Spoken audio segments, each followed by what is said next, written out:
Tonight, Grant. Oh, no question, BA. I mean, these bigs bring the size and skill.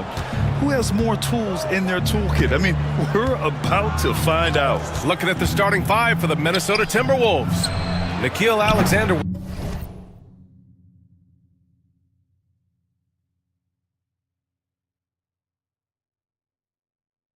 Walker out there with Edwards. Then it's Julius Randle.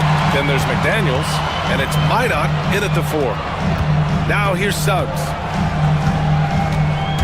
Going inside. Oh, and that one, no question, powered it down. Boy, Suggs gets up off his feet in a hurry, finishes that drive with authority. Well, Doris, we've heard Anthony Edwards declare himself as the best player in the league. But, BA, when you got the game to back it up, you don't mind putting yourself out there. And Anthony Edwards has charisma, highly skilled, and he's fearless when it matters most. Look out for the Ant-Man. Well, we know Edwards has an impressive skill set, but what really separates him is the competitive edge that he plays with.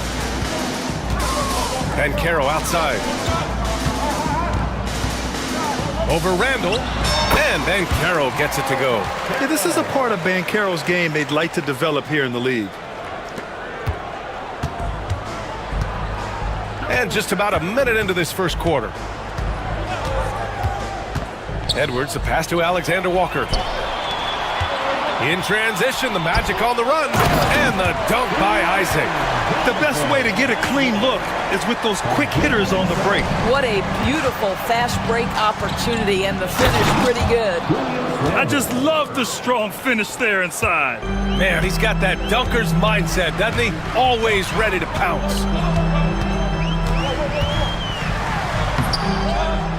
Suggs, no good. Well, defensively, if you allow him to get this close, you're playing with fire. He just happened to miss that one.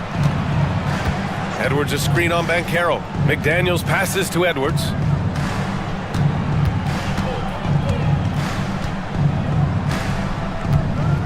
Five on the clock. And that's good. His first bucket of the game.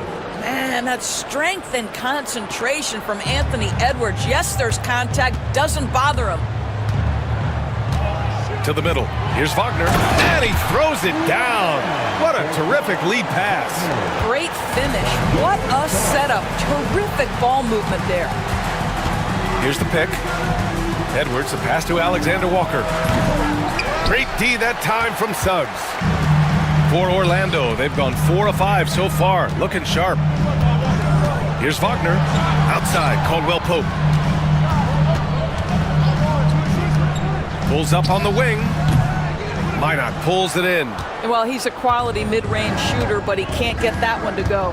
Randall a screen on Suggs. Randall outside. Back to Edwards. The layup misses. It's tipped. About 3 minutes gone here in the first quarter. To the paint. McDaniels finds Edwards. Back to Daniels. Oh, he got him with a pump fake, but he couldn't finish. Orlando leading by 3. The 3 from Suggs. And it falls. 2 for 3 from the field so far. Boy, if Suggs is knocking this shot down consistently, the spacing will open up. Down low. And he makes no mistake. Slam dunk. Well, not exactly one of those big, burly power forwards, right? He depends on his leaping ability more than those guys, and it serves him just fine. Now here's Bancaro. And the dunk by Isaac. Well, when you've got big-time athleticism and power, Jonathan Isaac, be aggressive at the cup. Here's Edwards. Gets it to go. That makes him 2 for 3 in this game. I love this approach. Getting him involved early, and it's already paying off. They know that if this guy goes off, their chances of winning rise exponentially. And a smart feed from Suggs. The defense making it easy, leaving his teammate open.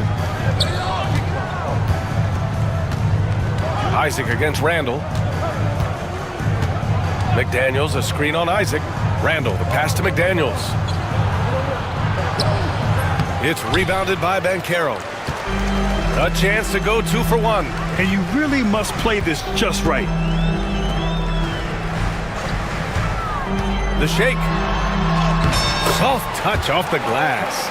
Oh, too big, too strong. It'll take more than that to stop Banchero. 6 seconds separating the shot and game clocks. Here's Randall. Lays it up and in on the nice reverse.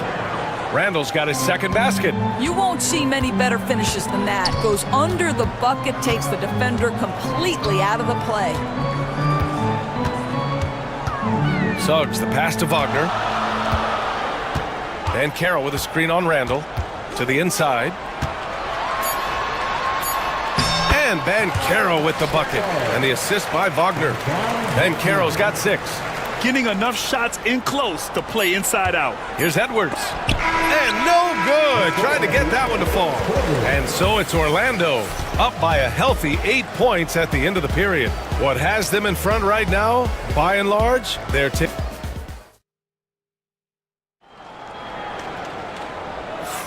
And for those of you just tuning in, second quarter action is where we are. And a look now at how the offensive approach has been going here so far for the Magic.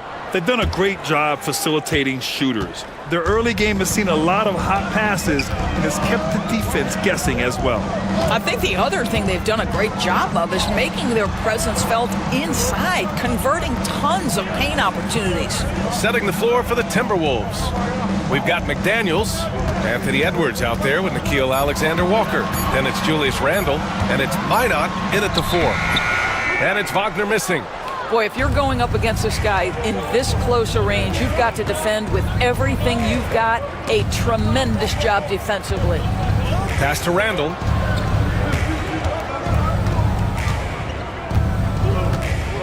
From the high post. Rebounded by Suggs. And so it's Suggs. He brings it up to the Magic. They lead by 8. Biggest lead of the game. Here's Caldwell Pope. And the baseline jumper goes down. Yeah, just late help on the defensive side. I mean, just another breakdown for them. And I'll tell you, you look up at the scoreboard, that's correct. They have a big lead for a reason. The shot by Alexander Walker, no good.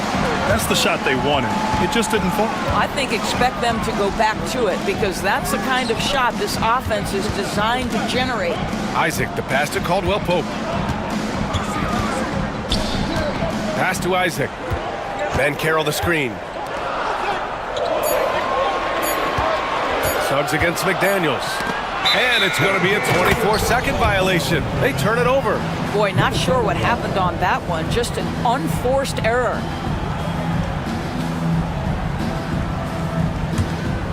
Timberwolves trail by 10. Trying to find a spark here. Yes, indeed. A rough stretch offensively. They could really use a basket. Here's Alexander Walker. Well-timed pass, and he goes straight to the bucket for the layup. And so many screens today ride that line of moving or not.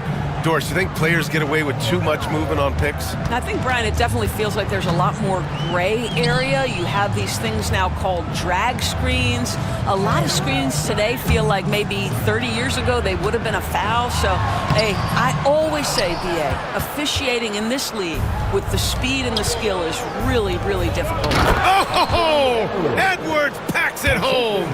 Boy, defense has no answer for Anthony Edwards' athleticism. What a dunk! For 3, Caldwell Pope. Suggs outside.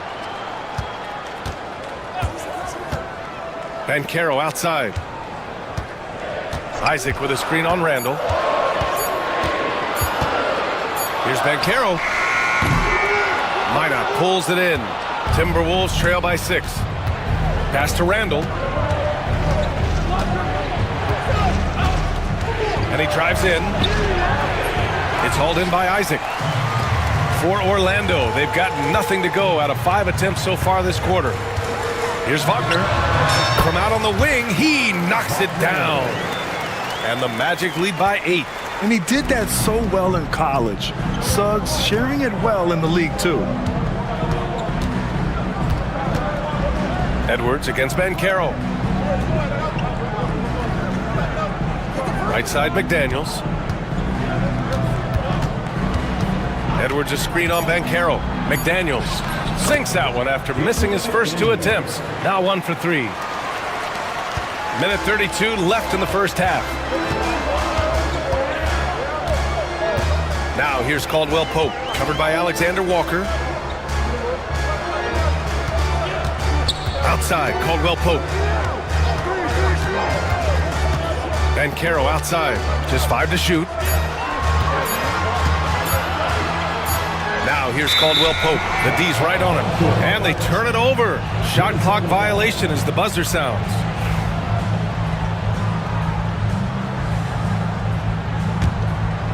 Timberwolves trail by 6. 1:03 left in the second quarter. No good off the glass. Boy, he was wide open. You wonder, did he overthink it? That's a missed opportunity.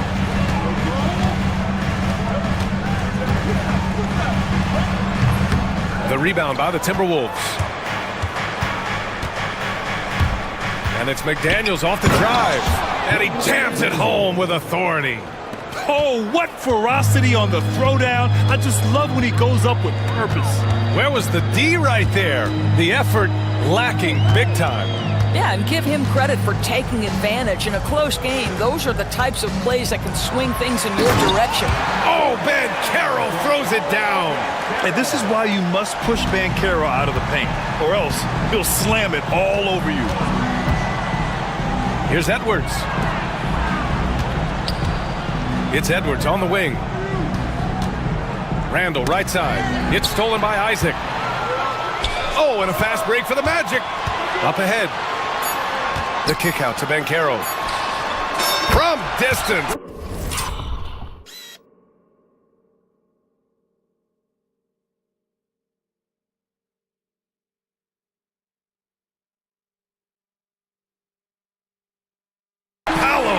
You know, we talk all the time about how important it is to have bigs who can stretch the floor. An example there.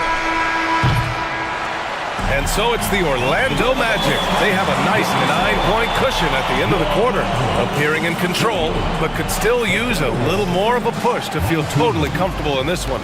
We'll be right back. And get ready for the fan half-court shot. Drum roll, please. They're measuring up the shot.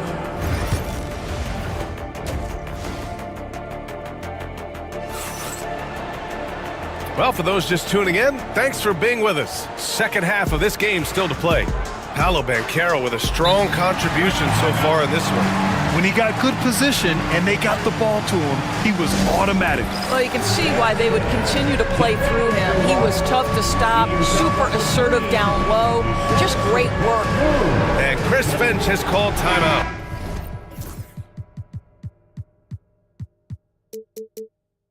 And we might see some changes. Coach potentially looking to adjust.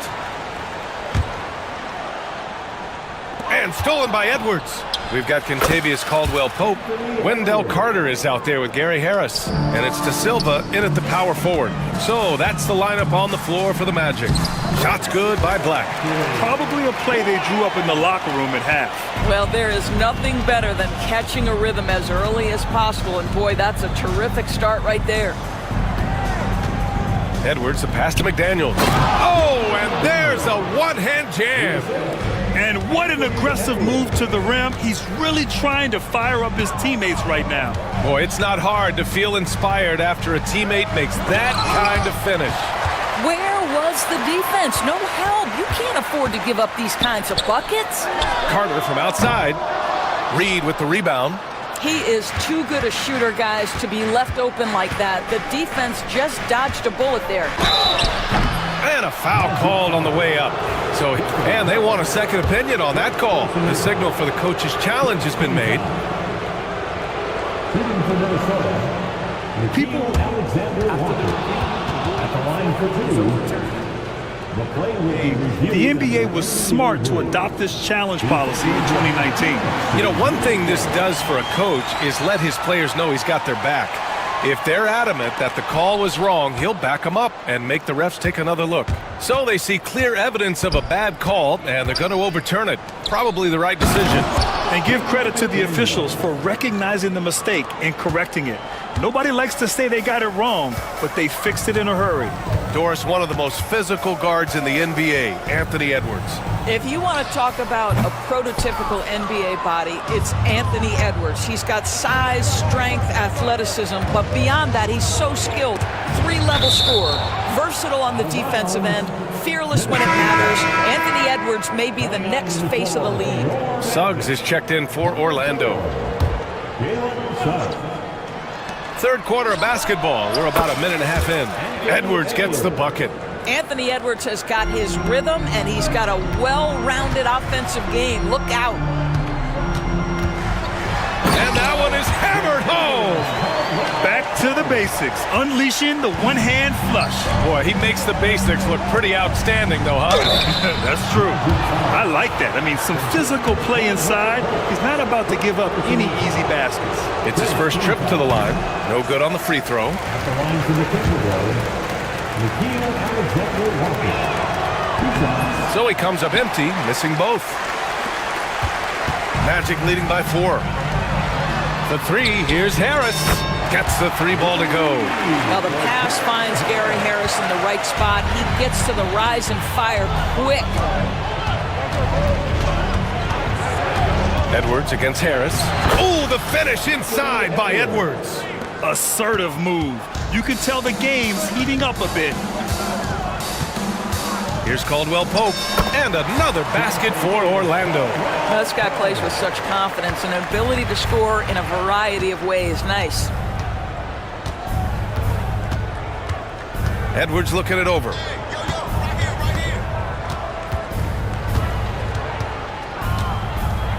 Inside, here's Reed. A slam dunk by Reed. Well, he's such a good athlete for a center. It's how he's able to succeed despite being one of the smallest fives in the NBA. Pass to Harris. Here's De Silva. Suggs with it. He's picked up by Edwards. Carter with it. On the wing, Caldwell Pope. Shot clock at 6. The Magic need to put one up here. And it's slammed in by Carter. You can see in the movement there the athleticism Wendell Carter Jr. possesses. Really solid cut after setting the screen. Edwards against Suggs. Shot is good by Edwards. Edwards got 16 points now. What a great shooting performance. His percentage is outstanding. Outside Carter. Pass to Harris. Suggs with it. Carter, a screen on McDaniels. Harris outside. Caldwell Pope, the pass to Suggs. Here's De Silva. Jacks up a 3. Reed with the rebound. And that closeout certainly made a difference. Well, no question. He altered that shot, and most of the time, that's just as good as blocking it. Here's Edwards. Again, the Timberwolves score. Anthony Edwards just reading what the defense giving up. Gets to his mid-range game right there. Edwards against Suggs. Here's De Silva. Minot pulls it in. Minot's got his 4th rebound in this one. Seems like this offense is being executed the way it was designed. Yeah, I'm sure Coach couldn't be happier with the results. The kick out to Edwards.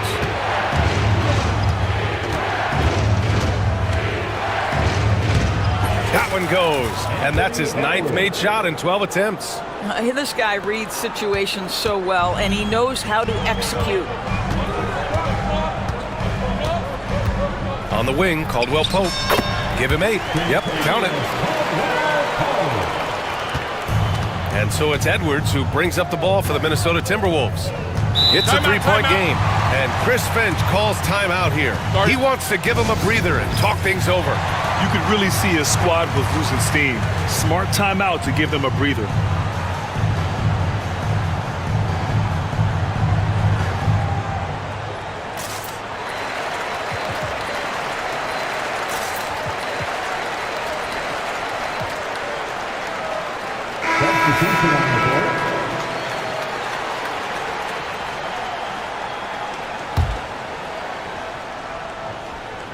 17 seconds left in the third quarter. Randall against Isaac. Reed, a screen on Isaac. Randall, the pass to Reed. Isaac with the steal. Here's Black. Oh, it would have counted had it fallen, but it is offline. We're at the end of the third quarter, and we've still got a close. And it's time now to bring you our State Farm assist of the game. You have to love his unselfishness and ability to make those around him better. Well, this is exactly what you're looking for from your point guard. Survey the floor, serve it up on time and on target. 3 tense quarters behind us. One more to go. Thanks for being with us as we get ready for the fourth. And a look now at the 5 for the Timberwolves to start the fourth quarter. We've got Julius Randle, Dillingham out there with Dante DiVincenzo. Then it's Joe Ingles, and it's Reed in at the 5 spot. Oh, so ferocious on the drive. I mean, have to be impressed watching Banchero just throw it down. And Chris Finch calls timeout here. He's looking to make some very important adjustments here.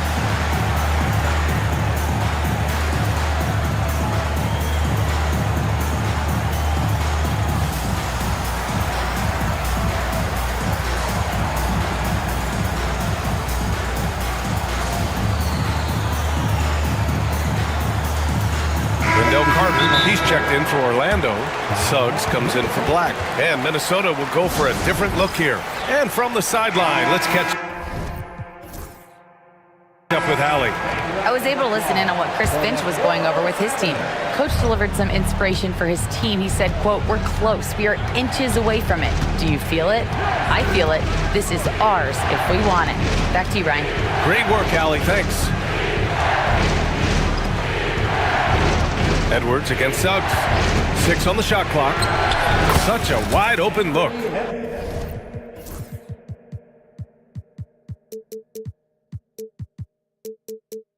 Edwards got 22. Well, in pick and roll action, you've got to be aggressive as a scorer. Anthony Edwards with the bucket. And Gobert with a block. In transition, here they come.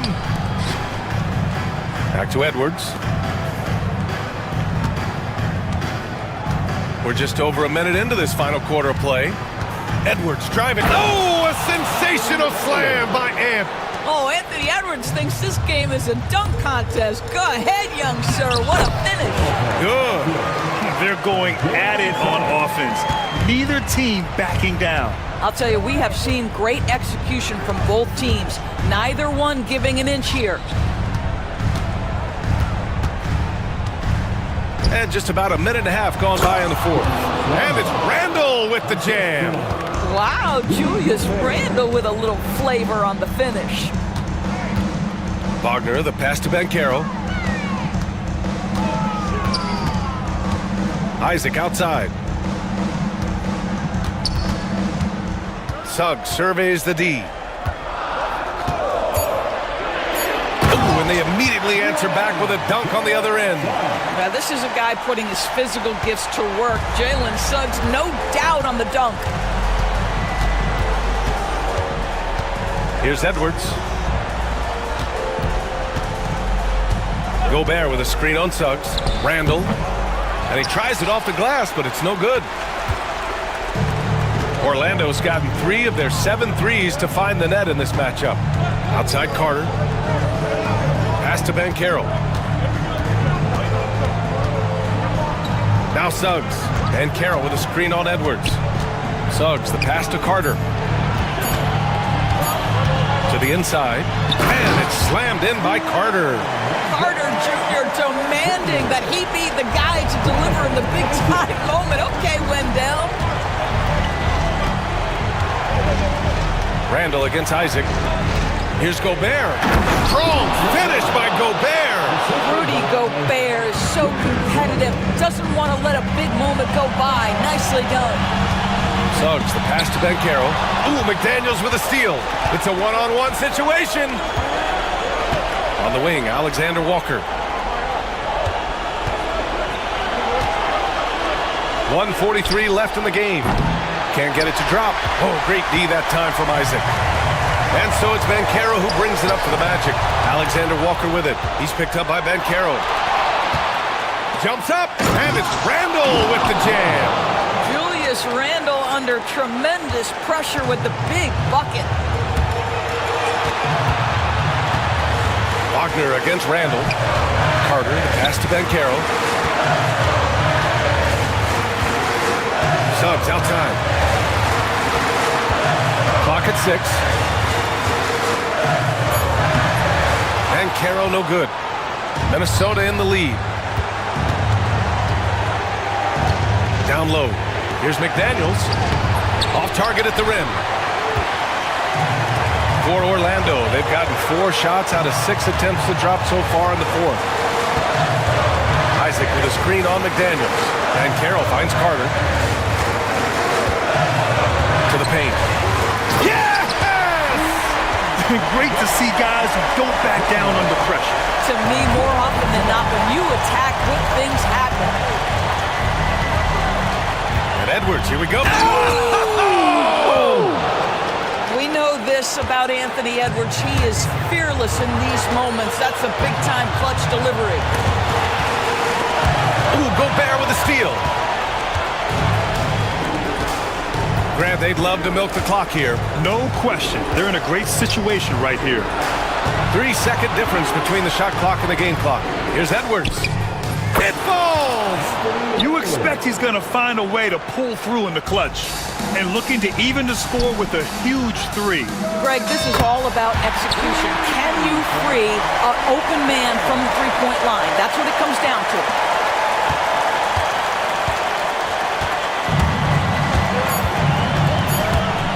And Chris Finch calls timeout here. Great time to call his guys into the huddle at a very tense moment in this game.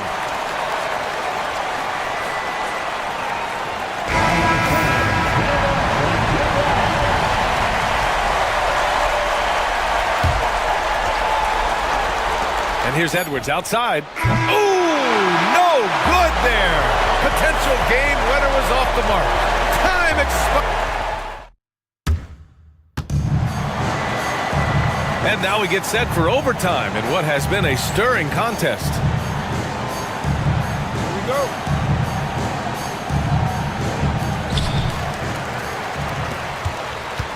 And here's Suggs. They've got Rudy Gobert.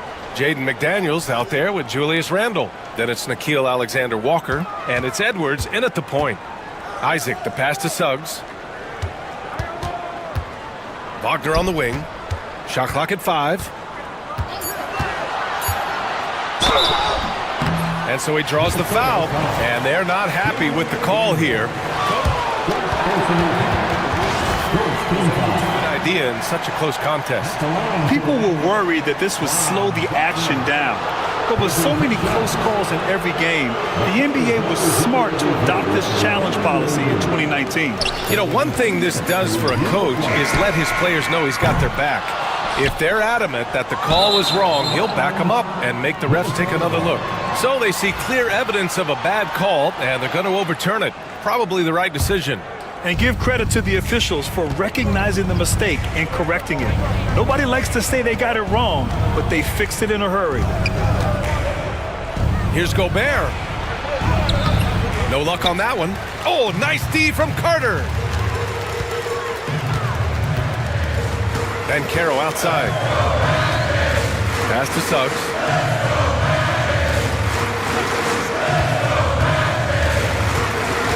Back to Banchero. Outside Carter. To the middle. Banchero hammers it home. And I think we're going to see a lot of nights like this from Banchero. He is built to score and never seems to take a play off. Now Randall. Pass to Gobert. And here's Edwards. Back to Gobert. The kick out to Edwards.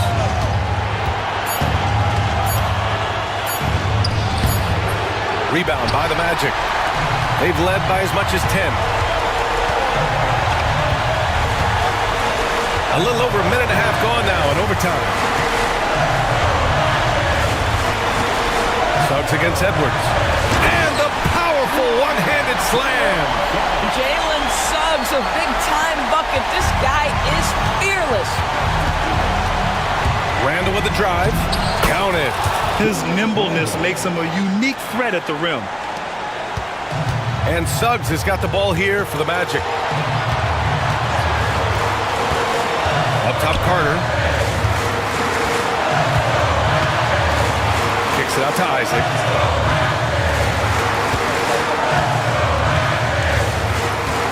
Pass to Suggs.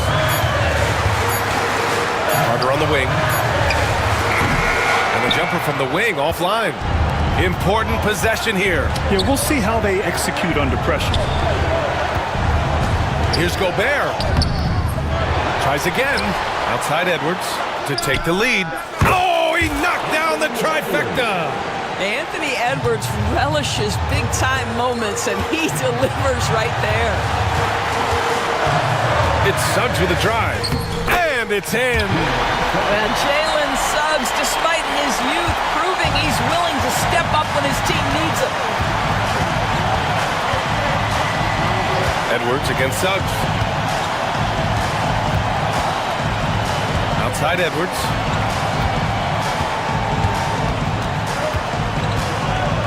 Randall a screen on Suggs. Edwards a pass to Randall. And Chris Finch has called timeout. And a great call on his part. This is the time you want to be in sync right here. How do you think this is going to play out? They've got one last chance to win it. It's got to be a catch and shoot off the inbounds play. They don't have time for a second pass.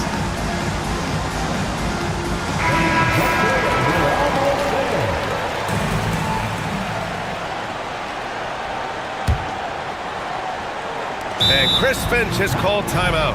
Critical moment here. He's not taking any chances. All right, what are the considerations at this late juncture? They've got one last chance to win it. It's got to be a catch and shoot off the inbounds play. They don't have time for a second pass. And here's Edwards outside. Oh, the all-or-nothing shot attempt falls offline. So it's the Magic taking the W in a close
These teams love to run things down low.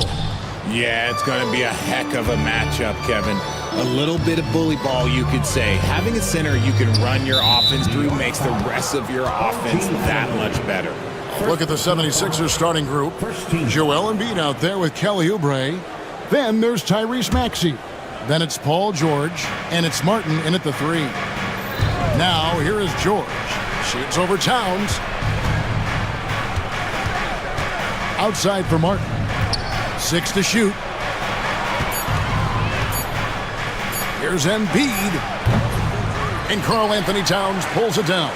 See, that miss right there, it's why teams try to avoid the mid-range jumper these days. Here's Bridges. Drills the baseline jumper. Bridges has got the game going with his first points of the game for the Knicks. The mid-range isn't a total no-go for Bridges. He can get that dialed in. Embiid against Towns. Embiid dishes to George.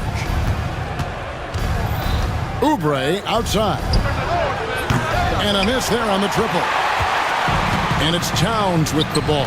He'll bring it up for the New York Knicks. Towns, a screen on George. And that one's good. Brunson. And you can tell Brunson has been well coached. He knows just when to call for that pick and roll. Here's Embiid. The 76ers with another miss. The Knicks off to a quick start here. With the league's 65-game rule, Joel Embiid might have trouble making another All-NBA team. Yeah, he's only reached that 65-game mark twice in his career. But he's still a lock to make the Hall of Fame, Kevin, because of how dominant he is when he plays. And look, he's already got an MVP. Brunson. Embiid with no problem getting in your grill defensively. Missed inside. Left side, Martin. George against Anunoby. He gets it in there. Yeah, going hard to the rack, making a statement here early on. Yeah, it's nice to see him be assertive instead of settling for a jump shot, especially in the first quarter. Now here's Brunson.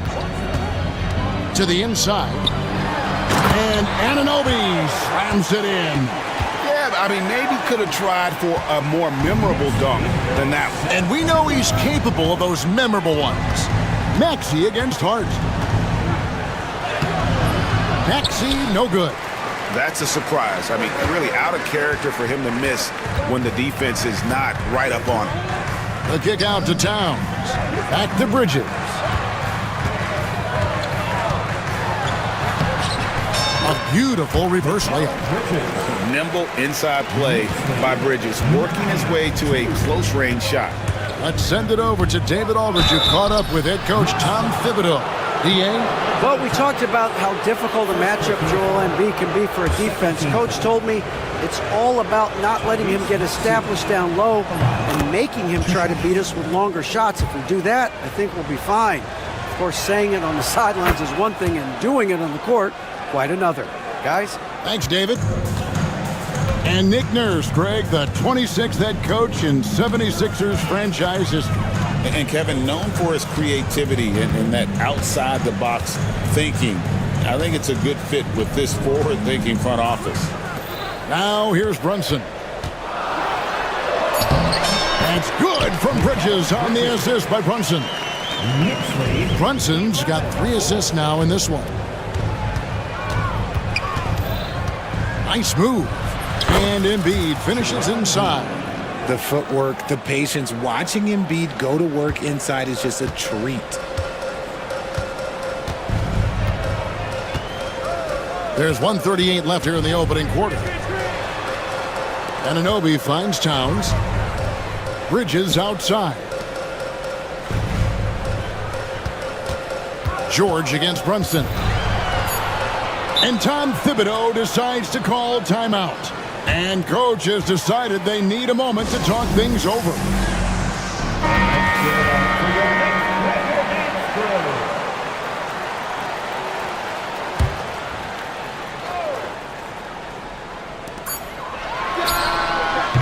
And it's Joel Embiid with the rebound. And here's Embiid. He'll bring it up for the Philadelphia 76ers. It's a 5-point game. Pulls it up. It's rebounded by New York. Brunson with it. Drives to the hoop. And the shot goes in. Brunson's got 5 now. Can't overplay Brunson to shoot. He will go right past you. And he's got...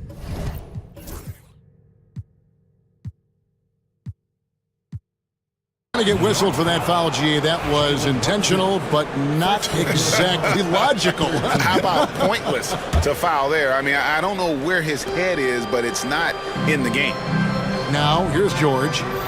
Embiid sets the pick for George. His shot is good, making him a perfect 2 for 2 from the floor. And George, such a confident player. He's also terrific at recognizing when he's in a zone. Pass to Anunoby.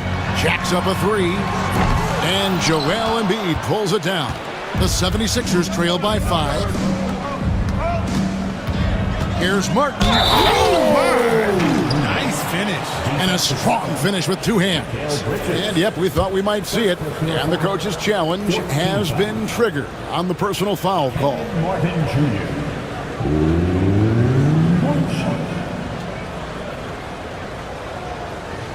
The play is under video review. NBA rules. The officials will have 2 minutes to The original personal foul. Getting a different angle can sometimes make it a lot easier to determine. Indeed, and the one thing with replay review is that when you see the slow motion replays, you really get a new appreciation for just the immense speed at which these players are moving at, and how fast the action really is, and how hard it can be sometimes, Greg, to make the right call. And the announcement on the review is that the foul was called in error. So they have determined to overrule the original call. And guys, this is what it's all about, getting the call right. And I think in this case, the video review showed that while it was a tough call to make on the floor, they got it right with the review. Here's Embiid. He knocks it down, but wait a minute. The officials... After 2 minutes are allowed to review the play. Looks like they are going to review the play. The question, did he get the basket off in time? And the NBA Replay Center in Secaucus is queuing it up, and even before we look at the replay, I'm pretty sure. A good, close contest so far as we finish the first quarter. It's the Knicks leading by 3. And we'll be back with you for the start of the second quarter when we return. And it's been a pretty even game here after 1 quarter of play.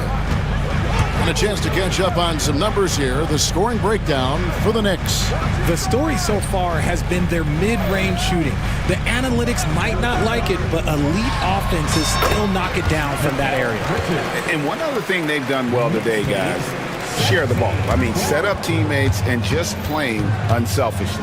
And so in the game for the 76ers, we've got Tyrese Maxey, Oubre out there with Martin. Then it's Joel Embiid, and it's George in at the point. Maxey into the lane, and it goes out of bounds. Last touch by Anunoby.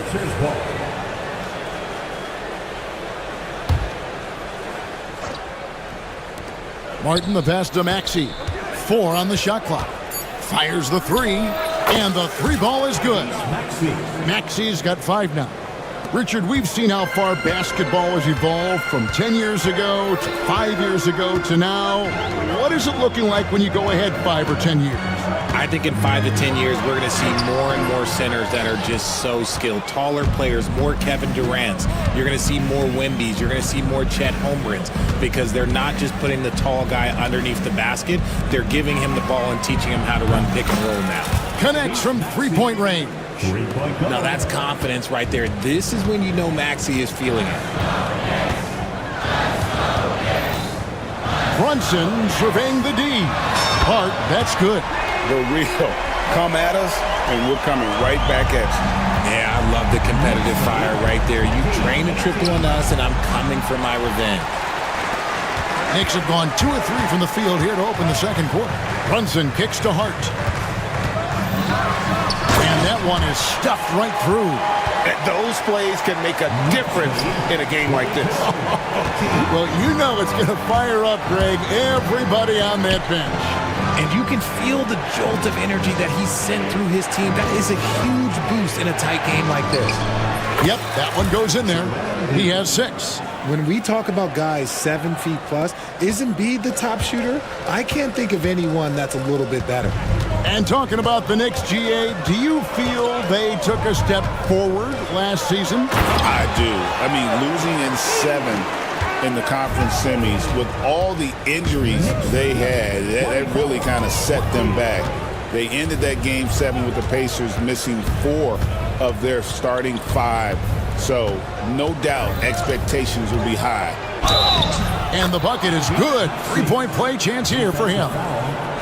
Willing that ball in. Tyrese Maxey has a nose for points. This is his second trip to the free throw line. And looking back last season, how about 87% from the line? So that's obviously nothing to sneeze at. Pass to Hart.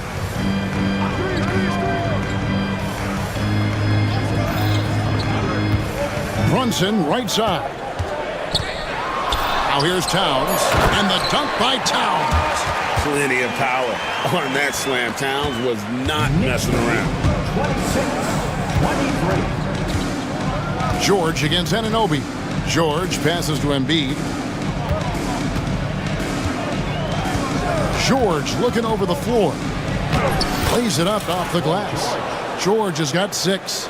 And really, it's been a major aspect of their offense in the early stages here. Their success working the ball inside and getting points from close range. Oh, my. Karl Anthony Towns with a little extra emphasis on that one. And it's Maxey with the ball for the Philadelphia 76ers. They trail by 3. Tries from 16. Embiid, no good.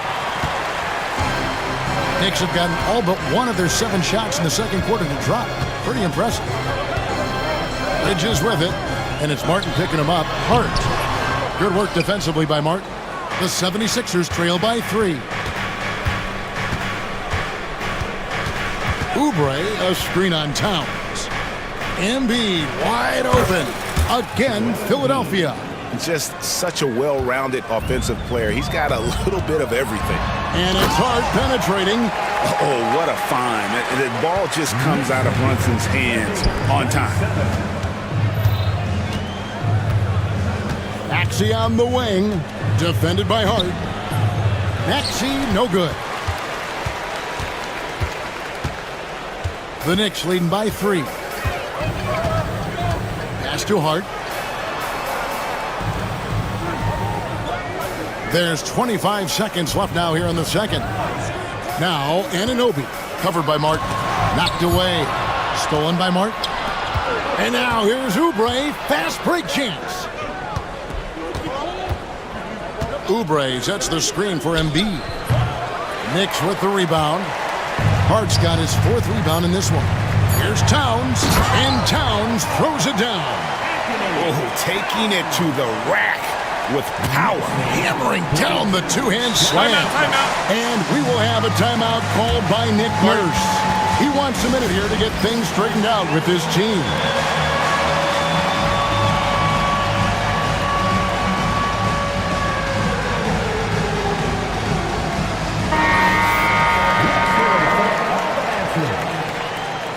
Substitution for your Knicks. Precious Achiuwa. Miles McBride. And here's George for 3. And that'll do it for the first half. A competitive game so far. Knicks lead by 5. It's time now to go courtside as we send you over to David Aldridge from the sideline. David, take it away. Thanks very much, Coach. Your team has found success when they've gotten the ball into the paint. Is that the goal, to do more of that in the second half? Thank you, David. And we'll be back after halftime as the third quarter gets underway.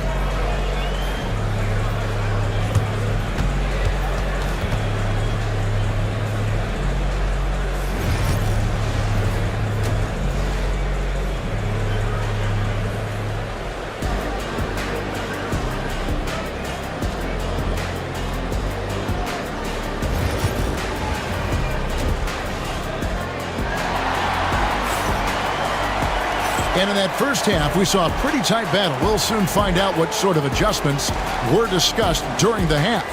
You have to like what we're seeing from Tyrese Maxey.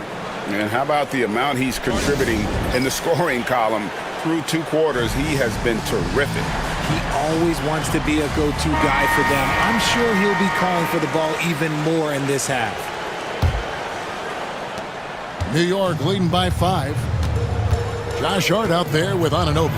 Then there's Miles McBride. Then it's Mikal Bridges. And it's Achua in at the 5. So that's who Tom Thibodeau starts the second half with. Over in the corner, McBride. Basket counts. McBride's got the lead up to 7 now for the Knicks. And creating a little separation here, gaining some confidence. Yeah, they've locked in during this stretch. If they keep it up, their lead will only continue to grow. And there's the call on Precious Achua. That is his first foul of the game. Oubre sets the screen for Lowry. Misses the 3. It's been a nice stretch for them offensively. I mean, the communication's great. The movement's been really good. This is solid team basketball. Loving the energy right now here in the third quarter as they try to take control of this game. Yes, this is a pivotal moment in this game. Those extra possessions right now, they just mean a little bit more. A bit of pride at stake. Trying to get that last 3-ball back, but couldn't get it to fall. The dunk by Achua. And really the story of this second half, one team getting the shots they want, the other not so much. And start with their defense. They've been intense on that end, and they can actually help their offense as well. Gordon for 3. Another miss by Philadelphia. New York leading by 12. One of the best 3 and D wings in the league. Let's start with OG Anunoby, who excels from the corner. Timeout. And Kevin, about 45% on quarter threes the last couple of seasons. So OG can space that floor horizontally. That's in addition to his elite defensive ability. Maxey looking it over. Looking to end the run, and that one clearly a foul. Gets the whistle, and 2 shots coming up. Maxey straight challenging the D, rewarded with the whistle. And this is his 3rd trip to the line tonight. First free throw is good. 2 shots.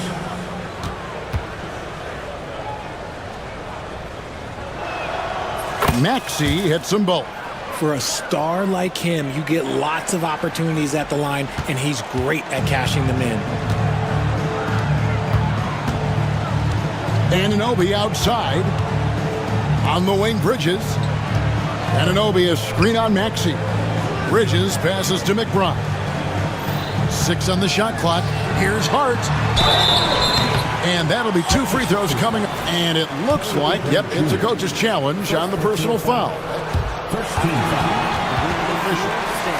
And this is the time now where the officials can review in closer detail what constituted the original personal foul.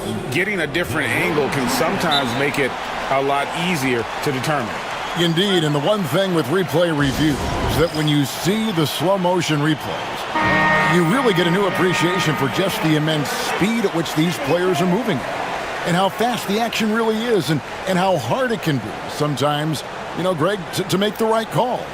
And so the word is in. They've decided that the call stands as it was made on the floor. And, you know, even if a coach still feels this wasn't the right call, you got to acknowledge the effort being put in to reviewing it with double checking, and the game continues on.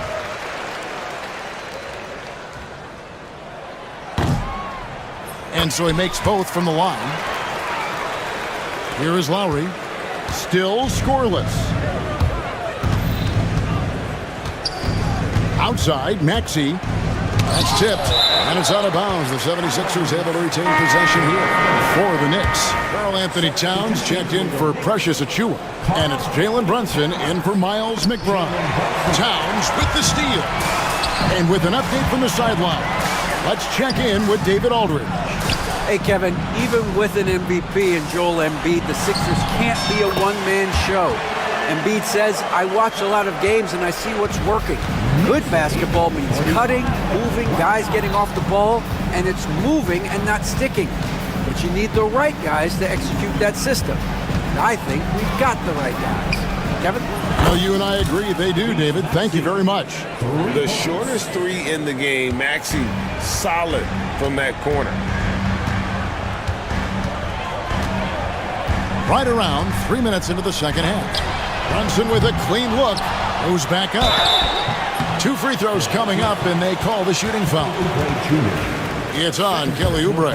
Yeah, way to play in attack mode and get to the line. This is his first free throw of the game. And he was dialed in at the line a season ago, 87% from the line. Some changes for Philadelphia. Embiid.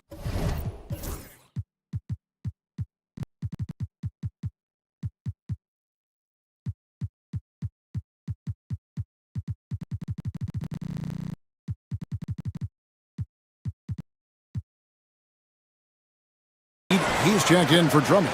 Martin comes in for Eric Gordon. And it's Paul George in for Maxey. George against Anunoby. Pulls up on the wing. It's rebounded by New York. Knicks on offense. They're on a 15-5 run here. Inside. It's Hart on the wing. Tries it from 19, and Towns the bucket on the assist by Hart. 10 points for Karl Anthony Towns. Wow, look at the release. Towns with a quick trigger. And no doubt they'd love to see him get a lot more of those opportunities. And that deficit will go away quickly if he does, Greg. And here's Brunson. He's got 9. Hart with the screen for Anunoby. Pass to Bridges. And there's another one for the Knicks. Just look at those stats from Bridges, and he is feeling it. The 76ers trail by 17. Oubre, a screen on Hart. Lowry against Hart. Here's Embiid.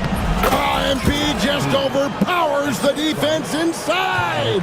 So much strength from Embiid. It would take a special defender to slow him down. George against Brunson. And it's sent back by George. And the ball travels out of bounds. It was last touched by George. Hart, wide open. He fires. No good on the quick 3.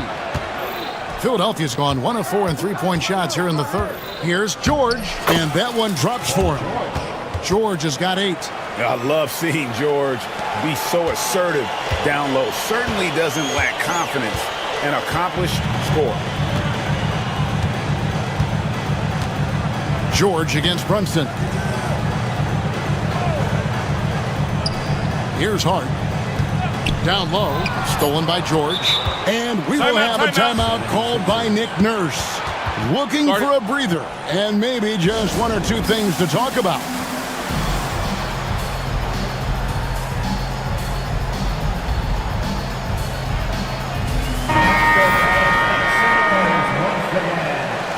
And Tom Thibodeau decides to call timeout. Wants to regroup and go over the strategy.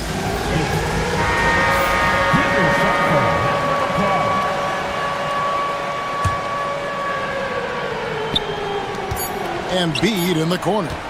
Good if it goes. And that one released in time, but no good. And so it's the New York Knicks looking at a 13. And it's time to bring up the State Farm assist of the game. Yeah, an easy choice tonight. Look at the precision on this pass. Put it on a platter for him. You've got to admire the vision just as much as the accuracy. Not many players can even spot that pass.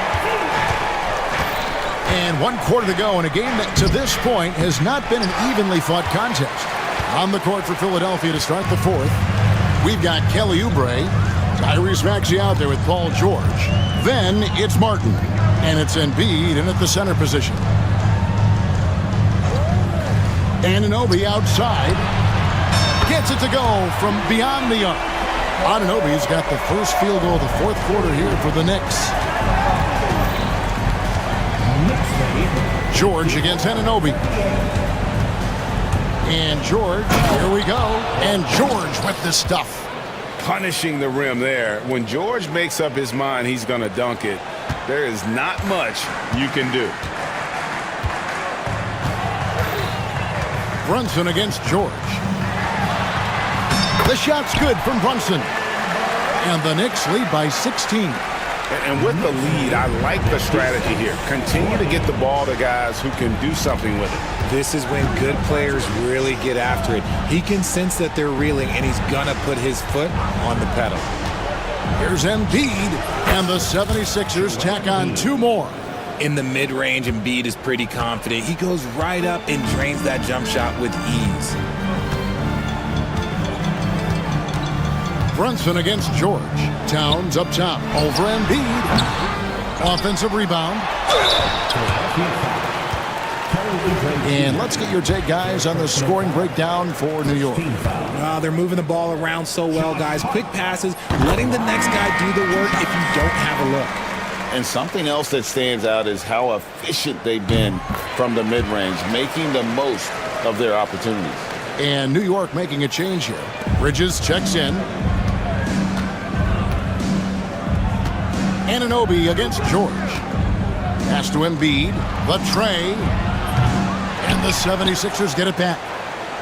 Oubre finds Maxey. Embiid sets the pick for Maxey. 5 to shoot. There's Embiid with the dunk. The offensive arsenal of Embiid is phenomenal. He's capable of scoring in a multitude of ways. And so it's Brunson with it. He brings it up for the Knicks. 17 points was their biggest margin. Towns with the bucket. He's just stretching them out. The defense has got to do a better job of staying attached to him. And the lack of defensive pressure on shots like that is a big reason they're down by double digits. On the wing, George. He's guarded by Anunoby. Embiid with the screen on Anunoby. And George kicks to Embiid. That falls. Nice speed that time from George. George has got 5 assists in the game. The Knicks leading by 15. Brunson outside. Pass to Bridges. 2 minutes. And he drives in. It's good for the 7th time this game. He's shot 7. He has made 7. Relentless in their approach, even with the game firmly in hand. No let up with these guys. They're going for the throat now. Clearly a foul. First team. And the first one at the line is good. Kelly Oubre Jr. at the line. And both free throws good for Oubre. 1:51 left to play in the final quarter. New York's gone 5 of 8 from three-point land. 15 points and a deep ball for them tonight. And here's Brunson outside. The Knicks rebound. Anunoby finds Bridges. Back to Anunoby. Hart with it. Some nice passing by New York here. Brunson with it. Now defended by Embiid. Towns for 3. Good on the three-point shot. And the Knicks lead by 18. And this is going to end in a lopsided victory. I love the tenacity and aggressiveness, as well as the ability to close. You really got to give it up here for the Knicks. And they had to battle for this win. There were times when it looked like it was maybe slipping away a bit, but they never let that happen, which I thought was a real credit to them. And that's a product of their mental toughness. Anytime the flow of the game turned against them, instead of caving, they just dialed it up a notch and were able to pull away. And something we've come to almost expect is greatness from this guy. Such an overall great performance it was for Jalen Brunson. Okay, I'm going to explain what he did here. It's called playmaking. Being someone that seeks out their teammates, making the extra pass. New York's gone 3 of 4 from downtown here in the 4th. Brunson against George. Back to Brunson. There's the triple. Shot number 12 goes in. He's made 7 of 12 now. Saw the opportunity to put this away and did not turn it down. And that score probably slams the door for any would-be comebacks. And look, they put this one to bed. 8-second difference between the shot clock and the game clock. Hart, that's good. And you can sense that these fans, these players, they are ready to celebrate. It's always nice to perform like this, especially in front of the faithful home crowd. Maxey against Hart. Now, here's Maxey. Embiid with a screen on Hart. Maxey into the lane. And slam dunk by Maxey. Now flying high and throwing it down.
NBA, I mean, there's no shortage of stars on either side of the ball.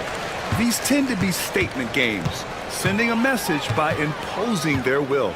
And now the Los Angeles starters. Mo Bamba out there with Kawhi Leonard. Then there's Chris Dunn. Then there's Derek Jones. And it's Harden in at the point guard position. 6 to shoot. And stolen by Leonard. And he's all alone. And it's Harden with the big finish. A great hustle from Harden in transition, getting up the court as quickly as possible. Randall, a screen on Leonard. Shot is good by Edwards. Setting an aggressive tone early, challenging the heart of that defense. Harden against Edwards. The offensive rebound. Leonard finds Harden. They shoot again. The rebound by the Timberwolves. For him, it's harder to miss that shot than it is to make that shot. I think he was anticipating a bit of a bump there. The open shot by Edwards. 2 shots, 2 makes. Off to a good start. Easy look when the defender isn't fighting over the screen. And the coach over there just asking for one simple thing, and that's some effort. Got burned on that one. Now here's Leonard. Nice start for him, sinking his first shot. Kawhi like a robot out there, just shrugging off the contact. Beep, boop, pop, pop. Obviously, everyone knows about the defense of Kawhi Leonard, but Grant, his shooting is overlooked. Yeah, you know, he's at about 40% from 3 for his career. You combine that with his wing defense, you get a one-of-one player capable of carrying a team. Here's Harden, following the score by Minnesota. On the wing, Harden. Here's Bamba. McDaniels with some nice D. For Minnesota, they've gone 3 of 3 so far from the floor. To the inside, here's Alexander Walker. Not sure why he committed the intentional foul. No purpose. I think everyone's a little confused, but weird plays happen. I mean, I'm just not sure what he was thinking right there. I mean, he needs to get his head in the game. Edwards against Leonard. Edwards, a pass to Randall. He takes it in, and it's Randall with the jam. Oh, got the momentum. Randall's a terror when he gets those steps underneath him right to the rack. Here's Harden. Reed with the rebound. The Timberwolves lead by 4. Boy, the offense has been on point. They have great timing and great communication. So hard to get stops against them. And you can tell they're in sync right now, expertly turning the steal into fast break points. McDaniels, a screen on Leonard. Edwards for 3. Jones grabs the board. Harden with it. Now Alexander Walker defending. Allie LaForce had a chance to catch up with head coach Chris Finch. Allie, what do you have to say? I asked him how they'll approach the matchup against James Harden. Coach told me, well, James is at his best going to the rim and operating behind the three-point line, so we want to try and force him to work in that in-between area as best as we can. They'll be following the analytics with that defensive strategy, BA. And Allie, thanks. Done with a steal. Minute 32 left in the first quarter of the game. Leonard against Edwards. Leonard looking around.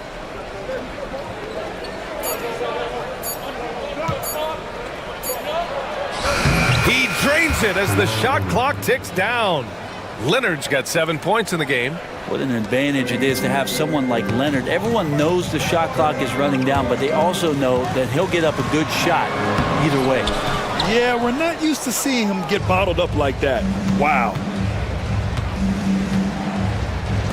From behind the arc. Bamba finds Leonard. Back to Bamba. And it's Bamba finishing strong. Well, Leonard drawing all the attention there. That's opening up some passing lanes, and guys are finding seams. Here's Randall. Using his post moves to get the 2 points. He's a producer. It's part of their plan to get him as many touches as possible. Now here's Harden. Down low. Here's Leonard. Oh, throw Look it at the bench. down. I mean, the bench is going nuts. It looks like an orange in his hand, and Kawhi tenacious to the rim with that finish. Outside Edwards from the arc. Here's Alexander Walker. McDaniels from long range. Nails it from three. That's pretty unselfish there. He sees that there's a better shot on the perimeter and bang, just kicks it out. Leonard passes to Jones. Yes, and it's Leonard with the assist that time. When they get their opportunity to punch it inside, they don't hesitate. And Chris Finch has called timeout. He wants a few moments to regroup with his players.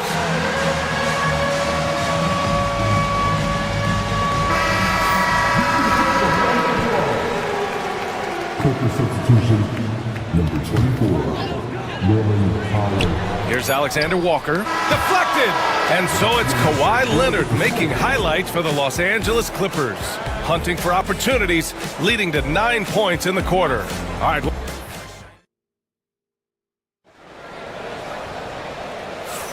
If you're just joining us, we played through 1 quarter in this one. And a moment here to take a look at the scoring breakdown for the Clippers. They've been in rhythm from the in-between area, just keeping things simple and taking what the D gives them. Well, not only that, but you love how unselfish they've been to start this game. That's going to get all the guys in a great flow and feeling good. So moving that ball around and scoring off assists, it's a nice way to play. We've got Naz Reid, Jaden McDaniels out there with Julius Randle. Then there's Edwards. And it's Alexander Walker in at the shooting guard position. That's the 5 to begin the second quarter for the T-Wolves. And timeout called by Ty Lue. He's going to gather the troops and talk it over. All right, Grant, which U.S.-born player do you think has the best chance to supplant LeBron as the face of the league? Oh, man, you're putting me on the spot, B.A. Well, the conversation has to be between Jason Tatum, Ja Morant, and Anthony Edwards. They're the best young talent that the U.S. has to offer, and they're only getting better. Well, the lefty floater from Randall, a bit funky from the big man, but a nice soft touch there. Harden against Edwards. Leonard on the wing. Here comes Kawhi. Ooh, and Leonard throws it down. Impressive one-hand slam right there, B.A. Man, as long as he's confident about it, I'm good with it. Maybe use 2 hands next time. He knows where he is. Edwards can't hit. Oh, can't punish the defense for leaving him open that time. That's a frustrating miss for a really steady jump shooter. Inside. Leonard for 3. It's rebounded by Minnesota. Edwards with it. He's got 6. And now we have an intentional foul. I'm not sure why. Yeah, bizarre play, B.A. Not sure what got into him. And the Clippers making a change here. Bamba's checked in. Now here's Alexander Walker. Not a lot of room. Count it. Good. All the way to the bucket. No resistance. Just swipe the candy from him. The Clippers in the lead. Second quarter, a little over a minute and a half in. Ooh, and Leonard throws it down. And this is a nice outburst on the scoring end for Kawhi. He's been looking for his shot and connecting each trip down. And what you like about James Harden, he can play with any set of teammates, Brent. Well, we're seeing this transition, B.A., right? From Harden being this elite offensive system by himself to now being a better teammate, a guy who can facilitate and set guys up to make better offensive plays. So not shouldering the entire load anymore. He's been very flexible over the past couple seasons. And he got the whistle on the way up, so he'll be headed to the line for a pair. It's so interesting, Grant. Younger fans may not realize the Clippers had a lot of rough seasons early on. Well, you know, B.A., that's one way to put it. You know, in their first 27 years in L.A., they only made the playoffs 4 times. But things have definitely changed. Owners have changed. And now they're postseason regulars in the league. And here in the second quarter of action, just a hair under 2.5 minutes played. Harden against Edwards. Here's Jones. Back to Harden. Outside Jones. Pass to Dunn. Clock at 6. Rebounded by the Timberwolves. Reed's got 4 rebounds now. Outside, Alexander Walker to the paint. And he banks in the layup. Now just a 2-point Clipper lead. Credit their discipline. They've been working for high percentage shots. Here's Harden. There's the drive. Here's Bamba. Outside for Harden. Randall against Jones. Pass to Leonard. Another shot. And yes, it's good. He's 7 for 8 now. And Kawhi Leonard will gladly take that look. It's McDaniels on the wing. Defended by Harden. Oh, got a piece of it. It's stolen by Leonard. 1:16 left in the first half of this one. And that one's good. And Kawhi is certainly one of the strongest players in the league at that position, just doing damage. Timberwolves trail by 6. Randall deciding where to go with it. And Chris Dunn gets the whistle that time. That's his first foul of the game.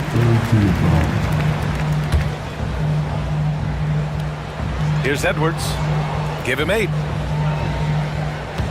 McDaniels, a screen on Leonard. Down low. Outside, Alexander Walker. Just 5 on the clock. The Timberwolves need to get off a shot here. McDaniels, that's good. And how about Edwards? Keeping his head up and spotting the open man. Harden with it. Picked up by Reed. And Harden with the slam. Oh, nice one-handed jam there, B.A. Hey, little exclamation point. Here's Randall. And it's Randall with the jam. I just love the aggressive finish. I'm thinking he's sending a strong message with that jam. Now 5 seconds separating the shot clock and the game clock. Harden against Edwards.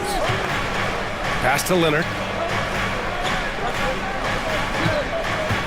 Now Bamba launches a 3. Kept alive. And that's some extra effort there from Harden. Get the rebound and get his own bucket. Leonard against Edwards. Edwards with some muscle. Textbook bounce pass there, perfectly timed. And timeout called by Ty Lue. Coach wants to speak to his guys, maybe alter some of the game plan.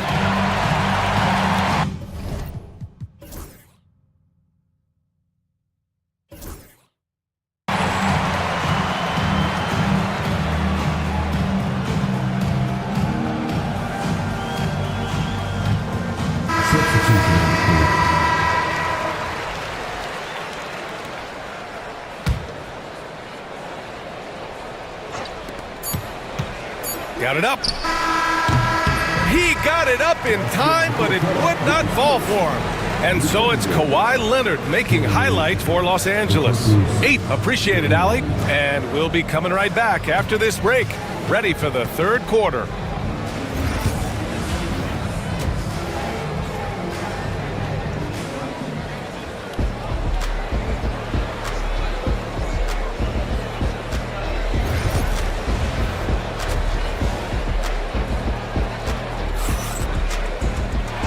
In that first half, we saw a pretty tight battle. We'll soon find out what sort of adjustments were discussed during halftime. It's been one outstanding game from Kawhi Leonard. Hey, we didn't expect this. Not normally a big-time assist maker. He's done a great job moving the ball around. You can get into a passing rhythm, and so far all of his have been on point. Checking out the group for Ty Lue to start the second half. We've got James Harden, Kawhi Leonard out there with Bones Highland. Then there's Chris Dunn, and it's Jones in at the small forward position. Dillingham, no good. The Clippers lead by 3. Dunn outside. Leonard on the wing.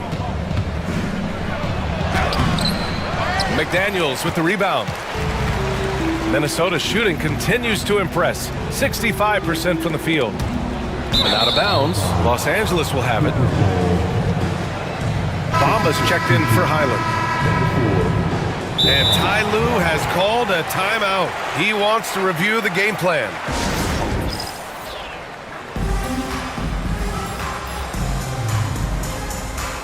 And Minnesota making a change here. Edwards is checked in.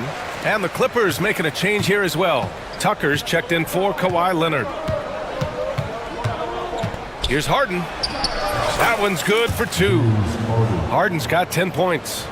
Even if he's not a big man, Harden can score inside with the best of them. Strong drive by Edwards. Outside McDaniels.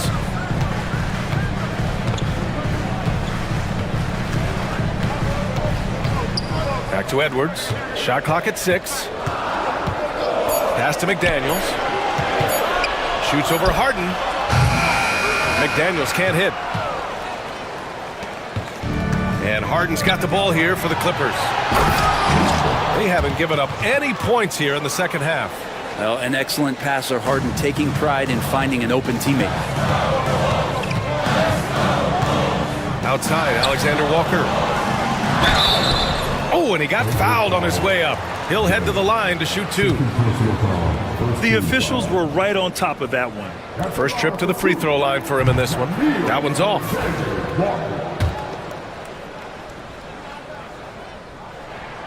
And he sinks the second. 2 minutes gone in this third quarter now. Harden against Edwards. And then Harden with the jam. It's incredible. Harden's ability to read the floor and find the weakness. Timberwolves trail by 8. Outside Edwards. Inside. Randall. And it's Randall with the jam. There are only a few players who can hit a teammate like that in stride. Beautiful assist. Harden against McDaniels. Tucker with a screen. Harden with a bucket. 14 points for him.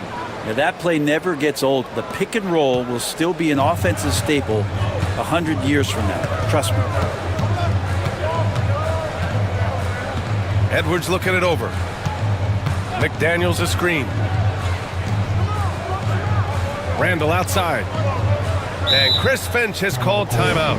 A moment to rest and confer on the game plan. They're giving up a lot of points in the paint. That's something they have to address here. Yeah, coach knows that. They know that. In the timeout, they're going to hear about it and make the adjustment.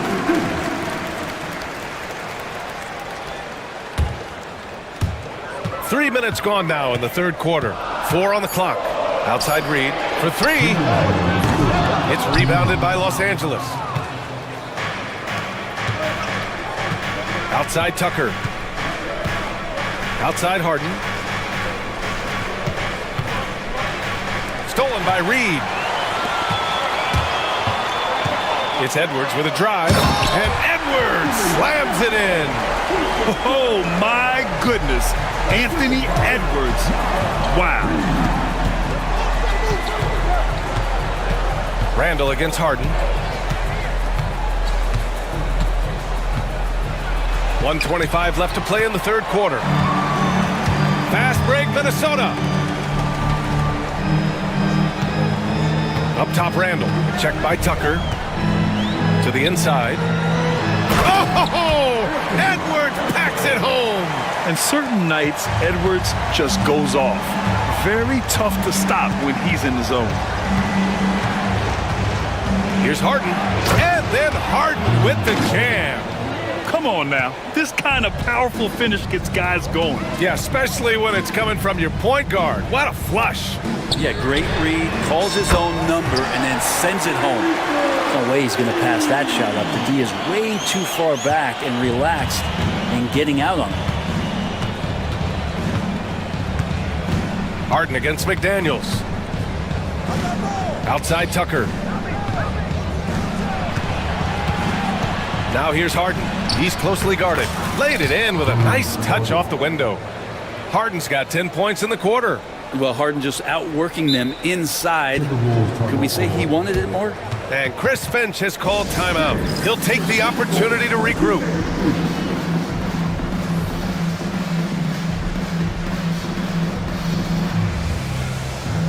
Leonard's checked in for the Clippers. And Minnesota with possession here. It's a 5-point game. Pass to McDaniels. To the middle. And stolen by Bamba. In transition, here come the Clippers. Leonard all alone. No doubt about it. Just a lightning bolt there in transition. No one can match up with Kawhi, especially at his position. That time they pay the price. Reed for three. Rebounded by Dunn. Right side Harden. Puts it up from 17. No good on the buzzer beater. And that'll do it for the third quarter. The Clippers on top. They're up 7. All right, let's take a look at our assist of the game presented by State Farm. And he definitely deserves the award. Reading the defense like a point guard. So helpful to the offensive versatility when your bigs can create, freeing everybody up, and that cut was wide open.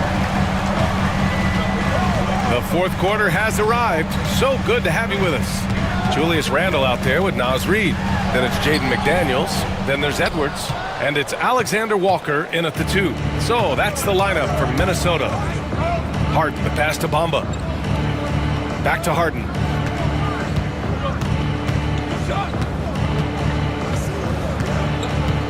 Knocked loose. Here's Jones. The shot, no good. Nice D from Alexander Walker. Now here's Edwards, defended by Dunn.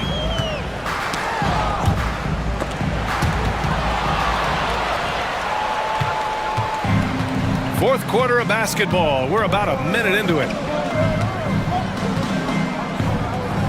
Edwards against Harden. Over Edwards. Harden misses. Timberwolves trail by 7. Edwards finds Randle.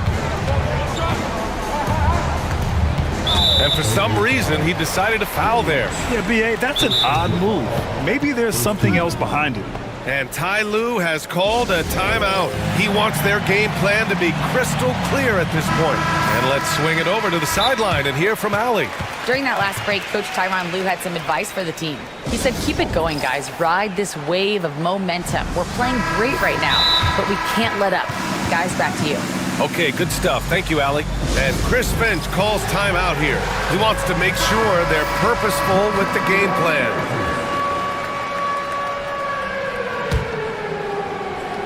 Here's Edwards.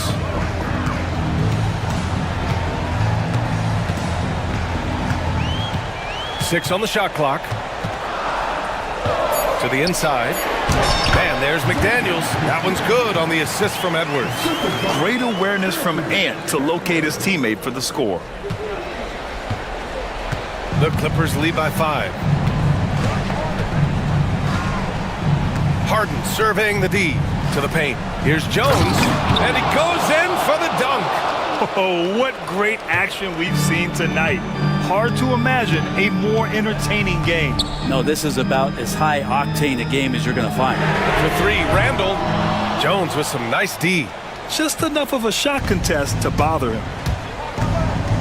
Pass to Dunn. Lets it go from deep. Yes, and a nice assist from Harden. Harden's got 6 assists in the game. Well, that's a shot he can hit. If you give it to him, you need a little more energy on defense that next trip down. Here's Randle with the drive, and it's Randle with the jam. Randle sneaks up on you athletically with that frame. You could argue he's at his best when he's in attack mode. The Clippers have gotten half of their attempts to fall in the fourth. 2 for 4 now. Harden against McDaniels. Harden, the pass to Jones. Inside. And he says right back at you with a big dunk of his own. If Leonard doesn't like his options to score the ball offensively first, he'll play with the ball a little bit. McDaniels a screen. Alexander Walker, the pass to McDaniels. The kick out to Edwards. Randle on the screen. Inside, Edwards lays it in. Outstanding work in close. Edwards is just so confident from this area. Harden against Edwards. There's a minute 40 left in the fourth quarter of this one. The shot by Dunn, no good. Timberwolves trail by 8. Left side McDaniels. Right side Reed. Ooh, poked away. Dunn with a steal. Outside Harden. Oh, and Reed with a block.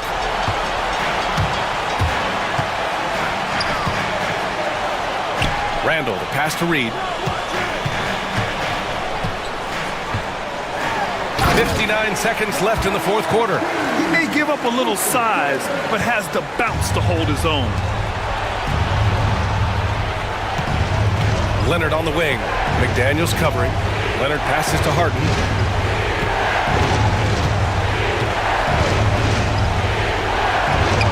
And yep, it's good. And the Clippers lead by 8. They've been battling all night. Now they're on the brink of putting this game away. No, great job of getting in position to win a game. It's been an all-out effort from the squad. Edwards finds Randall. They set the screen. And Minnesota again with a bucket. This is who you go to in the clutch. Randall stepping up big time. And so it's Harden with it. He brings it up for the Clippers. They've led by as much as 10. And the whistle blows. It's going to be on Anthony Edwards. That'll be a second foul of the game. 20 seconds left in the final quarter. Now Harden. Down to 5 on the shot clock. Goes up from the top of the key. And that's an intentional foul.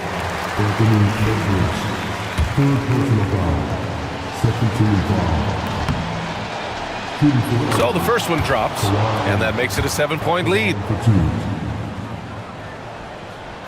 Second one is good, getting both at the line, and it's an 8-point ball game. Now a timeout called by Minnesota. Only 2 seconds left in the fourth quarter. Your thoughts, guys? Trying to extend this one, but it seems futile. Yeah, this is the classic too little, too late. The effort coming and not enough time for them to get back in it.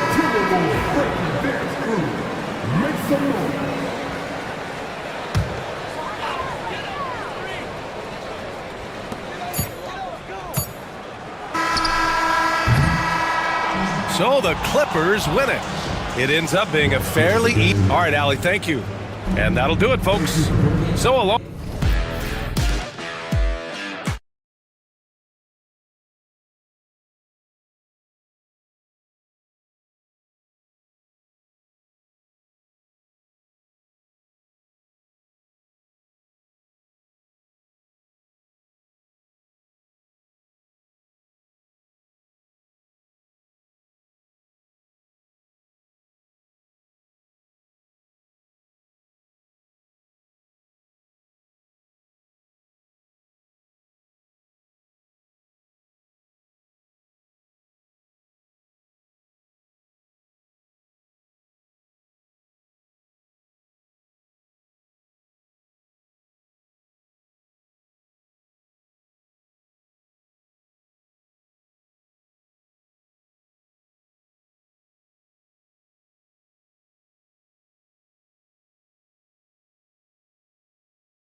at the center position.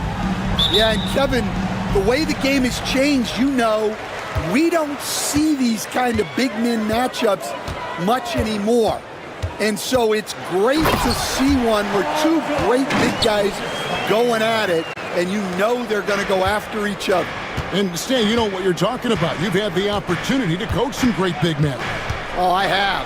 I had Shaquille O'Neal, Dwight Howard, Andre Drummond.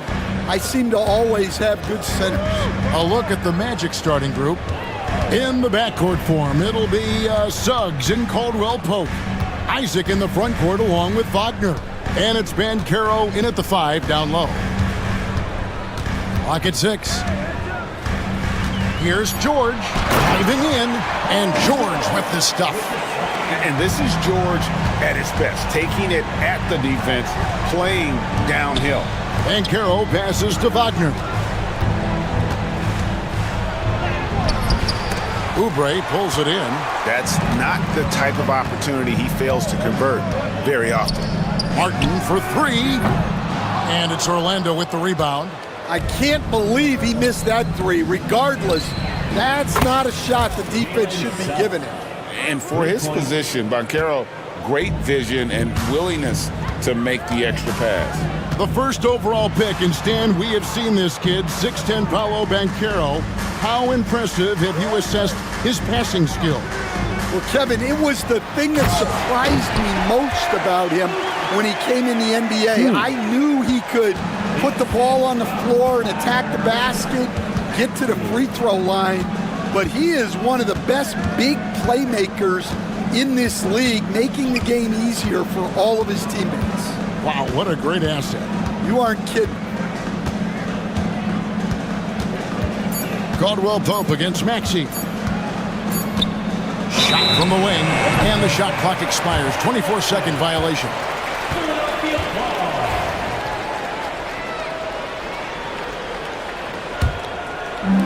'76ers have gone 3 of 4 from the field to start out the game. And now we've got some time to check in from the sidelines. What do you got for us, DA? Kevin, thank you. I had a chance to talk with head coach Nick Nurse. Now, we spoke briefly about how critical it is to slow down Paolo Banchero. Coach said he can be a force on offense when he gets a couple to fall. The energy and effort from our guys has to be high if we want to contain him. Let's see if that team can contain Banchero out there, guys. Back to you. All right, David, thanks.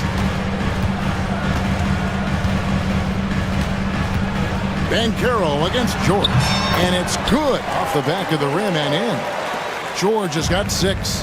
And definitely a shot George willing to take. His stroke makes it easy work for him. That bucket in no time at all. And they don't want to get in a habit of giving him open looks from 3. First quarter still, but not who you want to leave open. George passes to Embiid, and Embiid throws it down.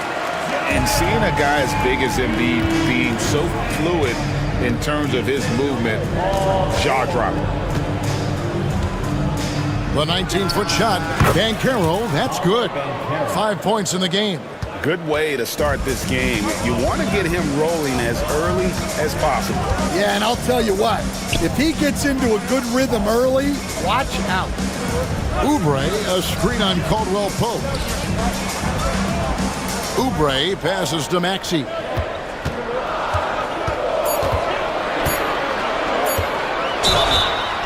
Shooting foul as the whistle blows. He'll shoot 2 free throws. Philadelphia shooting their initial free throws of the game right here. And one of the highlights last year for this group was the fact that they were so efficient from the charity stripe. That's a huge factor.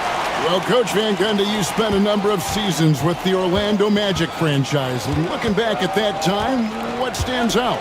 Look, Kevin, what stands out for most coaches in jobs, we actually won a lot there, and the winning stands out. I coached a great group of players, inherited not only talent, but guys of high character.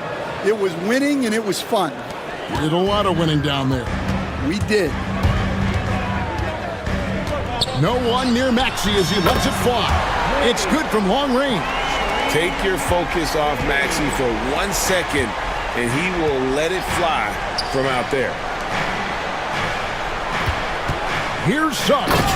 And Suggs throws it down. And he wanted everybody in the building to feel that ferocity. And we did. Yeah. And we felt it. Even over here, we felt it.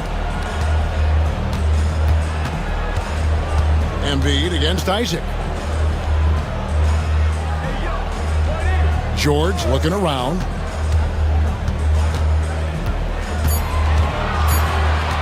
Driving the lane. Can't connect from short range.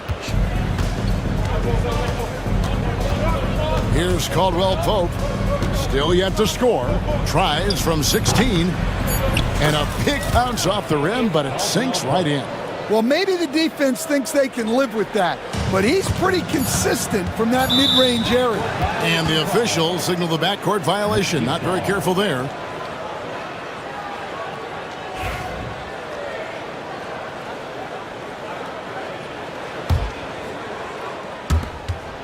And that concludes a back-and-forth, high-scoring first quarter of play.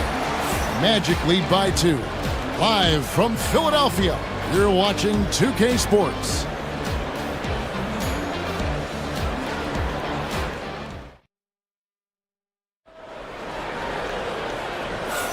And this has been a fairly close game through the first quarter, and we'll see what happens here in the second. And guys, for the Magic, what jumps out to you so far, numbers-wise? Well, they've been aggressive from the beginning, particularly on the offensive end. Yeah, and that's helped them get the lead. But we'll have to see if they can sustain this offensive output. Paul George is out there with Tyrese Maxey. Then it's Martin.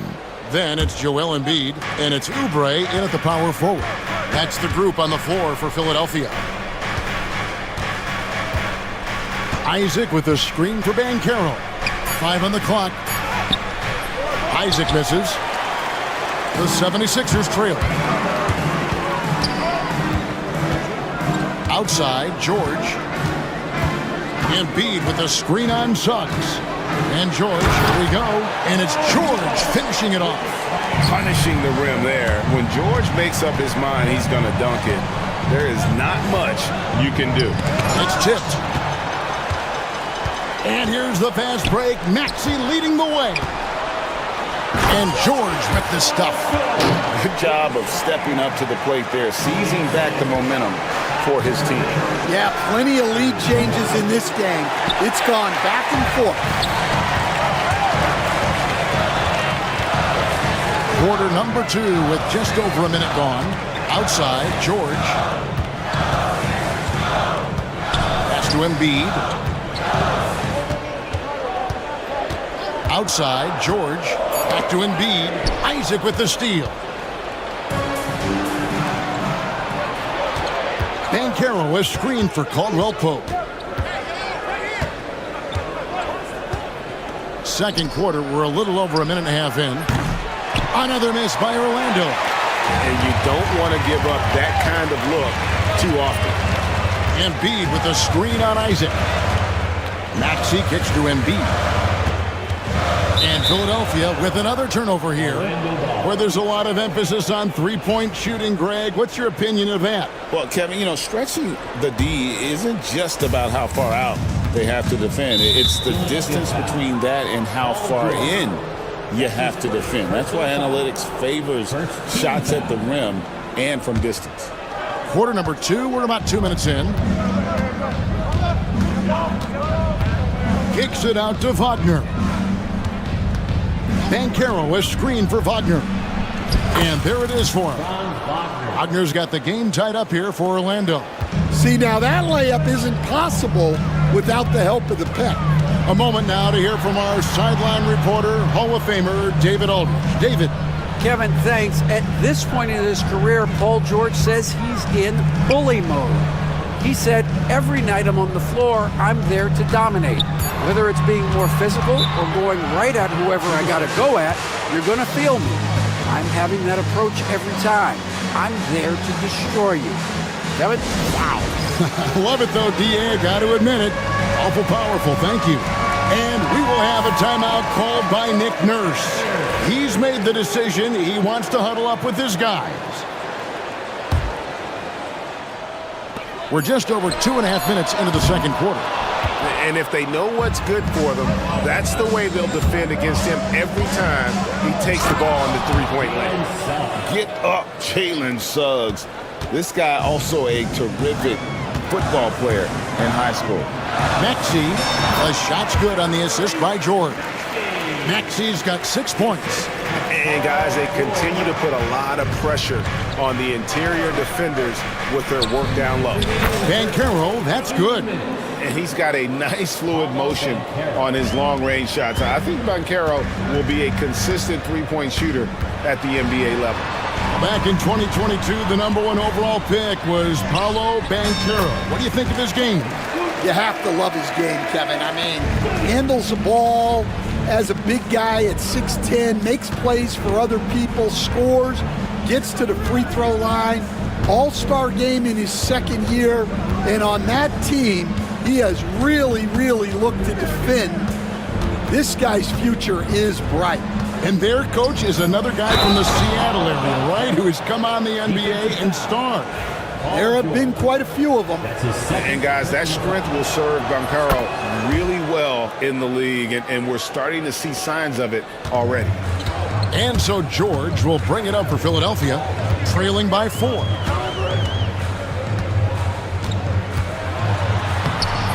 Rebound by the Magic. 1:06 left here in the second. Oubre against Suggs. And Wagner has it in the corner. Pass to Isaac. Shot clock at 6. Here's Caldwell Pope. His shot is good, making him a perfect 2 for 2 from the floor. And part of an overall effort for Kentavious going for higher percentage shots. That time working inside. Here's George. And contact on the shot, so he'll be shooting free throws here. It's on Paolo Banchero.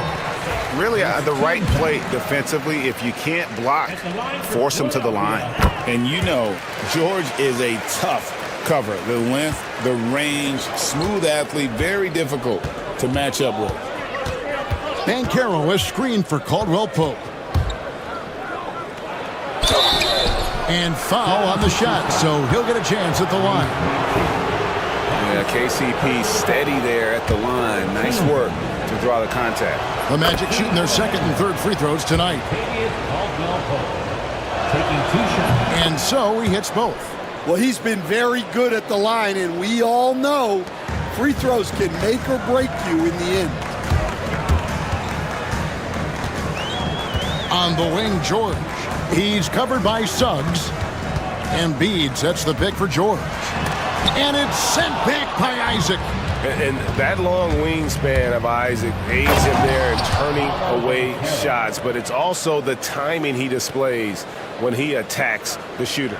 And he has his fingerprints all over this first half. He is just shooting it so efficiently. So we've reached the end of the first half of play. Magic out in front as they end the second quarter with a massive 16-6 run. Time now for the halftime break, with the third quarter soon to follow right here on 2K Sports.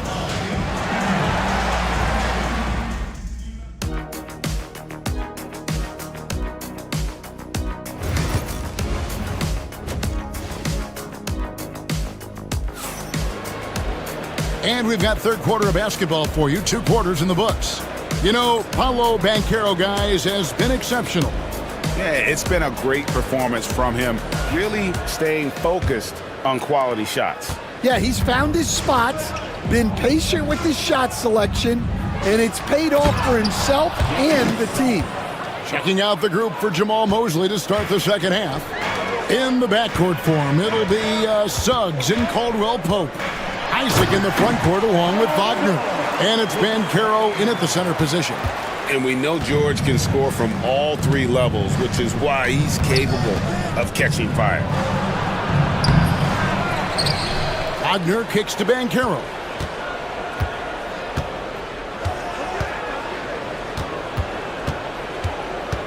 Back to Wagner. Count the bucket, coming off a perfectly placed assist. Wagner's got the lead up to 10 now for the Magic. 76ers shooting 61%, showing all the indications of an offense that is locked in. Pass to Embiid. And here's George. He's covered by Suggs. Back to Embiid. Oh, and the jam by Embiid. And it's no secret that Embiid enjoys the spotlight. When he gets a chance to show off some, he seizes it. Isaac finds Suggs. Here he goes. And Suggs throws it down. Just rubbing it in their faces with that dunk. He is never going to take his foot off the pedal. Yeah, they're not pulling any punches here. Even the guards are attacking the basket. And what a finish by Maxey with that contact. That took a lot of guts. Hey, Stan, I've always wondered, back when you were coaching, college or pro, what was your defensive philosophy? Well, I think, first of all, Kevin, we always wanted to take away the easy baskets. In other words, we're going to get back in transition, not give away fast breaks. We are going to try to protect the paint and make sure we're not giving away layups. And we didn't want to foul unnecessarily and give away free throws. And really good habits paying off for Suggs. He's finding shots and drumming up points for his squad. Here's George. It's hauled in by the Magic. And we've got a timeout called by Jamal Mosley. He wants to make some adjustments to the game plan, clearly.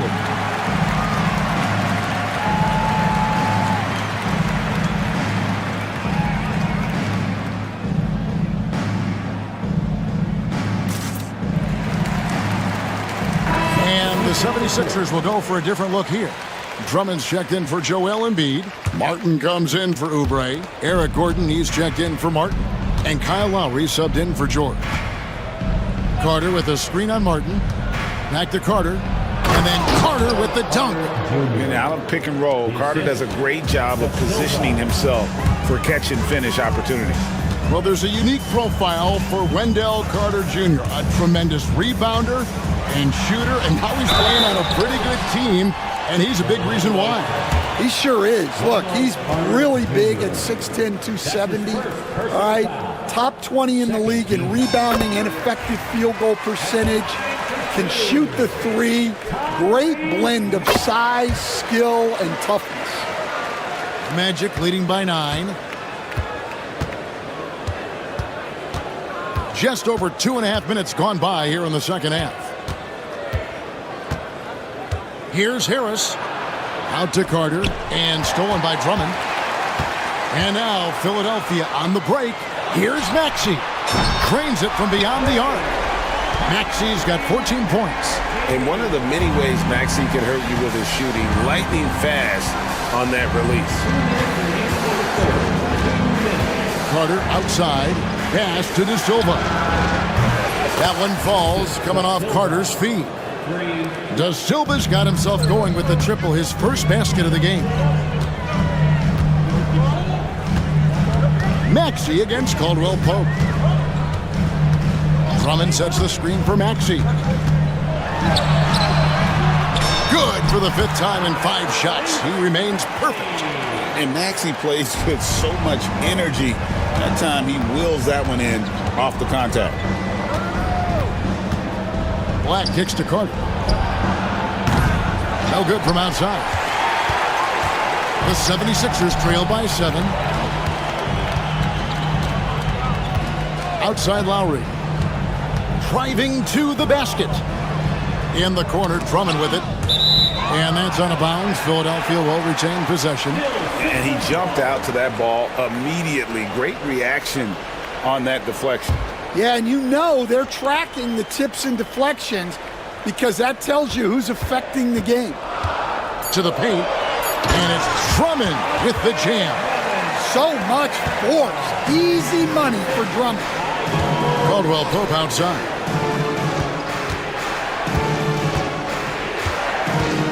Carter with a screen on Lowry. Caldwell Pope finds Carter. Hits the three-point bomb. Carter's got his 2nd bucket of the game to go. Yeah, showing off that ability to stretch the floor. Seems like everyone is a threat at the arc these days. Shot, high post, and the 76ers tack on 2 more. And Lowry does a good job of getting off his shot in that mid-range area. Here's Black, now recovering. It's tipped, and it goes out of bounds. Last touch by Lowry.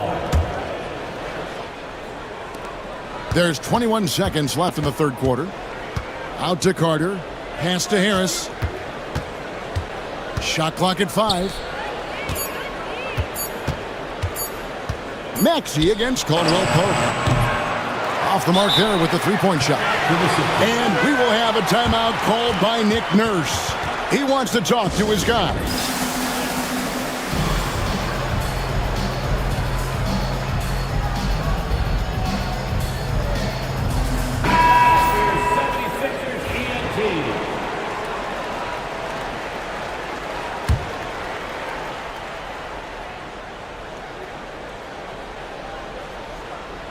Isaac with the steal. Puts up a deep 3. And the last second attempt doesn't fall. And so it's Orlando with a 6-point lead at the end of the quarter. And they've done a phenomenal job down low. So many of their points coming right at... And it's time now to bring you our State Farm assist of the game. And he's always been the favorite to bag this honor. These kind of feeds are his bread and butter. Well, he's a consummate floor general, surveying the defense and delivering the pass on time and on target. And I know I speak for all of us when I say I can't wait to see what kind of finish awaits us here in the fourth quarter. Oubre out there with Embiid. Then it's George. Then it's Martin. And it's Lowry in at the 2-guard spot. That's the group on the floor for Philadelphia. Using that momentum to just prepare for liftoff. Suggs were a problem on the drive. Lowry deciding where to go with it here. Pass to Oubre. Back to Lowry. Just 5 on the clock. Embiid sets the pick for Lowry. 20 feet out. And it comes off the front of the rim.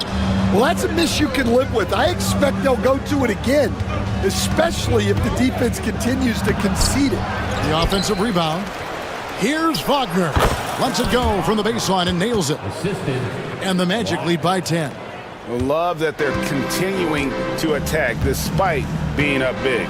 Yeah, they're being absolutely relentless, building this lead in every way possible. And George, here we go. No stopping him there. Jams it in as he's fouled. Chance now for a 3-point play. It's on Franz Wagner. Maxey's checked in for Kyle Lowry. And some stats here, guys. The scoring breakdown for the Magic. Well, they've been hitting threes at a high clip, and the defense hasn't done enough to challenge them at the line. They need to close out and run them off the 3. And during this game, they sliced the D apart by just attacking the rim, flat out dominating them inside. The Magic making a switch here. Caldwell Pope checked in. And putting his explosive athleticism on full display there. George is capable of some highlight reel dunks. Wagner, a screen on Maxey. Caldwell Pope. And it's Philadelphia with the rebound. Embiid's got his 4th rebound with that last one here tonight. Back to Oubre.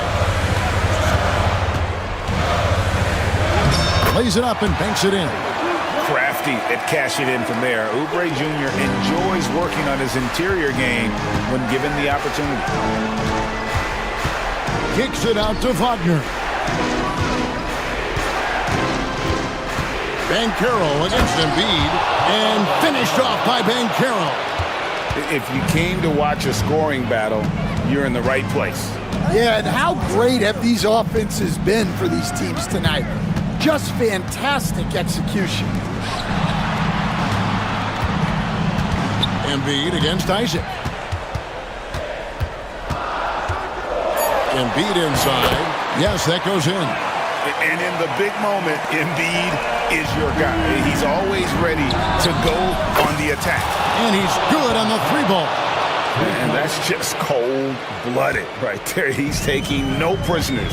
Yeah, he's leaving no doubt in this one, doing everything he can to slam the door on a comeback. Martin finds George. Oubre sets the screen for George. Rebound by the Magic. We've got 1:48 left in the fourth quarter. And Suggs throws it down. Never a bad idea to run the old pick play. You're right. And if it produces a slam like that, we'll probably see more of them. Yeah, defensive breakdown there. Gotta communicate and switch that screen. Offensively, Maxey can be such a problem. He attacks you with that relentless energy. Here's Suggs. He makes his 10th basket of the night from the field. He has missed 2 shots from the floor. Well, when you have a scorer as skilled as he is, you do everything you can to get him the looks he needs. Embiid sets the pick for Maxey. Pass to Embiid. Now, here's Oubre. And the jam by Oubre. And the leaping ability of Oubre Jr. When he gets inside, this guy is determined to finish. Suggs passes to Wagner. Wagner a screen on Maxey. And that one off the back of the rim and in. And the Magic lead by 9. And it's just competing, you know, giving your best when it matters most. Yeah, they've got clutch guys on this team, and they never let up.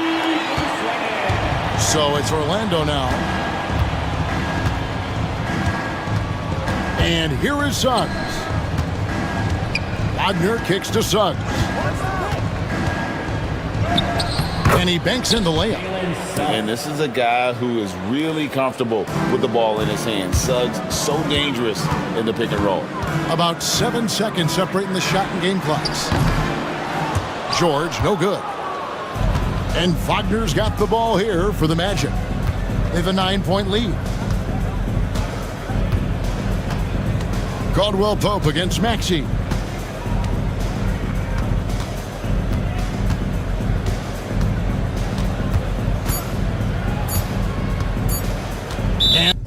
And the whistle blows. It's going to be on Tyrese Maxey. That'll be his second foul of the game. First team foul.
And it's the Knicks to start out.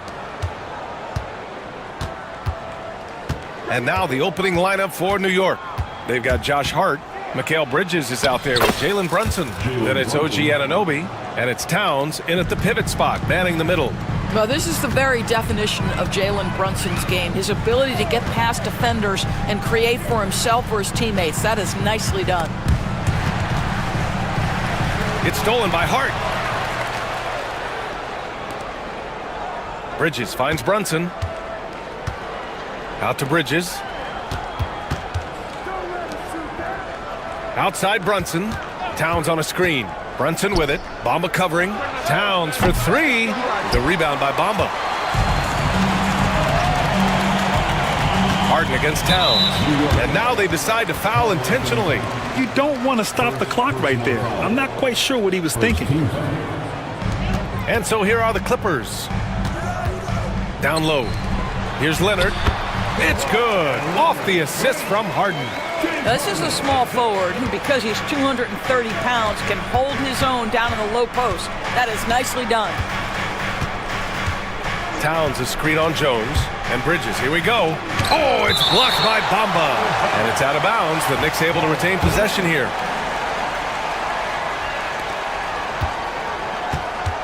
Hart passes to Anunoby. 6 to shoot. Towns on a screen. New York needs to get one up quick. The timer ticks. And it's Towns with the power finish.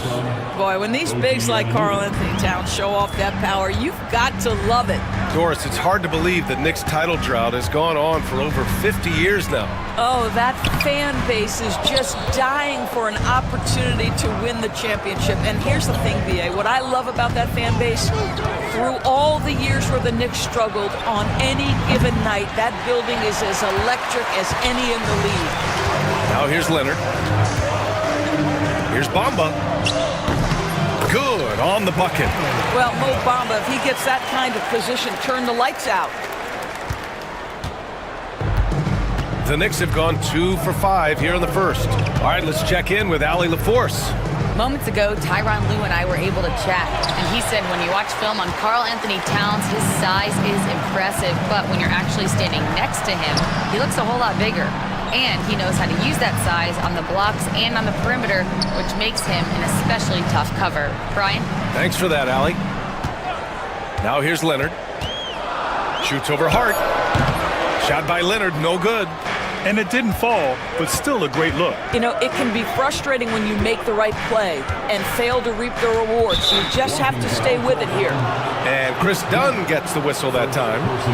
That's his first foul. Yeah, he tried to gain position, but couldn't quite get there.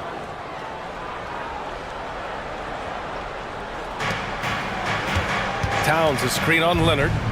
Brunson passes to Towns. Anunoby on the wing. Back to Towns. And he drops in the layup off the glass. Towns has got his second basket of the game. Yeah, this team is at its best when Towns is looking to establish himself on the interior. Pass to Leonard. Over Brunson. Leonard, good. I love this approach. Getting him involved early, and it's already paying off. They know that if this guy goes off, their chances of winning rise exponentially. Now here's Brunson. Hart from long range. Sends it home from three-point land. That's just outstanding floor awareness from Jalen Brunson. It doesn't matter if he's at the 1 or the 2. He always makes the right play. Anunoby against Harden. Here's Leonard. And that makes him 3 for 4. He's looking good. This guy a tough cover for any defender. Creative and assertive scoring the ball. Doris, looking back at James Harden's time at Houston, what an incredible individual run he went on. Come on, Brian. Finished in the top 3 in MVP voting 5 times with the Rockets. Came so close to getting to an NBA Finals. He's still beloved in the city of Houston. The Clippers trail. And he lays it up and in. James Harden's ability to finish with either hand, so crafty, understanding how to navigate around defenses when he's in the painted area. Now here's Bridges. No points yet. Anunoby a screen on Jones. Back to Bridges. 5 to shoot. Towns outside. Three-pointer. It's rebounded by Los Angeles. They've been taking care of business. Especially at the offensive end, where they've been totally in sync. Leonard with a screen on Anunoby. Harden, the pass to Leonard. And here's Jones. Over Towns.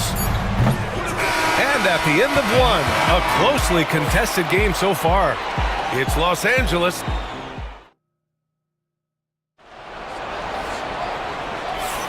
And getting it going again here in the second quarter. Fairly close game so far. And guys, let's get your take on the scoring breakdown for the Clippers. They've done a great job establishing an inside presence. Now that'll open up more options offensively throughout the remainder of the game. And their assist total, also impressive early, creating with the pass and playing for teammates. So on the floor for New York, Josh Hart is out there with Karl Anthony Towns. Then it's Mikal Bridges. Then there's Jalen Brunson. And it's Anunoby in at the 3 slot. Making sure of it with the two-hand slam, B.A. Yeah, I don't blame him. With the score this tight, you cannot take a chance here. And Doris, the Clippers with new jerseys, a shiny new arena, and an ownership group that is very aggressive. They want some shiny hardware to go with it. B.A., you have to appreciate an ownership group that is willing to spend and make all the right moves in order to position yourself for the championship. But now the players need to come through. And what has been their undoing in recent years is injuries and the lack of availability of their best players.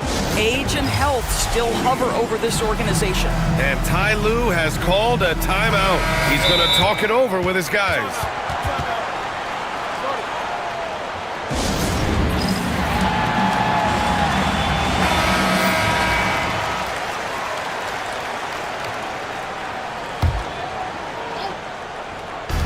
Here's Brunson outside.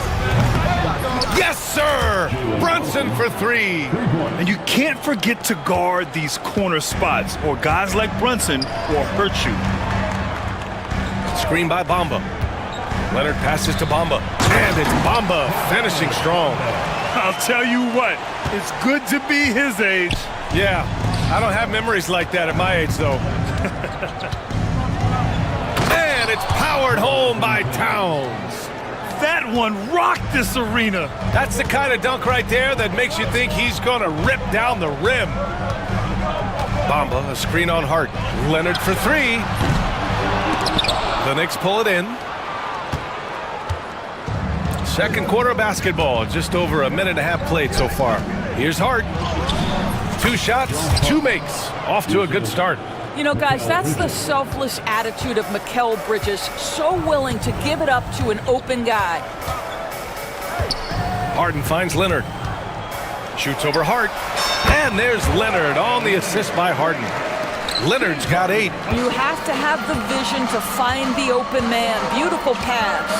Well, when Mikal Bridges was drafted in 2018, his hometown team, the Philadelphia 76ers, elected to trade him after selecting him. And B.A., he made no secret of the fact that that was a heartbreaking moment at the time. Consider that his mom actually worked in the Sixers front office in those days. But in the end, he has carved out one heck of a career. Jones against Anunoby. Shot clock at 6. Towns on a screen. Anunoby on the take. And down it goes. Jam that one home. Oh, give it to him at the rim, OG Anunoby. That's power, athleticism, beautifully done. Pass to Leonard. Fires for 3. Yes, and a nice assist from Harden. Harden's got 6 assists in the game.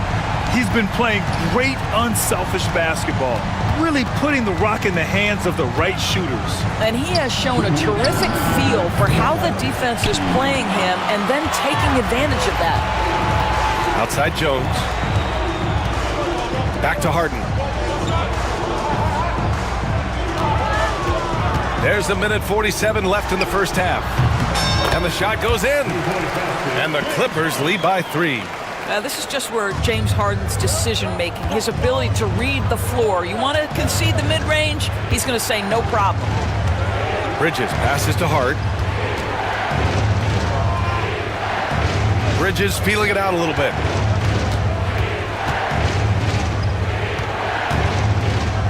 kick out to Brunson. Sneak it inside. It's Brunson. Yeah, don't be fooled by the height, guys. Brunson is a terrific finisher inside. Harden drives in. Oh, and Towns with the block. And we'll have a timeout called by Tom Thibodeau. We might see him looking to make some tweaks to the strategy here.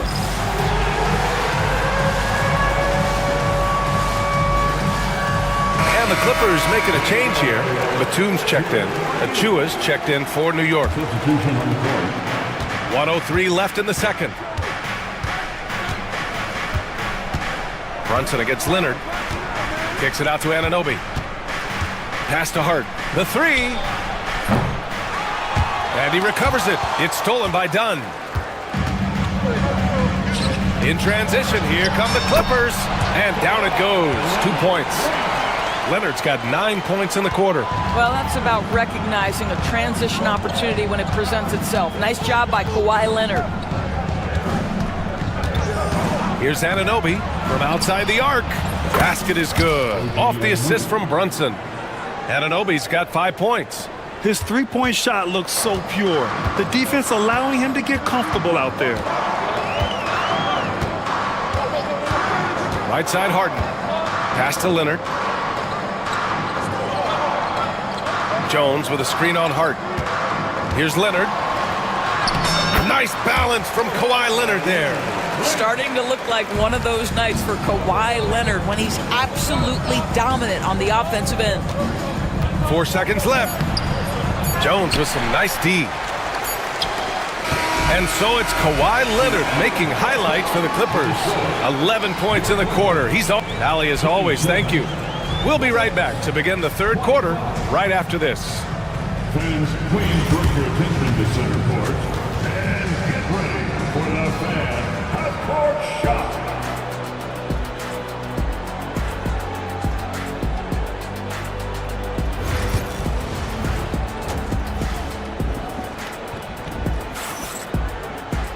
And we're halfway through this one. Plenty of basketball left in a game that's been a fairly even one. It's been one outstanding game from Kawhi Leonard. Yeah, they've done an amazing job of creating room to operate for him. And then, of course, executing. One of the things every player is after is efficiency at the offensive end. And boy, this young guy has done just that. Kawhi Leonard out there with Derrick Jones. Then there's Nicholas Batum. Then there's Chris Dunn.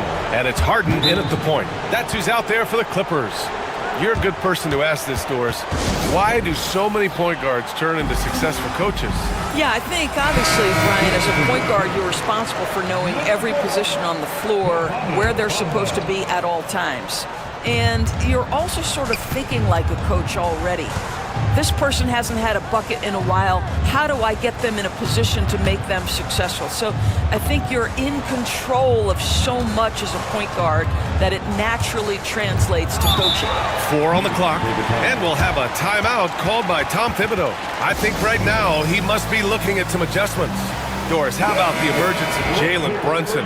The Knicks got him as a free agent. B.A., it's incredible because the Knicks, when they signed him back in the summer of 2022, many voices were out there saying it's an overpay, you paid Jalen too much. Well, guess what? All NBA performer, and that contract looks like a bargain. To the inside. It's hauled in by Jalen Brunson. Great contest by the defender, but that's a dunk you've got to put down in his face. And timeout is called by Tom Thibodeau. He wants to make sure everybody's on the same page. Second half getting started, about a minute played. Knicks trail by 3. Outside Hart. To the middle. Oh, a big finish with a one-handed jam. Let's remember this is 6'8" with some hops. OG Anunoby with the dunk. It's stolen by Hart, and timeout is called by Tom Thibodeau. He wants to review the game plan. Without question, Kawhi Leonard displaying his skills today. Boy, he's really had their number. They need to make some kind of adjustment during this timeout. And Brunson's got the ball here for the New York Knicks. First minute and a half of basketball played here in the third quarter. Anunoby for 3. Basket is good. Off the assist from Brunson. Brunson's got 4 assists in the game. Don't give OG Anunoby too much space, boy. He will rise and fire in the catch-and-shoot game. Dunn, the pass to Leonard. Oh, wow! Kawhi with the circus shot. In a tight game, they wanted to make sure of that possession. New York has gone 4 of 9 so far from the perimeter. Well, Doris, there's one thing for sure. When Kawhi Leonard is available, he's elite. There's no question about it, Brian. It's so difficult to watch a player who cares so deeply about the game as Kawhi does not have his body hold up. It's been unfortunate over the years to see the toll injuries have taken on his career. But boy, oh boy, clutch, skilled, competitive, tough, every attribute you could want.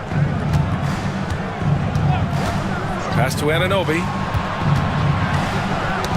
Oh, they get a hand on it, and it's going to be out of bounds. The Knicks will retain possession.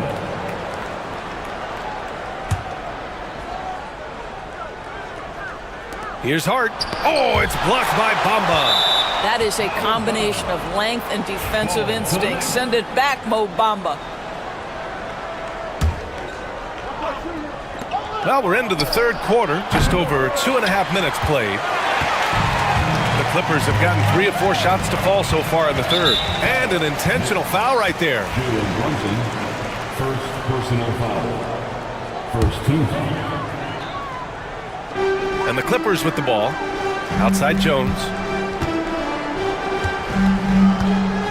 Outside Harden. Driving to the basket. Back to Jones. Outside Harden. Just 5 to shoot. Baseline jumper. And it's New York with a rebound. Towns has got 5 rebounds tonight.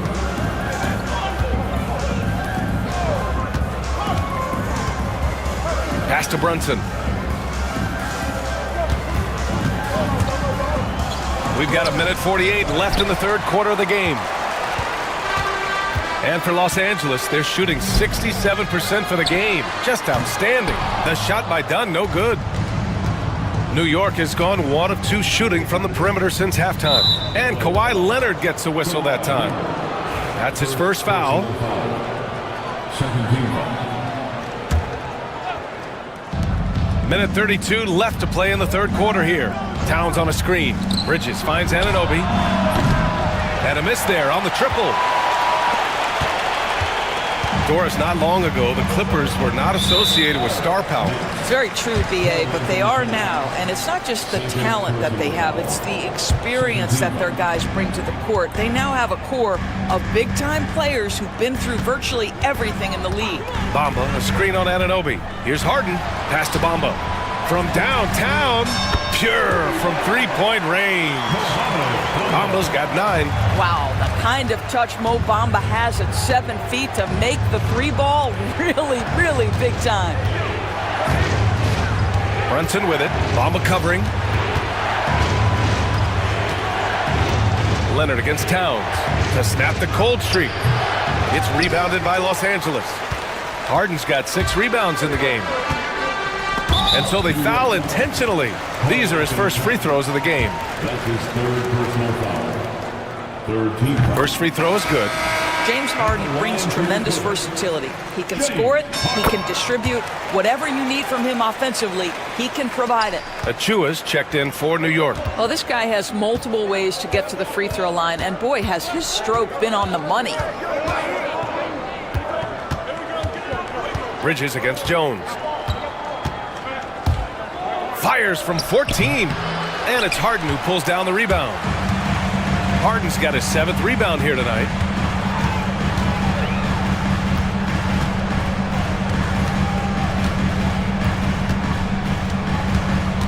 To the paint. Pass to Jones. And again, it's the Clippers missing. The third quarter comes to a close. It's Los Angeles. They're up by 5.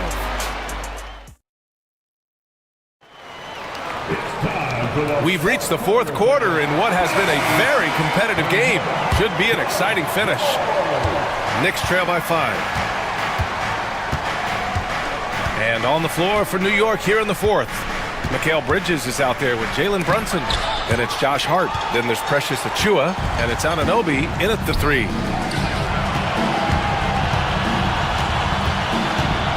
Harden with it. Hart covering.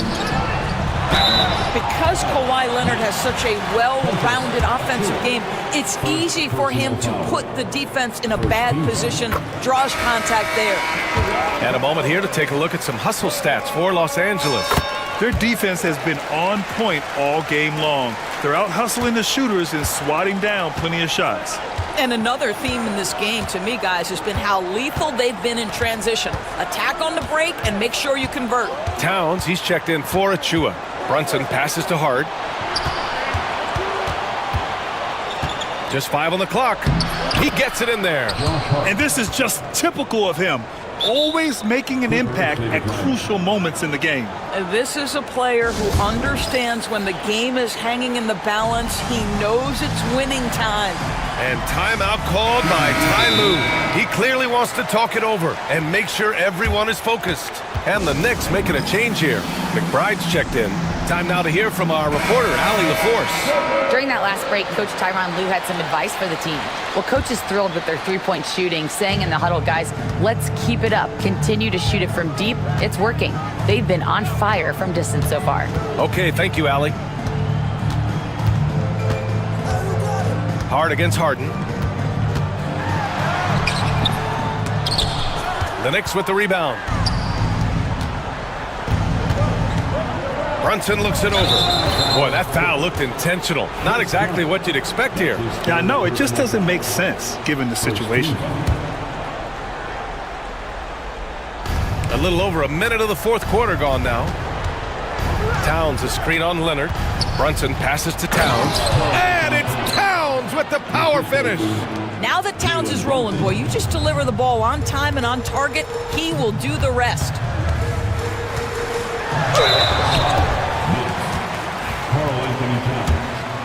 Fourth personal foul. Second team. And he knocks down the first one. Harden hits them both. Fourth quarter now. We're about a minute and a half in. Brunson against Leonard. Pass to Anunoby.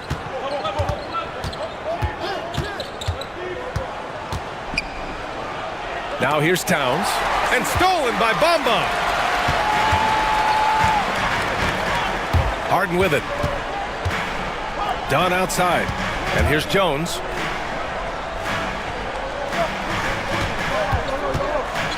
Inside. Out of bounds. It'll go to the Knicks. Unforced turnovers. They'll drive your coach insane.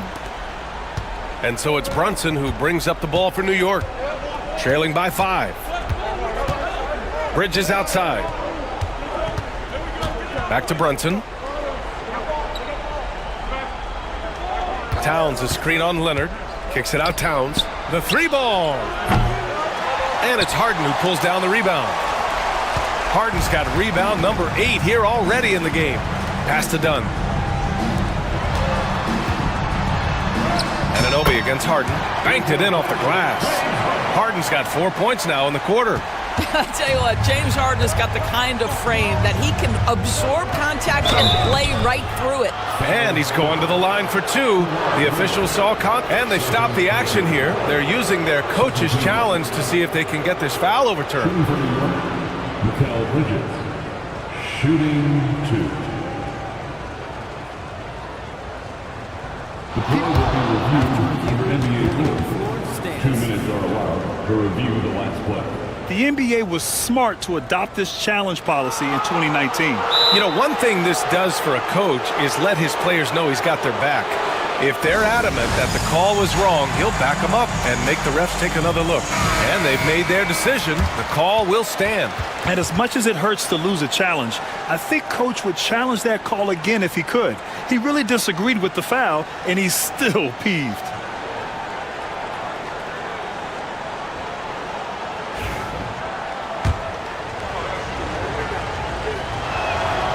The first one falls.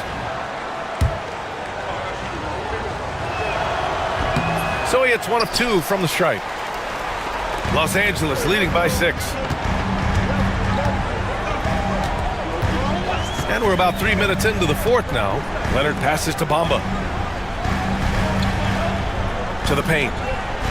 And it's Bamba finishing strong. Boy, you better keep the 7-footer Mo Bamba away from the cup. What an easy finish. Hard with it. Dunn in his pocket. Hart can't hit. Boy, this guy is a good finisher, so he misses a chippy. That's tough to take. Outside Harden. Dunn outside. Leonard outside. 5 on the clock. So it'll be 2 free throws. He was fouled in the, well, maybe a little bit of a use it or lose it situation with the coach's challenge. Probably won't make a difference to the outcome, but they still want to review the call.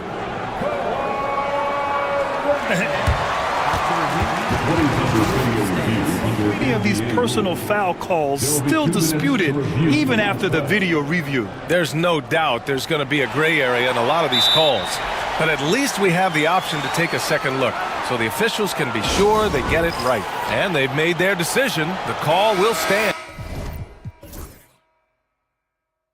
And as much as it hurts to lose a challenge, I think Coach would challenge that call again if he could. He really disagreed with the foul, and he's still peeved.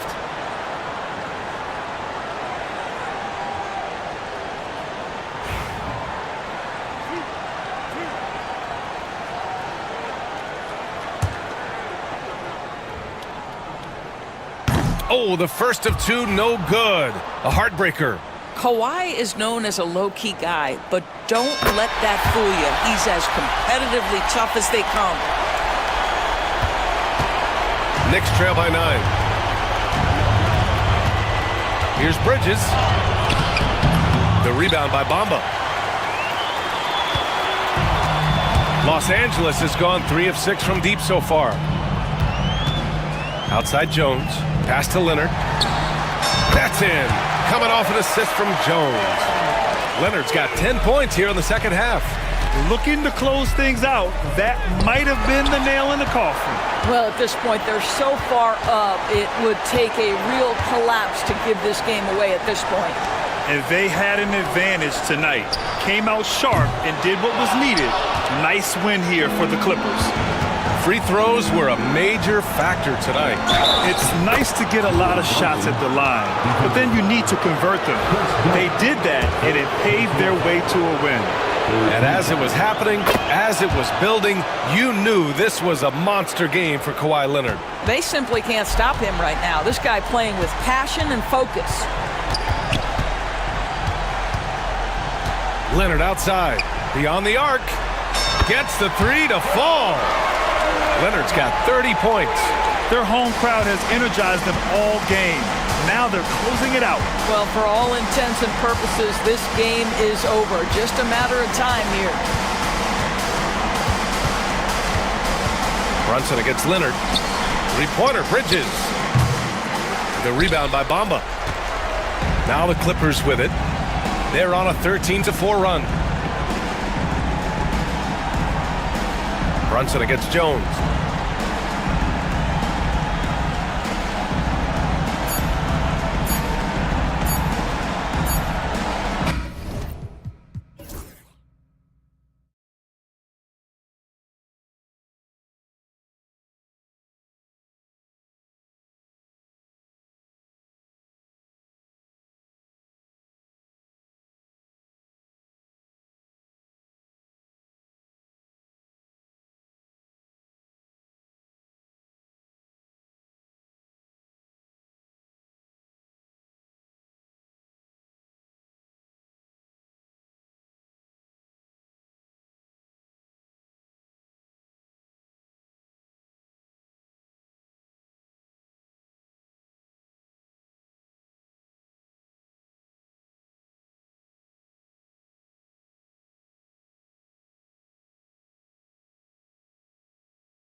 because of their depth. And Kevin, you've got to give both front offices a ton of credit. I mean, you've got to find guys and try to be economical about it, and they need to be able to play important minutes for you. It's a little more art than science, and kudos to both of these front offices. A look at the Magic starting group. In the backcourt form, it'll be Suggs and Caldwell Pope. Isaac in the front court along with Wagner. And it's Banchero in its center. Really like what Edwards did there, assertive in the two-man game. Suggs looking around. Wagner with a screen for Suggs. That's his second shot and his second basket. He's 2 for 2. Boy, he is looking confident. Love how they're using him so far. And you know what? They're going to keep using him. I mean, he'll be the centerpiece of their offense today. You can bank on that. Alexander Walker with the ball. He's guarded by Caldwell Pope. Randall left side. Just 5 to shoot. Here's Edwards. Rebounded by Isaac. You almost have to assume he's going to knock those down when he is that open. There's always a surprise, isn't there, Clark, in the offseason? Let's go back to 2022. That offseason, the Timberwolves going all in on Rudy Gobert. Basically, Kevin, they traded 5 firsts plus a bunch of good players for Gobert. It was derided at the time, and I can understand why, but Rudy's defense has taken them to another level, and he's actually been a little better offensively than people thought he would be. Now here's Edwards. Paolo Banchero unable to get his last shot to go in. Built like a linebacker, Edwards is not your average off guard, folks. Now here's Banchero. Wagner outside. Isaac with a screen for Wagner. Back to Banchero. Wagner, a screen on McDaniel. Banchero, that's good. Excellent work in the screen and roll. Banchero solid at knowing when to shoot in those sets. Pass to Randall. Edwards with the screen for Randall.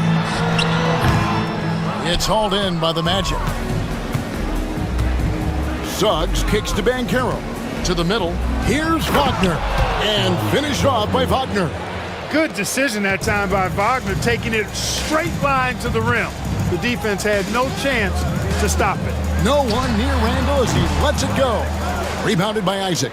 I didn't see that miss coming. I mean, he's usually been money from that range. Suggs passes to Caldwell Pope.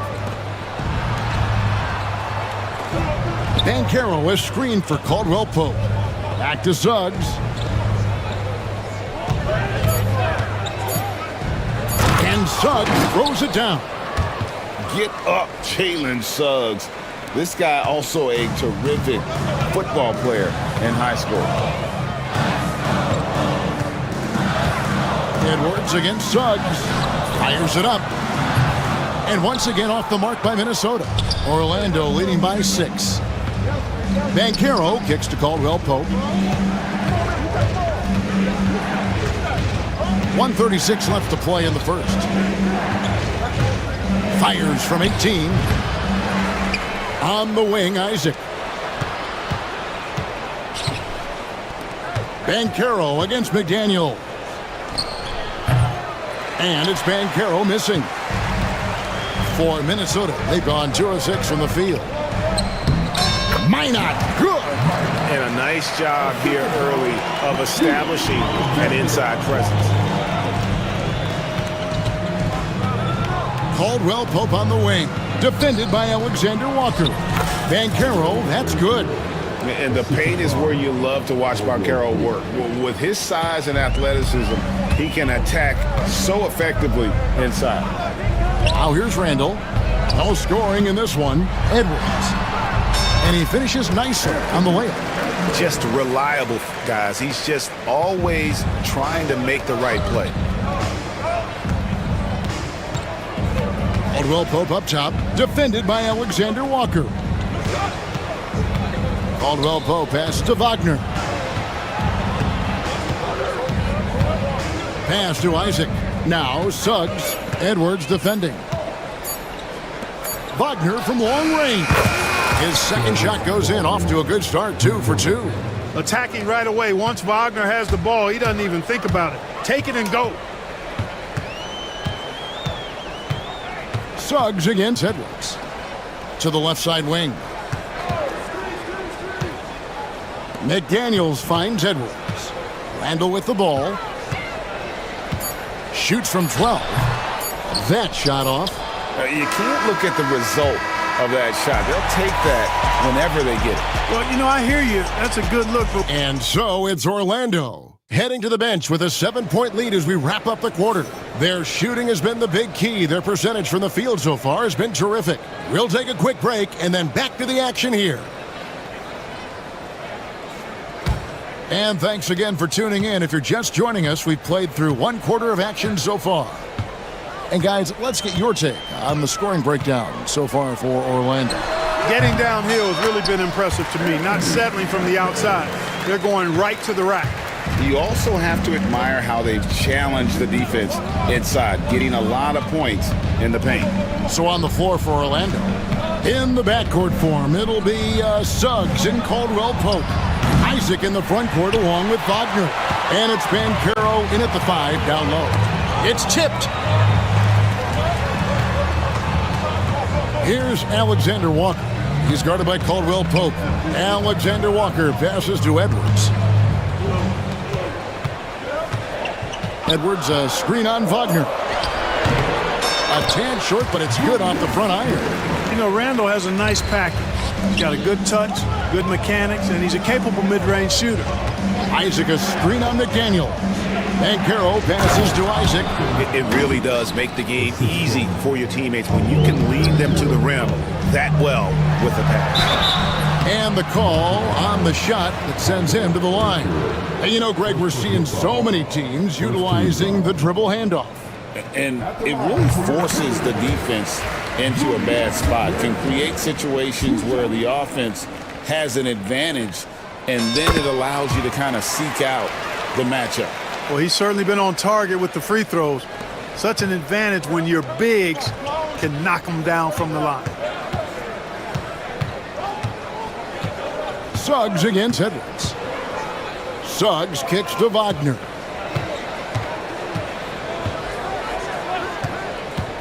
Bancaro outside. Buries it from three-point range. Bancaro's got 7. Oh, love that. Bancaro moves so well with and without the ball.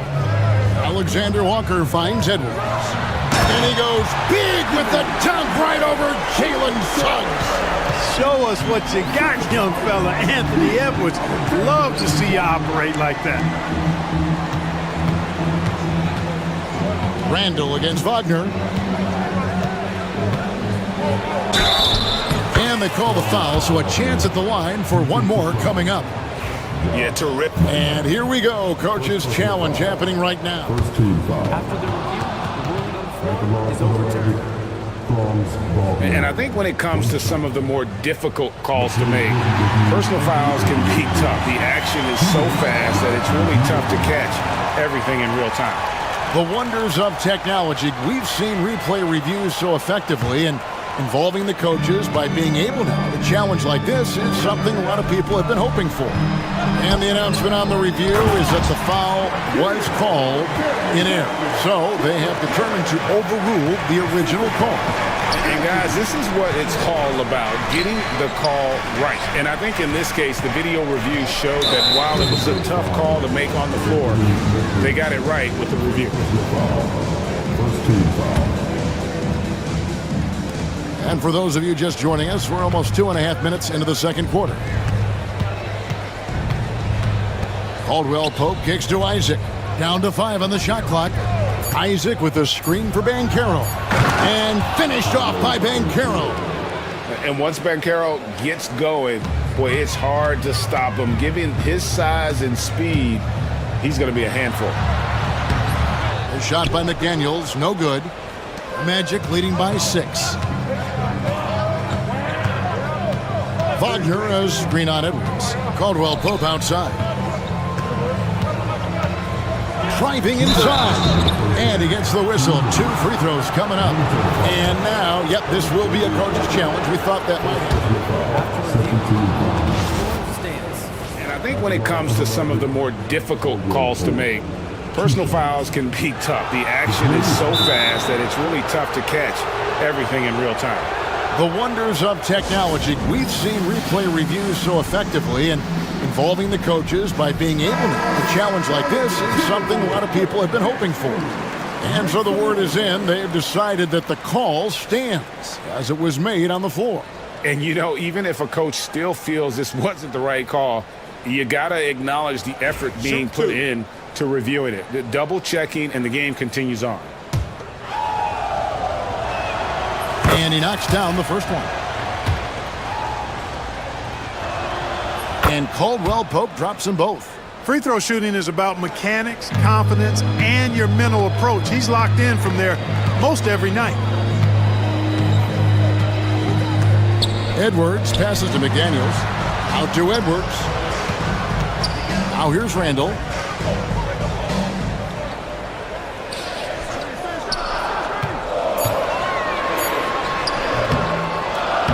And all around the rim that time before dropping in. Randall's got 6 in the quarter. Taking it himself, Randall changes who he is when the jumper goes in. Wagner outside. Off target from three-point range. Timberwolves trail by 6. And Clark, here's a great guy to have in the rotation. Nickeil Alexander-Walker. Loved him in college. Loved his versatility, and I thought it would translate nicely to the NBA. Took him a minute to find his rhythm, but he's got great length, which makes him versatile defensively, and he can play with just about anybody because he's got good all-around offensive skills. Isaac. Rebound, Minnesota. 51 seconds left to play in the first half. Edwards against Suggs. Pass to Minot. And it's Orlando with the rebound. Isaac's got 4 rebounds in this game. Suggs kicks to Caldwell Pope. Shoots over Alexander Walker. The Magic again can't hit. Timberwolves have gone 6 of 8 from the field in the second quarter. It's Edwards on the wing. Picked by Randall. Edwards passes to Randall. That 3 off the mark. And a close game so far through the first 2 quarters as we reach halftime. Magic lead by 4. And we'll get it going after this from the Target Center.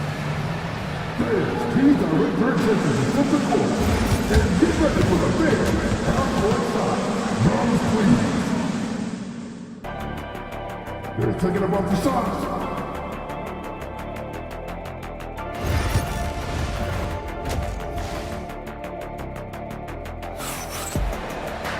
And after a fairly even first couple of quarters, the second half could turn out to be a great one as both teams try to gain an edge.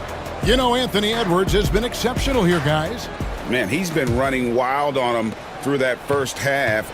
Absolute dynamite on offense. And you know what? I'll be interested to see just how much he's got left in the tank. That first half had to take a lot out of it. They've got Edwards. He's out there with Nickeil Alexander-Walker. Nas Reed out there with McDaniels. And it's Minot in at the 4 spot. That's Chris Finch's 5 as we get into the second half. Pass to McDaniels. Now Alexander Walker. Back to McDaniel. And finished off by McDaniel. Rocking him right off the floor. Explosive jam by McDaniel. Now Suggs. Out of hand on it. McDaniels with the ball. For the tie. And he sinks the layup. McDaniels got it all tied up now for the Timberwolves. So impressive, the fortitude, the will to battle back, but it did take a lot of energy to get here. Yeah, you know, battling back is about staying the course, and their attitude never changed. Carter drives in, and then Carter with the dunk. Carter Jr. showing you the mobility that he has as a big guy. Really good job that time creating for himself. Pass to Alexander Walker. To the paint, looking for McDaniels. He gets it there. And stolen by Harris. Here's Carter. Basket is good. The assist from Harris. Now it's a 4-point Orlando lead.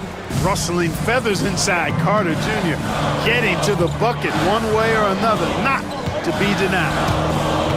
Here's Alexander Walker. Reed with it. Pass to McDaniels. Back to Reed. And we've got a timeout called from Chris Finch. He's going to have a discussion here on the sideline.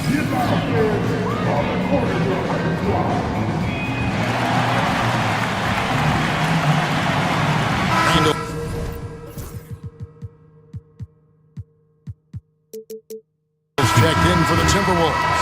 Dante DiVincenzo comes in for Edwards. And a switcher also for Orlando.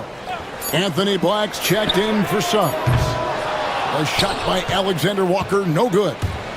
And so it's Carter who brings the ball up for Orlando. They lead by 4.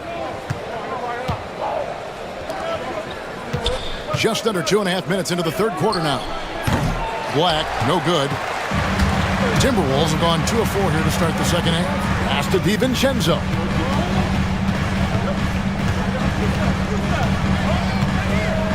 And he dunks it down. DiVincenzo's got major bounce now. This kid is a big-time leaper. He can play at the rim and above it, too. And here is McDaniel. A steal. Here's De Silva. And he jams it with authority. That's a stomach punch, guys.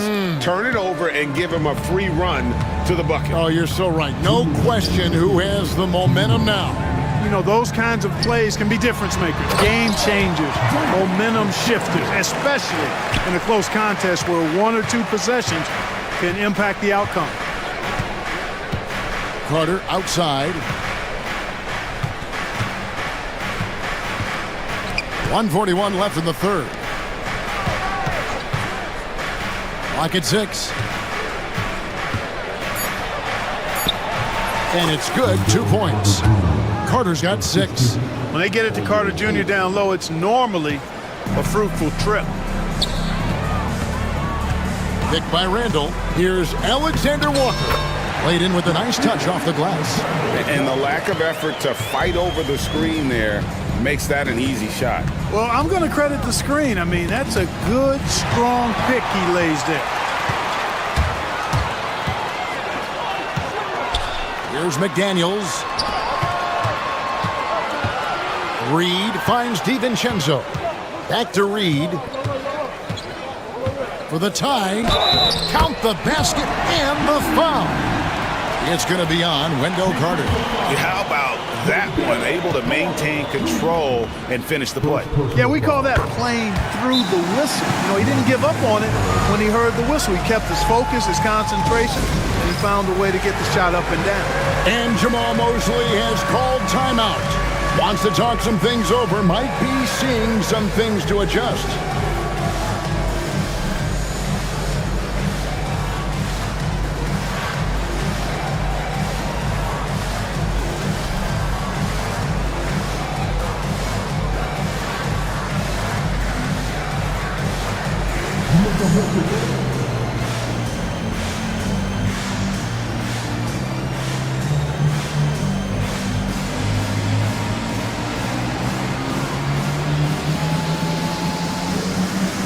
Edwards, he's checked in for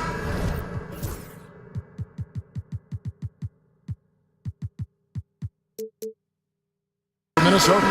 And Jamal Mosley has called timeout. He's ready to talk things through with the team.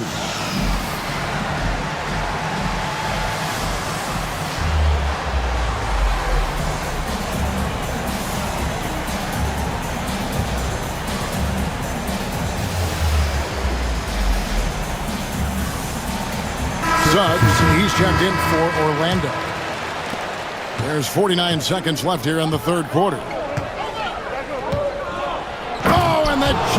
Suggs. Boy, a bunch of pep in his step. Suggs got up a little extra on that one.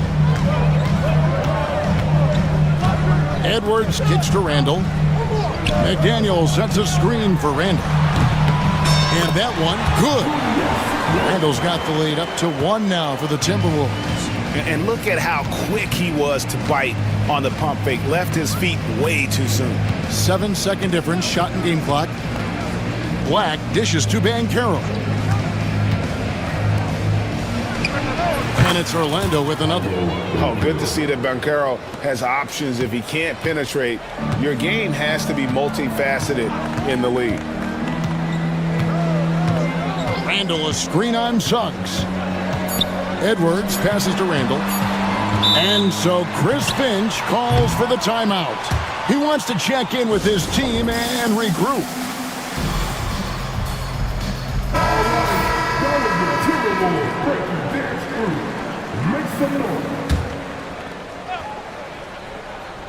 And stolen by Wagner. And we've got a timeout called from Chris Finch. Pivotal moment in this game. Well, what a terrific game it's been so far, with this fourth quarter sure to bring more pressure-packed basketball. Orlando leading. So on the floor for Orlando, Isaac in the front court along with Wagner. Suggs out there with Black.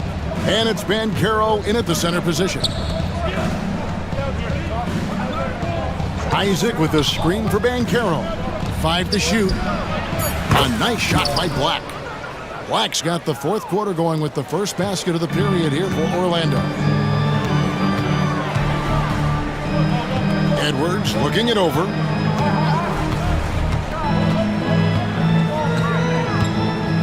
On the wing, DiVincenzo. Back to Edwards. The Timberwolves need to get a shot off here. DiVincenzo can't hit it. Orlando leading by 4. And so they foul intentionally. Really no idea why you're fouling in a situation like that. You know, maybe there's some bad blood between those two. Yeah, but that's no excuse for that kind of foul. I mean, that might be an explanation for it, but certainly doesn't justify it. And even then, it's just not a good play. Minnesota making some changes. Einod's checked in, and Nickeil Alexander-Walker in for Dante DiVincenzo. And a switcher also for Orlando. Kentavious Caldwell-Pope, he's checked in for Black. And while we've got a moment, let's send it over to our terrific reporter, David Aldridge. David? Hey, guys, I listened in on what Chris Finch was talking about with his players. He loves what they're doing in the paint. He said if they're not stopping us, keep doing it. Keep going after it down low. So they'll keep pounding it inside, guys. Thank you, David. We're just over a minute into this final quarter of play. Pass to Alexander-Walker. To the wing right side. McDaniels. Good on the triple. McDaniels got 9 points now in just the second half. If you want the title of 3-and-D player, you've got to make threes. McDaniels has really worked on that shot. Suggs kicks to Banchero. Wagner outside. Banchero a screen on Randall. Here's Wagner. And that one is good. And the Magic lead by 5. Wagner will battle you inside now. He's not afraid to embrace and even initiate contact. Count that one. Man, he's got such a great touch and feel around the basket. He made that reverse look easy.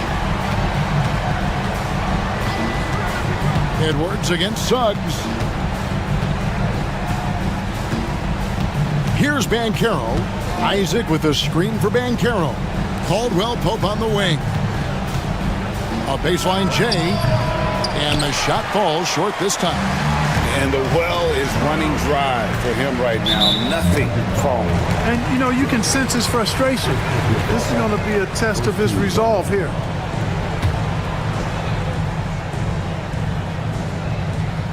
We're in the fourth quarter here. Just under 2.5 minutes gone. Alexander-Walker passes to Edwards. 6 to shoot. Here's Randall. And, you know, you look at Isaac, and the first thing you notice, guys, is his length. This guy is really long, and that helps him on the defensive end. Pass to Suggs. And Suggs throws it down. Jalen Suggs was known for knocking down big-time hoops in college, and we're already seeing it translate here in the NBA as well. Great confidence from that young man. Up it goes, and the Magic lead is cut down to just 2 points with the bucket from McDaniels. Shaden McDaniels, what a moment. Huge bucket there. Here's Ben Carroll. And finished off by Ben Carroll. No shame or fear in this young fella.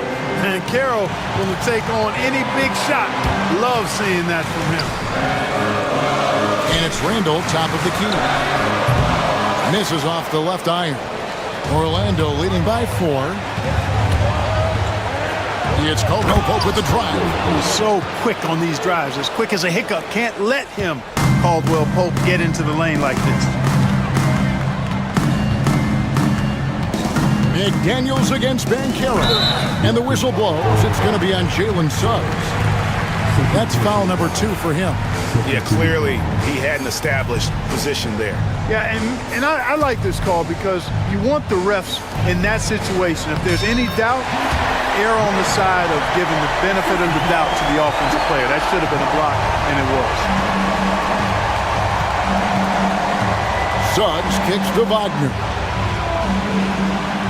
Ben Carroll a screen on Randall. Caldwell Pope outside. Picked away. Alexander Walker passes to McDaniels. And foul on the shot he'll shoot. The coach's challenge has been issued.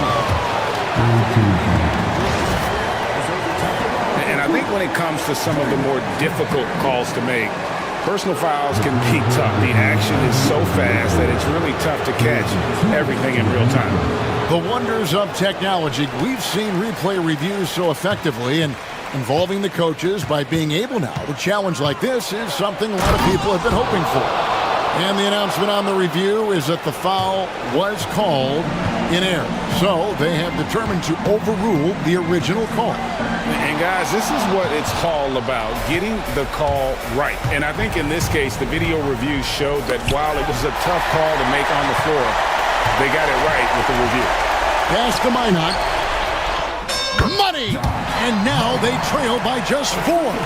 You gotta love his hustle, leaving the defense no time to react. And you know you're going to get those buckets, guys, when you're quick to get out on the break. Get that ball up the court as fast as you can. 20 seconds left in the fourth quarter. With the drive, and Suggs throws it down. Relentless in their approach, even with the game firmly in hand. And, you know, until that final buzzer sounds, I mean, you've got to treat every possession like it's crucial. 16 seconds left in the fourth quarter of this one. Outside Edwards. His 3-pointer's off the mark.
The backcourt. No question, BA.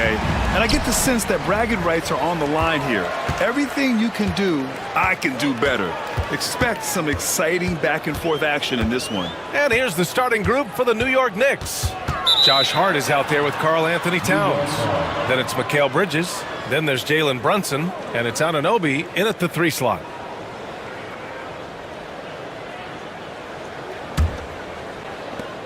And Brunson's got the ball here for New York.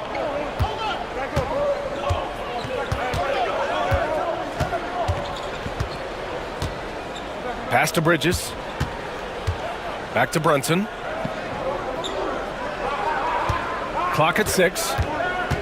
Outside Hart. Basket is good. Off the assist from Brunson. Just taking it right to the rim, and no one was there to greet him. Easy possessions like that literally are just a gift. You just dream of them. He'll gladly take those. Embiid misses. That was a good look for him from mid-range, but just couldn't make the defense pay. We know how great Joel Embiid is, but he simply hasn't been as effective in the postseason. Part of that is because of all the defensive attention he gets. We know things tighten up in the postseason, and things become much more challenging. That's why he needs a better supporting cast. And George with the jam. You gotta like the momentum on George's drive, cutting into the defense and clearing himself a path. Pass to Anunoby. Hart with it. Martin picks him up. Back to Anunoby. Floats one. Philadelphia grabs the miss. A moment to hear from Allie LaForce. Earlier, I spoke with Nick Nurse. We got into it about his strategy against Karl Anthony Towns. These modern bigs are tough to stop, he told me, and went on to say, I'm hoping we can just force him to take bad shots, not the ones that he wants. I'll settle for that. So they're looking to disrupt Cat's selections and keep him from his spots, guys. All right, appreciate it, Allie. Here's Brunson. Philadelphia getting their last shot to go to the middle. And there's Towns on the assist by Brunson. Brunson's got 3 assists now in this one. Nice positioning and footwork on point. And Towns so smooth down there inside. Now here's George. Embiid, a screen on Anunoby. Here's George.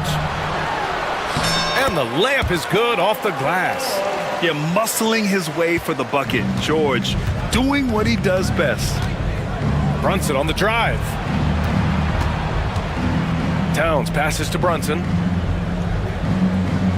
Towns, a screen on George. Back to Towns. And it's powered home by Towns. And just shredding apart the defense with his passing. He's helping to pace this offense so well. He's locked in with his teammates right now, setting guys up in perfect position. Now here's Maxey. Down low. Here's Embiid. And he powers it down right on Karl Anthony Towns. Wow. Wow, the process. Come on, I want to see that again. And so it's Brunson with it. He brings it up for the New York Knicks. And Grant, I know you played a part in Embiid's decision to join Team USA. Yeah, BA, I spent a lot of time talking to Joel Embiid and convincing him to play for us in the U.S. men's national team. Bridges, rebound by Philadelphia. Oh, man, that's tough. That's definitely one he'd like back. Almost too wide open. Embiid, high post. And Embiid gets the double team. And we're going to have a jump ball.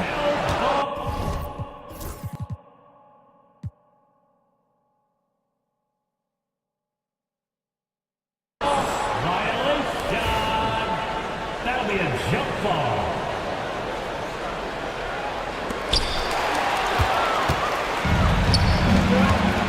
Bridges passes to Towns. 3 shots, 3 baskets. Great efficiency so far. The defense got crossed up, and Bridges takes advantage with that pass. Here's George. And the layup falls. George has got 6. Starting to find his rhythm. He's cooking, and he knows it.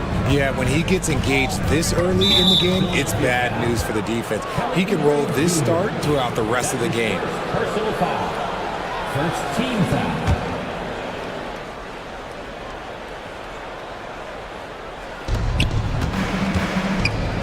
Brunson finds Anunoby. Maxey on the wing. launches it. Hart pulls it in. If they play this right, they can go 2 for 1. Yeah, they really have to work the clock right now. Here's Towns, and it's powered home by Towns.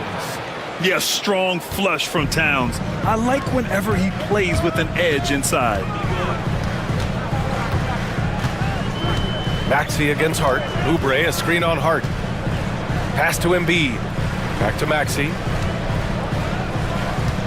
6 to shoot. Screen by Embiid. Maxey with it. Towns covering. Here's Embiid. Hits the layup after the sweet pump fake to freeze the D. Embiid's gotten his second bucket of the game. Here's Towns into the lane. And it's powered home by Towns. He's just an aggressive finisher there inside. Hey, when you got bounce like that, you feel like you can take on anybody. It's been all about Karl Anthony Towns for New York.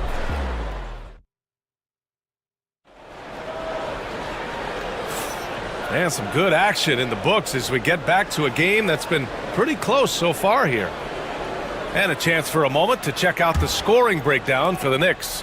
Well, they're off to a good start getting it inside and scoring at close range. Solid fundamentals so far in this one. Yeah, on top of that, they've been resourceful defensively, generating scoring opportunities by forcing turnovers. They've got Tyrese Maxey. Kenyon Martin is out there with Kelly Oubre. Then it's Joel Embiid. And it's George in at the 1. That's the group on the floor for Philadelphia. The Sixers trailing, and now the Sixers on the break.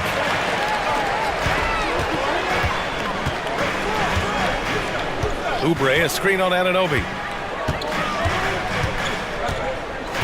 George scanning the floor.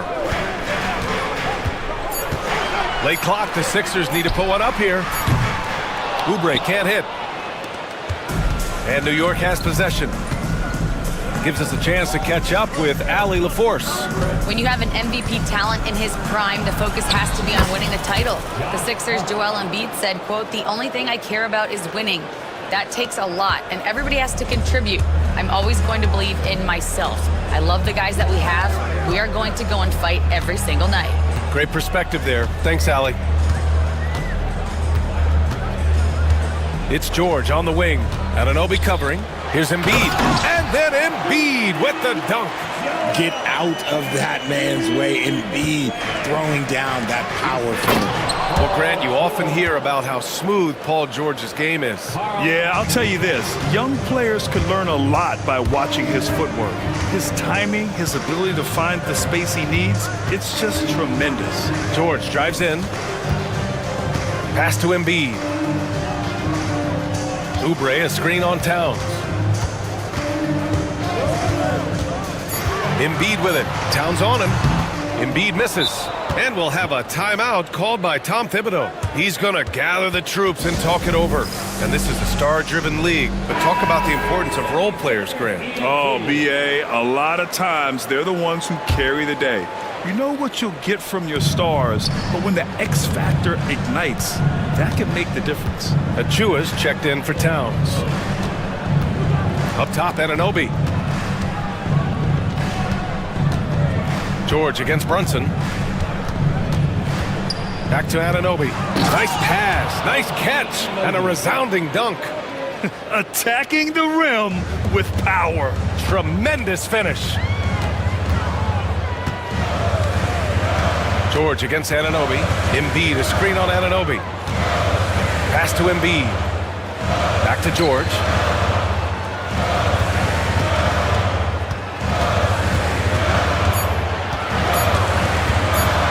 And the jam by George.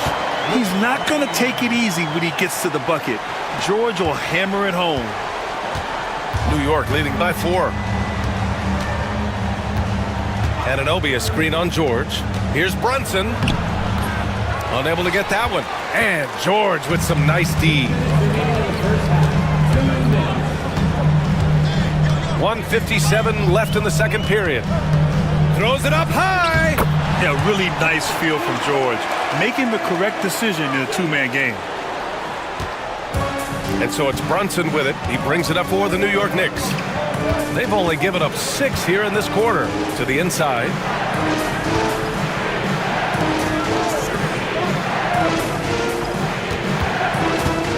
Fires from the line, and he gets the jumper to drop. And the Knicks lead by 4. And you just can't let Brunson get to his spots. I mean, he's an excellent mid-range shooter. George against Anunoby. Embiid, a screen on Anunoby. It's stolen by Hart. Left side, Anunoby. Pass to Brunson. 1:03 left to play in the first half. The shot from 20 feet out. Achua with the dunk. And though he has a scorer's mindset, Brunson willing to make the next pass. Joel striding through, and Embiid throws it down. I just love the aggressive finish. I'm thinking he's sending a strong message with that jam. Bridges passes to Hart. Back to Bridges. And it's New York with another. Look at that catch and shoot ability from Bridges. Not all forwards have that skill. And timeout is called by Nick Nurse. He'll take the opportunity to regroup. Well, Richard, he's the Iron Man of the NBA right now. Mikal Bridges takes pride in being available on a nightly basis. We've all heard it before. The best ability is availability. And Bridges does whatever it takes to not miss games. More teams need to take this mindset. McBride, he's checked in for Jalen Brunson. 43 seconds left to play in the second quarter. George outside. Let's go with a three. Oh, wow. Drew the contact, and that three almost went in. So he'll go to the line for 3 free throws. And you got to give Paul George credit for his mental toughness. There's always lots of chatter out there, but he tunes it out and just focuses on his game. And he nails the third. 32 seconds left in the half. Achua with a screen on George. Knocks down the triple. And the Knicks lead by 6. The 76ers have gone 4 for 6 here in the second. Anunoby against George. Embiid, a screen on Anunoby. George outside. Outside Oubre. Takes a three. It's good. Set up beautifully by George. George has got 5 assists in the game. And we're through the first half of play here in what's been a good one. New York out in front, leading by 3. Thanks, Allie. After the break, we'll see you right back here to begin quarter number 3.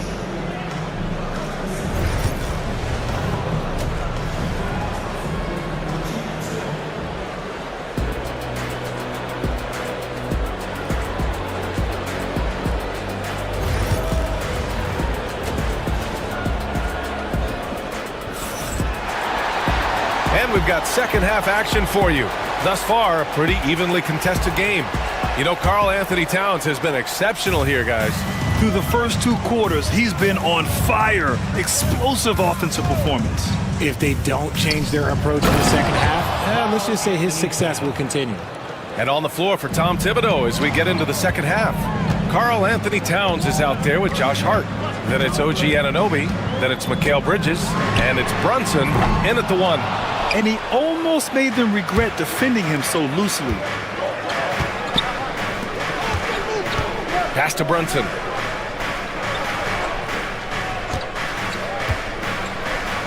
And it's blocked by Martin.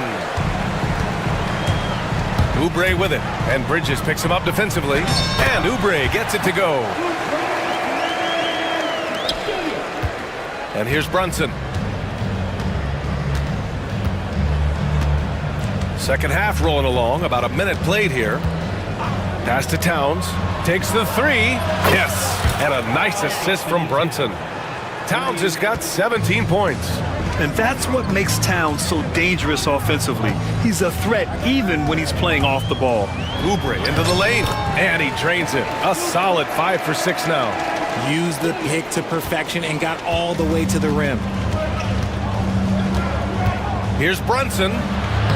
Brunson to the basket. It's good.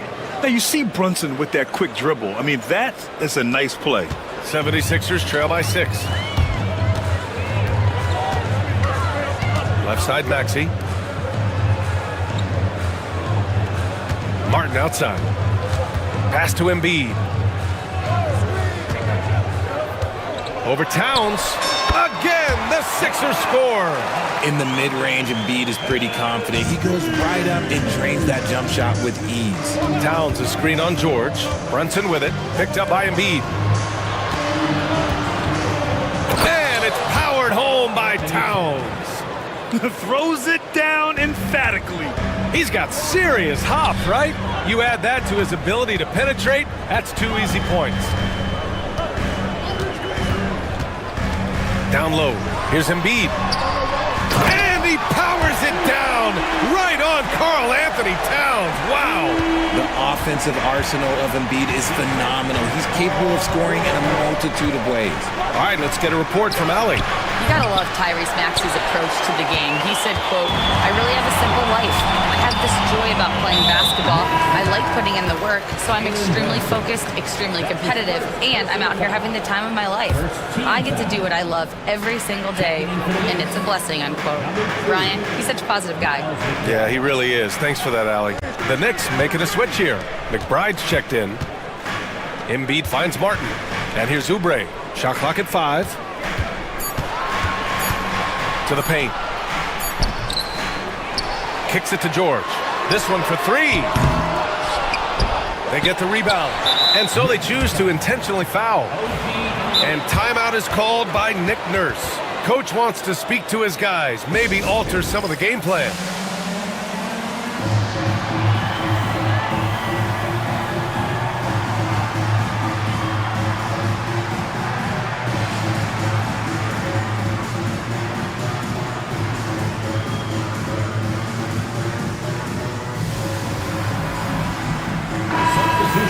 And timeout is called by Tom Thibodeau. He's going to talk it over with his guys.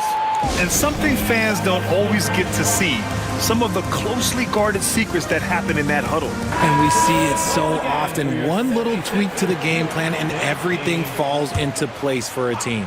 Ryan, he's checked in for New York. Drummond with the screen. Fires it from 18. And a good offensive board, and he gets the bucket. Drummond's got his first 2 points. Those are some hustle points, really bonus points when you put in a miss. McBride attacking.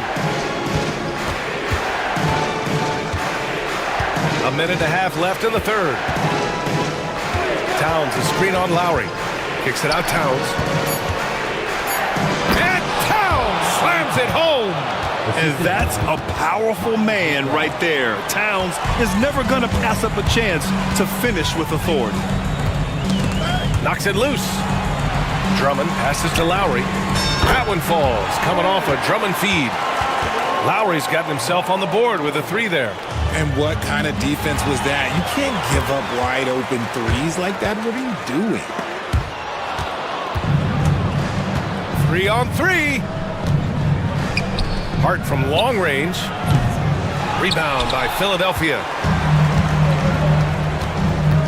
Right side, Maxey. Drummond, a screen on Hart. Maxey passes to Drummond for the lead. And it's good on the layup. Drummond's got 4 points in the quarter. Keeping pace here. That's an excellent move inside. Towns outside.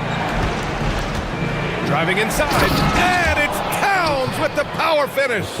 And it's always great to see Towns in the zone, bringing a ton of energy to his offensive game. Now here's Lowry. Tight defense on him.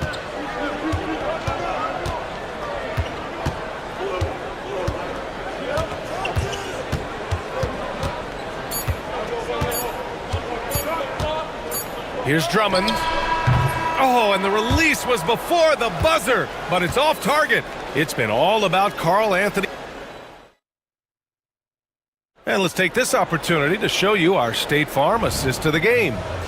This is the definition of team chemistry. I love to see this kind of communication and connection between teammates leading to the perfect pass.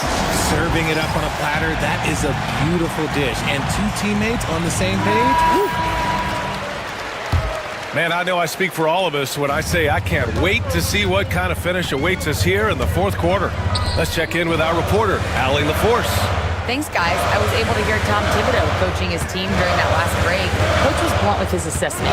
He said to throw out everything that happened until now. It is a brand new game, and it's only a few minutes. Leave it out on the floor. Back to you guys. Okay, thanks, Allie. They've got Kenyon Martin, Kelly Oubre out there with Joel Embiid. Then there's Paul George, and it's Maxey in at the 2. That's the group in the game for the 76ers. Pass to Towns. Outside Hart. Anunoby, a screen on Oubre. Hart from long range, and Joel Embiid pulls it down. Embiid's got 6 rebounds now in the game. George with it, and it's Anunoby picking him up. Here's Embiid. For 3, Maxey. And Anunoby pulls it down. Pass to Hart. Towns outside. Bridges, a screen on Embiid. In transition, here they come. Here's Maxey. Rips down the breakaway slam. And he took off like a jet. Maxey, he's got some afterburners. Knicks trail by 4. Left side, Brunson. It's Bridges on the wing. Maxey covering. Here's Brunson outside. 4-3. Brunson nails it. You know, some threes look better than others, and Brunson's lefty stroke from 3 is a beautiful thing. Pass to Embiid. Oubre, a screen on Towns. Embiid, and it's New York with a rebound. That's the shot they wanted. It just didn't fall. Tough to watch those miss. I'm sure they'll convert the next chance. Here's Hart. Fires from deep. Bridges misses. For Philadelphia, they've gotten half of their attempts to fall in the fourth. 2 for 4 now. Down low. Embiid puts it in. Look, inside, Embiid just has all the tools for success. The height, the power, and more importantly, the tenacity. Towns against George. Hart passes to Anunoby. Back to Hart.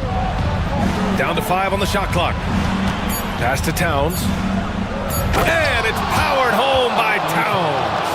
And in the big moments, Towns ups the ante, which allows him to knock down the important shots. George finds Embiid. Oh, Embiid with the slam. And no doubt the ball is going to go to Embiid there. Needing a bucket, and he gets it. Outside Brunson. Outside Hart. Back to Brunson. Can't get the reverse layup to fall. And he's usually able to score on that type of defense rather easily. Surprising to see him come away empty. And Embiid throws it down. They're going at it on offense. Neither team backing down. Man, this has been a fun one. But look, who doesn't love a high-scoring game? I mean, towards the end of the game, you want Brunson out there, and he can do some special things for you. Outside Oubre. Maxey passes to Oubre.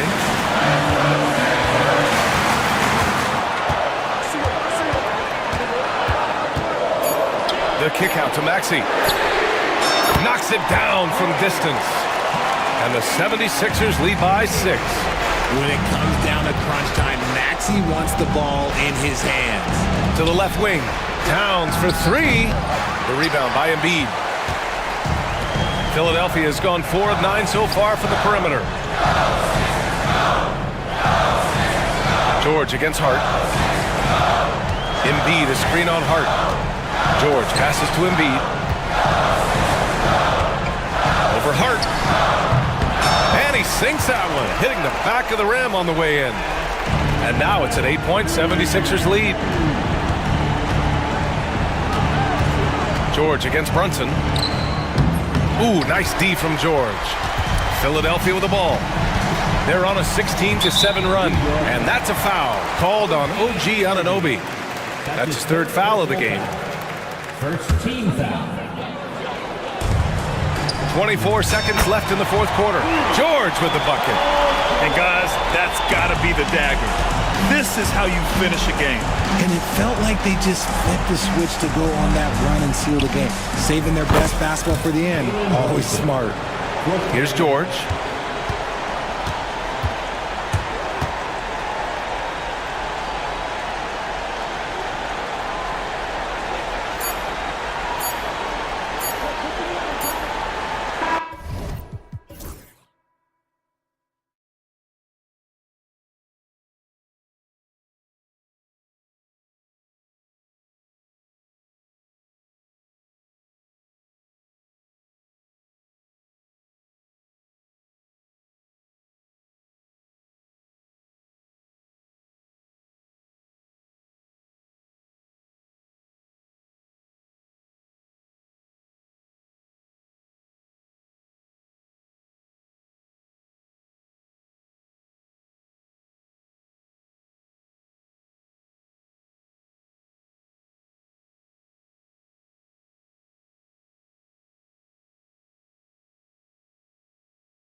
stars that both of these teams have accumulated.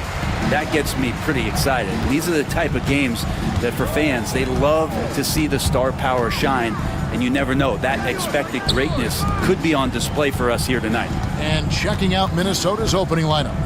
Nas Reed out there with Julius Randle. Then it's Nickeil Alexander-Walker. Then there's McDaniels, and it's Edwards in at the point. And Kawhi Leonard will gladly take that look. Edwards dishes to McDaniels.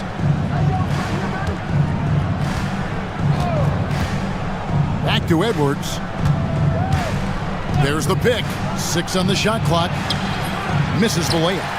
And typically he has the touch to finish when he's in time.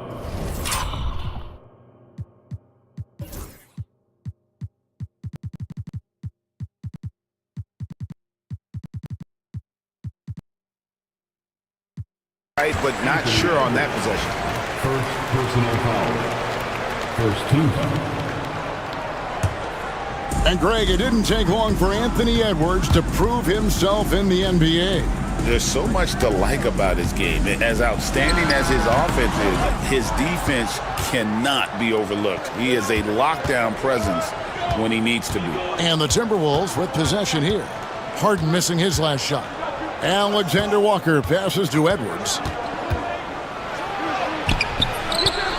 It's hauled in by Dunn. Edwards against Harden.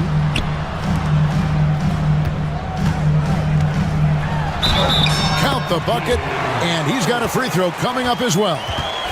Well, Harden just outworking them inside.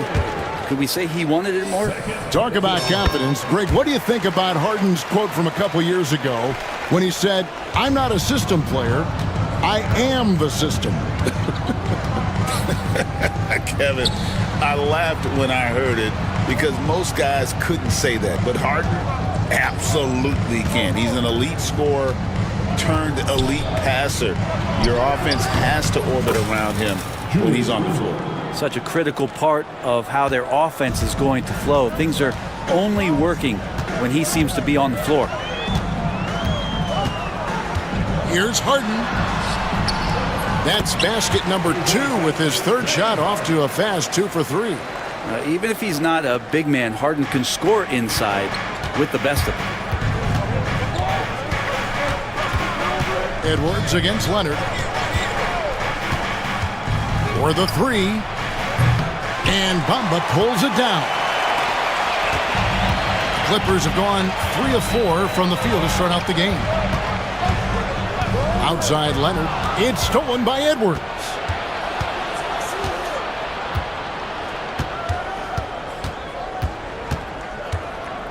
And here in the first, approaching 3 minutes played. And stolen by Leonard. Shooting foul as the whistle blows. He'll shoot 2 free throws. So good at drawing contact and literally winning trips to the free throw line. Harden feasting on any chance to draw a foul. Probably as close to a sure thing as you can have at the free throw line. And now the latest from our reporter, David Aldridge. Well, a bit ago, Teron Lou and I were able to chat. Their team's main focus tonight, well, it starts with All-Star Anthony Edwards. He said Ant is an incredible player. He's so physical. We have to throw multiple bodies at him. It's got to be a team effort to keep Edwards in check. An ambitious game plan. Kevin? Thank you, David. You know, Greg, when you look at the Timberwolves' history, the first round had been a problem for them. But not last year, as they swept the Phoenix Suns. And you gotta look at it as being a tremendous success, right? Because going into the season, I don't know that anyone thought they would have made it to the conference finals. But boy, that young group gelled well together, and the sky's the limit for the future. And so it's Harden bringing it up for Los Angeles.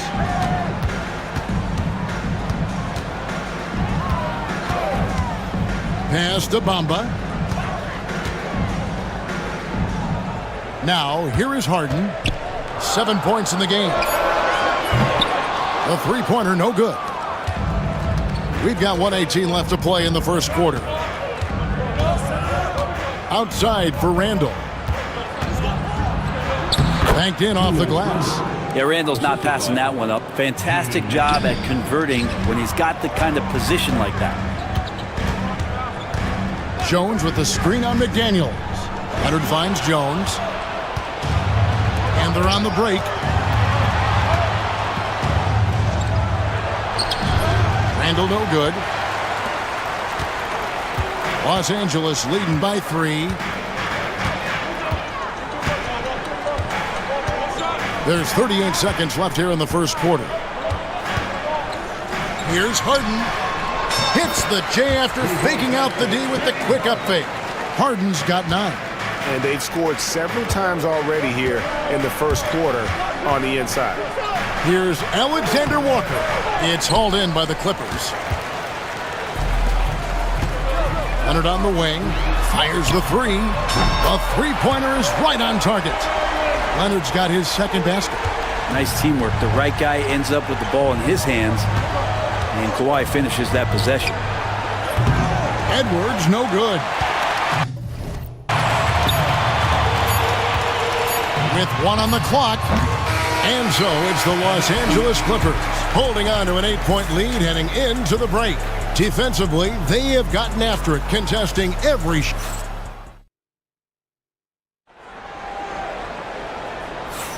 And hope you've enjoyed the broadcast so far. Halfway through the first half in this one.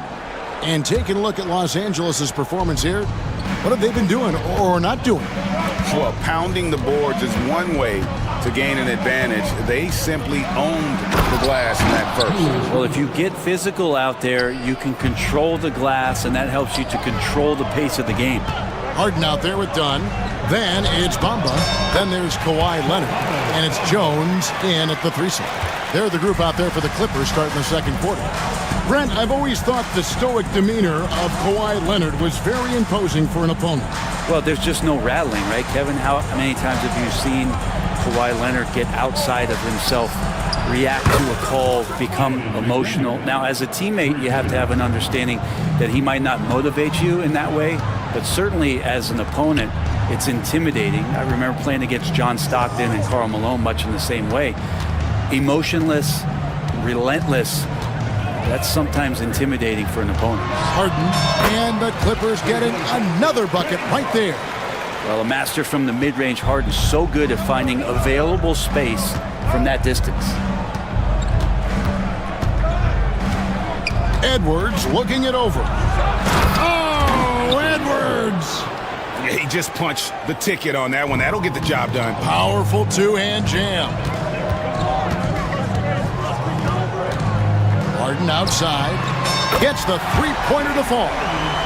Harden's got the lead up to 8 now for the Clippers. Oh, one of these monster nights from James Harden. And there's the call. It's going to be an illegal screen. When a pick like that is questionable, it creates that much of an advantage for the offense. You have to blow the whistle. Yeah, a quick little lean like that is going to get the ref's attention.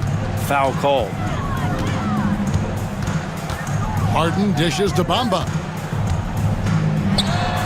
Good. It's Harden with the assist that time. Harden's got 3 assists now in this one. Well, Harden in sync with his teammates, and he's looking to create whenever he can. Here's McDaniels. No good with the triple. Los Angeles leading by 10. Outside, Jones. Pass to Harden. Greg, you look at the great coaches. What are 1 or 2 of the most important qualities for success that you see? Well, for me, Kevin, I think you got to be able to adapt tactically.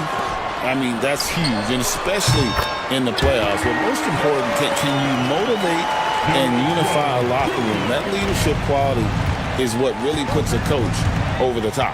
Right now, let's send it over to the sidelines and get a report from David Aldridge. Kevin, if you want to win, of course, playing both ends of the floor is essential. Former Defensive Player of the Year Draymond Green says, we've seen teams for years make the mistake of thinking they can put a great offense out there and win. You run up against a team that's just competent offensively, but they play defense, you're going to lose. Kevin? Got the 1-2 punch as Draymond talks about. Man, that is something tough to get by. DA thanks. Jones against Randall. Over Jones. Cans the shot from the wing. Randall's got 8 points. Clippers leading by 13. Timeout. Brent, when you talk about the Clippers franchise, and you appreciate this so much, their first superstar was really Bob McAdoo. And what a tremendous talent. You know, most people remember Bob McAdoo with his years with the Lakers. But man, when he was with the Buffalo Braves, 3 straight scoring titles, was the league MVP in 1975. Sorry, Dad. Some people still consider him the club's best player ever. Minnesota making a switch here. DiVincenzo's checked in. And the timeout called here by Tyronn Lue. This will give him a chance to discuss some potential alterations.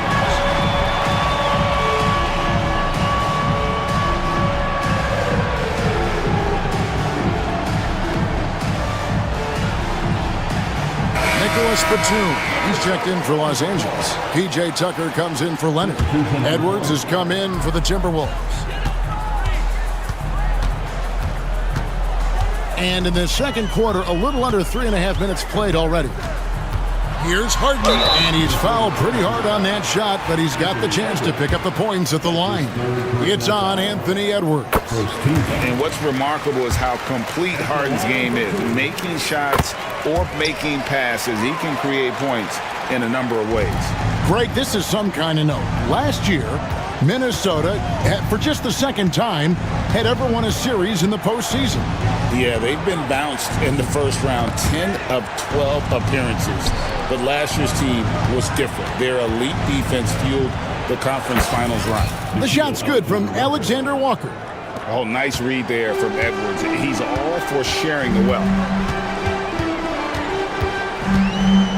Harden against Edwards. And it's Harden slamming it down. And this is how a floor leader makes a statement. Harden just put the other team on notice. Edwards passes to McDaniels. Now here's Reed. Bangs home the trifecta. Reed's got himself going there. His first points of the game on the deep ball. Harden looking it over. Batum screen on Edwards. Harden with it. Picked up by Edwards. Outside for Batum. Just 5 on the clock. Stripped away.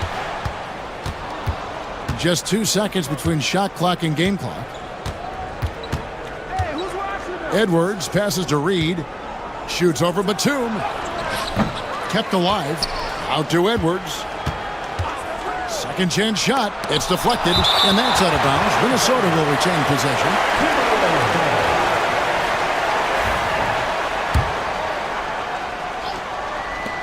7 seconds left to play here in the half. It's good, and the Clipper lead is cut down to just 10 points on the bucket from Alexander Walker. Here's Jones, and Jones slams it in. Oh, taking it to the rack with power.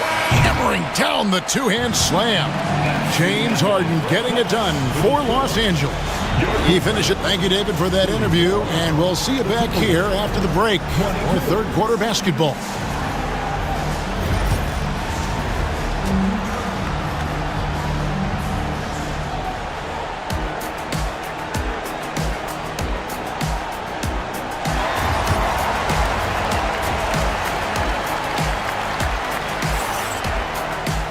And with the second half upon us, we'll find out if this game becomes the route that it's threatening to be. A fantastic game from Harden in this one. Really impressed with the shot selection through the first half, just taking what he can get from the defense. Yeah, I'm thinking back to the first half and wondering, did he take a low percentage shot? Everything efficient. On the court for Minnesota, McDaniels is out there with Randall. Then there's Anthony Edwards. Then it's Naz Reid. And it's Alexander Walker in at the 2-guard. And the timeout called here by Tyronn Lue. He's ready to talk things through with the team. A different look for the Clippers. Mohamed Bamba comes in for Nicholas Batum. And it's Kawhi Leonard in for P.J. Tucker. Harden outside, takes it inside, and Harden with the stuff. With a finesse from Harden there. That's great stuff. Timberwolves trail by 12. They set the pick. Here's Edwards. Not enough on that one as it misses. LA has gone 3 of 4 from long range in the game. Harden kicks to Bamba. Outside Leonard. Stolen by Reed. 3-on-3. Randall with the ball. Now guarded by Dunn. Shot's good by Alexander Walker. Well, Randall, when he has the ball in his hands, aware that there might be an open teammate, that time he found him. Greg, looking back to last season, the Clippers had one red-hot stretch. That's right. They went on a 26-5 run between December and February. It finally showed how dangerous that team could be when healthy. McDaniels finds Randall.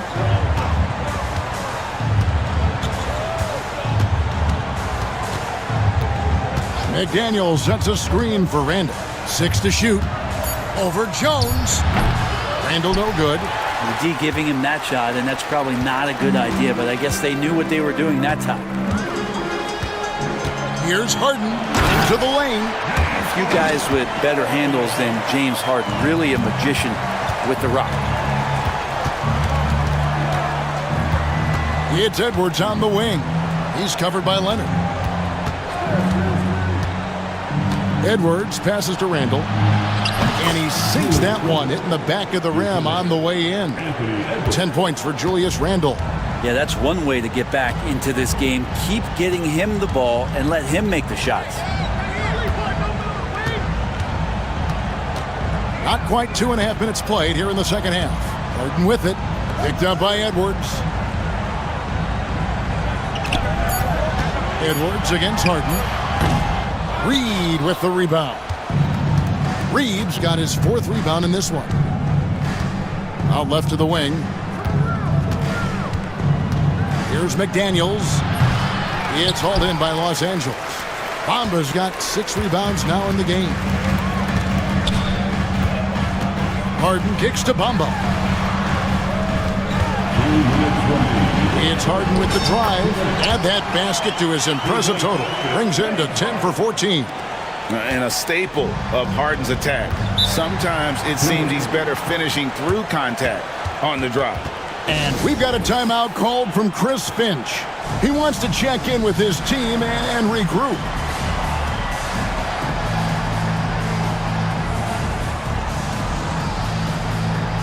So for the Clippers, P.J. Tucker, he's checked in for Derek Jones. And Norman Powell subbed in for James Harden. The Timberwolves also with the sub, Dante DiVincenzo. He's checked in for Edwards. Here's Alexander Walker. Randall down low. He's covered by Leonard. Randall no good. Clippers leading by 13. Outside Leonard. Shoots over McDaniel. And again, the Clippers good for 2. Unwilling to let up even for a moment. That's his killer instinct, just fanning the flames. Yeah, he's the guy that you want to go to right now, trying to put this one away. For Los Angeles, they've gone 5 of 6 so far from the field in the second half. Tremendous efficiency. Pass to Bamba. Leonard against Randall. Unloads. Leonard, no luck.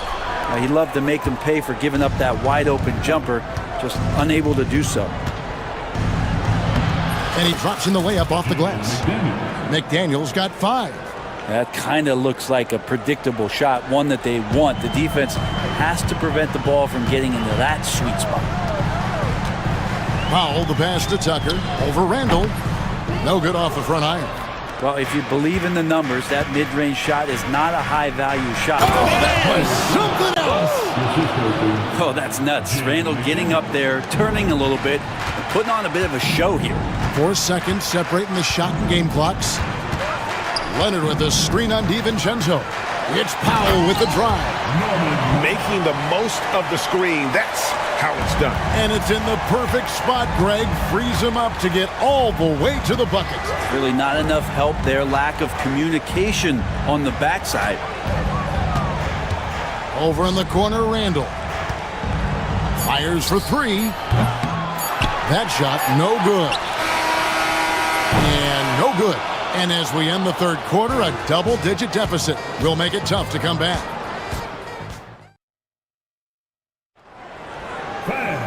And as we head into the fourth, we'll see if there's a comeback in the works or if it's more of the same from the first three quarters. And so Chris Finch calls for the timeout. He's not taking any chances and wants to huddle them up right away. It's time now to hear from our Hall of Fame reporter, David Aldrich. What's the latest, David? I was able to listen in on what Chris Finch told the team. I asked for one thing, intensity. He said, I need you to crank it up to 11 out there. That's how we turn it around. Back to you guys. Okay, David, thanks. And so Chris Finch calls for the timeout. And that timeout by coach was carefully measured, wanting to make sure that everybody is on the same page here. Chris Dunn is out there with Harden. Then there's Kawhi Leonard. Then it's Jones. And it's Bamba in at the 5 roaming the paint. That's who's out there for the Clippers. Reed kicks to Randall. Edwards a screen on Jones. Back to Randall. Edwards with the screen for Randall. And there's another one for the Timberwolves. A nice play by Julius. Good decision maker in the pick and roll. And it's Harden with the ball for the Los Angeles Clippers. The biggest lead of the game, 15 points. McDaniels against Leonard. Gets it to drop, and now he's shooting at a 5 for 8 clip. And kind of par for the course here, right? Coming through with a solid offensive game to help them get this lead. Here's Alexander Walker. Wow, he got whacked on that one. Shouldn't be much debate there.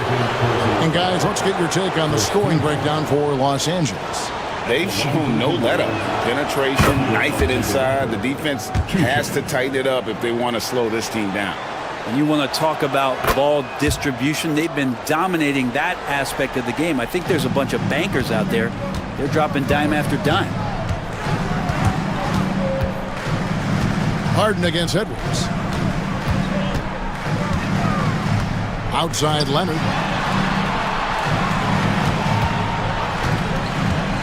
Down low. And the dunk by Bamba. There's the unselfishness of Kawhi Leonard, keeping his teammates involved. Edwards passes to Randall. The shot from 20 feet away.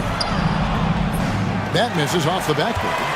And I was sure that was money on that one, but everyone is afforded an easy miss or two. Yeah, that happens. Important thing is for players, just don't beat yourself up and make a miss like that cost you another play. Leonard, that's for 2. Good. It's Harden with the assist that time. And it's 13 points for Leonard. And that's usually a solid strategy. Get the ball into Leonard's capable, large hands and let him go to work. And that one, good.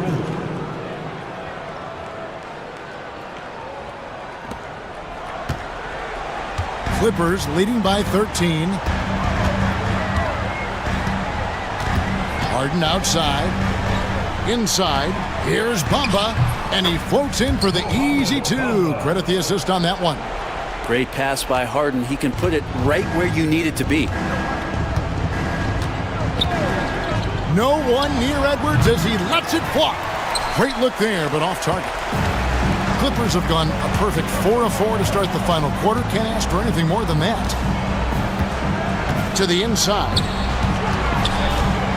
Here's Leonard. And a little luck that time, but it drops. And the Clippers lead by 17. And Leonard, a 3-level scorer as well as an offensive anchor for this team. McDaniels passes to Alexander Walker.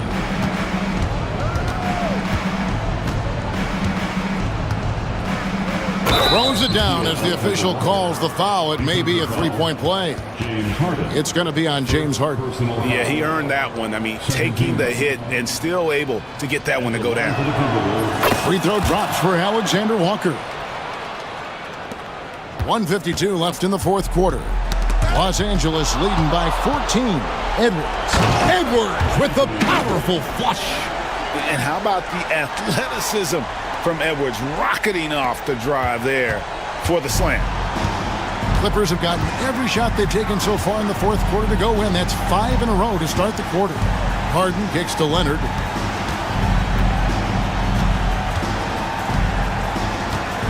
Bamba setting the pick for Leonard. Lets it go with a three. Score that one for him. His 8th field goal. 8 for 11 on a very accurate night. And so just rolling to the finish line now in what has been a very confident-looking performance for Los Angeles.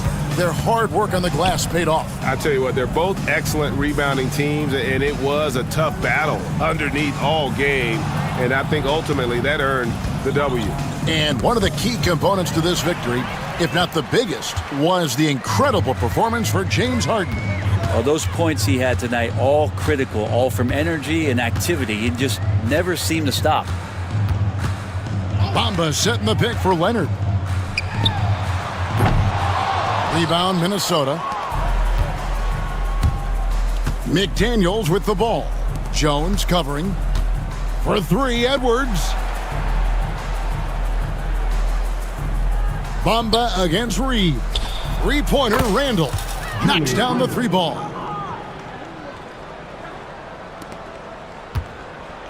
.32 seconds left in the fourth quarter.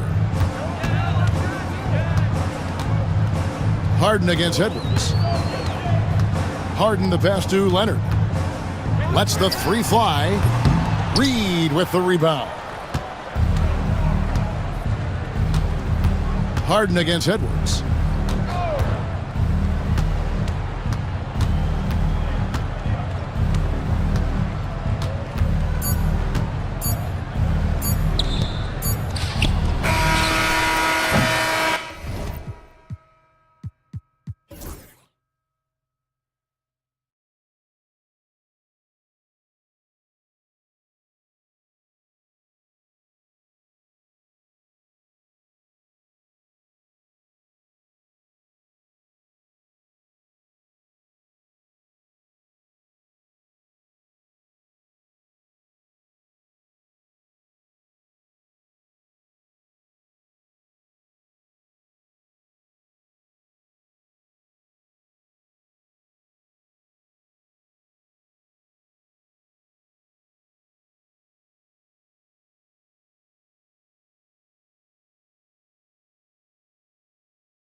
It really is. I mean, there's always the risk of guys getting hurt throughout the season. So the teams know the value of having a very deep rotation, and they make the most of their bench, which is smart. Here are the 5 for Philadelphia. Tyrese Maxey is out there with George. Then it's Joel Embiid. Then there's Kelly Oubre. And it's Martin in at the small forward position. Isaac's shot is off. And so it's Embiid who brings up the ball for Philadelphia. Martin with a screen on Isaac. Here's Oubre. And there's the slam dunk to finish it off. Just such a terrific dunker. Man, born to fly, that's for sure. Caldwell Pope, the pass to Wagner. Hey, how's that for an answer? Right back with the dunk. Just an incredible display of power. He attacked the rim with both hands. Most definitely. That was a thunder dunk. Wow. George outside. Oubre, a screen on Suggs. Just 5 to shoot. George. And the jam by George. And you see the creativity George has. Just comfortable operating in screen and rolls and taking what he sees. Despite Joel Embiid missing more than half of their games, Grant, the Sixers still won 47 games last season. Yeah, B.A., and lots of credit goes to Tyrese Maxey, averaging over 26 points a game. Philadelphia also had some good depth, and that really helped. And Franz Wagner picks up the foul. That's his first foul of the game. First personal foul. First team foul. Here's George. And George with the jam. I like when Paul looks to score inside because he's more than capable of dunking it through. Wagner. And Carroll passes to Wagner. Suggs with it. 6 on the shot clock. The Magic need to put one up here. And it's Wagner missing. The 76ers have gone 3 of 3 so far from the floor. It's Martin on the wing. Isaac covering. Embiid, a screen on Isaac. Martin, the pass to Embiid. And then Embiid with the dunk. At 7 feet tall, Embiid looks to dunk often, especially when he's got good position. Oh, got that bucket in no time at all. And that's what they want to do. Get him open looks early. Here's Martin. Lays it up and banks it in. Just taking it right to the rim, and no one was there to greet him. Once he gets in deep on the defense, there is no way he's missing a layup like that. It's Suggs with a drive. Boom! He jams it straight down. Big but quick. Suggs so powerful off the drive. Maxey against Caldwell Pope. Martin inside. Pass to Embiid. Martin with a screen on Isaac. Shoots from the line. And here's Embiid. It's stolen by Isaac. Now Banchero. Here's Wagner. That's tipped. George with it. Now guarded by Suggs. Here's Martin. And the 3 off target. Orlando trailing here.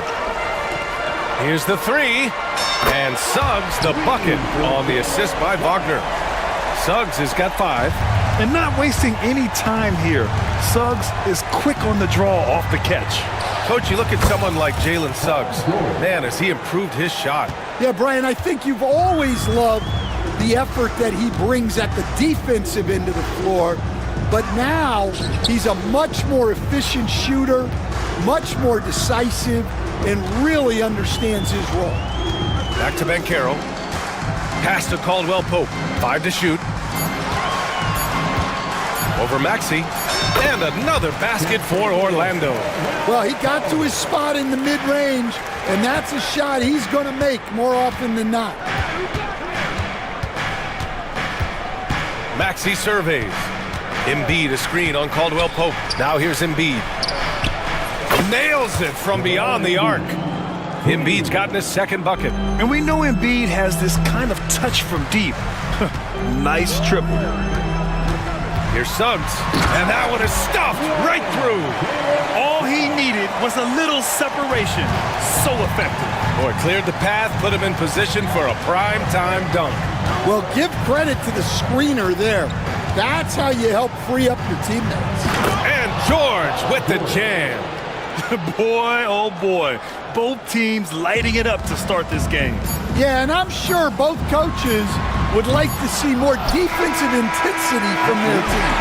Paul George, he's feeling it tonight. He's been the driving...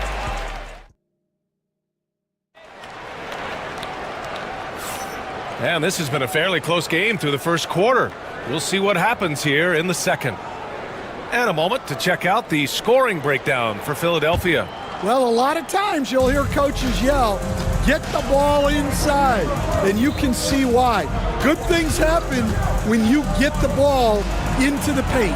Another thing they're doing well early on is passing the ball, spreading it around the floor and feeding guys who are well set up to score. And the 76ers, looking at who they've got. They've got Tyrese Maxey. Kenyon Martin is out there with Kelly Oubre. Then there's Paul George, and it's Embiid in at the 5 spot. Banchero passes to Suggs. The kick out to Banchero. The take from Banchero. Oh, Banchero throws it down. Oh, so ferocious on the drive. I mean, have to be impressed watching Banchero just throw it down. Well, after a decade of uncertainty, Magic fans now have a lot to cheer about. This is the most optimism they've had around the team since the Dwight Howard era. And it centers around their young star, Paolo Banchero. He is going to be a force for a very long time. I don't know what he was thinking about there. Easy over the back call. Yeah, come on. He knows better than to commit that foul. If you don't have position, they're going to call that every time. Man, Suggs can really move. And once he sees he has a clear path, he launches up for the dunk. Maxey on the wing. He's covered by Caldwell Pope. Maxey against Caldwell Pope. Here's Embiid. And another miss by Philadelphia. Well, the analytics don't like it, but if the defense is giving it up, I like that shot selection despite the miss. Shoots from the elbow. He hits the back iron and sinks it. And now a 5-point Magic lead. Yeah, this is a part of Banchero's game they'd like to develop here in the league. George drives in. It's good. George has got 10 points. Yeah, so skilled offensively. Getting the ball in his hands is generally a good idea. Caldwell Pope, the pass to Wagner. No, stopping him there. Jams it in, and he's fouled. And in a game this close, they're going to challenge the call. Coach does not agree with it, and he wants them to take another look at the monitor. Personal foul. First team foul. At the line for one. 5 minutes. The NBA was smart to adopt this challenge policy in 2019. You know, one thing this does for a coach is let his players know he's got their back. If they're adamant that the call was wrong, he'll back them up and make the refs take another look. So they see clear evidence of a bad call, and they're going to overturn it. Probably the right decision. And give credit to the officials for recognizing the mistake and correcting it. Nobody likes to say they got it wrong, but they fixed it in a hurry. Magic leading by 3. Talking about Tyrese Maxey, Grant, here's a guy who's improved every year. Yeah, B.A. I mean, from averaging 8 as a rookie to 26 points during his breakout 4th year, Maxey has added to his game every offseason and turned himself into an elite scorer. Suggs against George. Embiid, a screen on Suggs. Out to the right wing. Embiid passes to George. Wide open look. And here's another one for the Sixers. And that's the versatility of George. He does it from long range, mid-range, and at the rim. Wagner against Oubre. And it's flushed down. A nice jam. Nice one-handed jam. Simple and effective, B.A. Hey, with the lead, I'm surprised he didn't come up with something a little more creative. Embiid, a screen on Banchero. Martin, the pass to Embiid.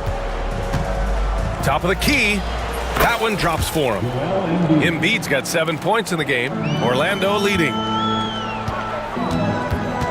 Here's Wagner. Kicks it out to Isaac.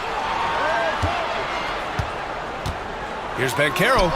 And there are the Magic with another bucket. And the mechanics Banchero has shown are already solid, which is what makes him a dangerous shooter. A chance here to catch up with Ali from the sideline. Joel Embiid is setting records with his scoring, but he said, when I get stuck into just being a scorer, that's not the best version of me. I like sharing the ball. As you've seen the last couple of years, the teams that have won, they move the ball. Nothing is static. So that's how we should play. Pretty simple, Brian. Yeah, great understanding, right? Thanks, Ali. Magic leading by 5. And Suggs, here we go. Ooh, powered down with both hands. And how about the leaping ability of Suggs? Getting off the floor with such ease. Maxey on the wing. 44 seconds left in the first half. And he throws it down with one hand.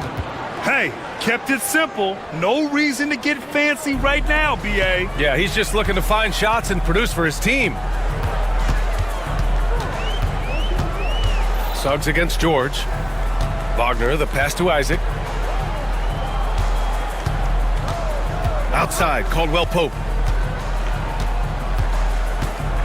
Here he goes. And it's Philadelphia with the rebound. Now Embiid, 7 points in the game. Molding himself into one of the most dominant centers in the league, Embiid has really come into his own. Philadelphia shooting their first free throws of the game on this trip to the line. The free throw drops for Embiid. And Embiid drops them both. Making shots at the line. You need a good routine, and he certainly has one. Banchero the screen. And he dunks it down. Well, what a half he's had. He has completely warped the shape of this game with his hot shooting. And so it's Nick Nurse calling timeout here. He wants a few moments to regroup with his players.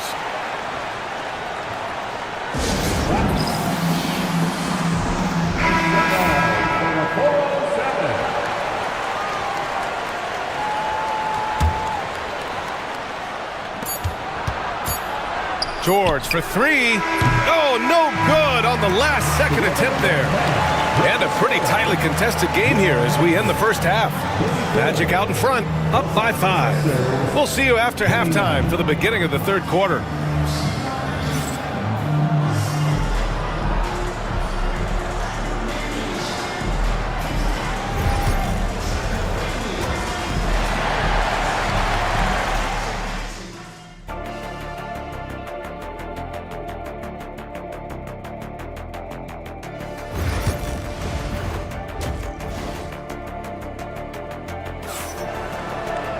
Second half of basketball is upon us, and we may be in for an exciting finish based on how close of a game we've seen so far. Jalen Suggs with a strong contribution so far in this one. Can they come up with an answer for him coming out of the half? They have to change something defensively. Yeah, I'd love to see what they drew up in the locker room, because you're right. He's the problem right now. Grant, there are such intense rivalries at the college level. Do any of those carry over to the NBA? Oh, B.A., they sure do. I was part of some serious college rivalries. There was a lot of trash talk with the guys on the other side. It didn't stop that much after we got to the NBA. The backcourt is Suggs and Caldwell Pope. Isaac and Wagner make up the forwards. And it's Banchero in at the pivot spot, manning the middle. So that's who Jamal Mosley starts the second half with.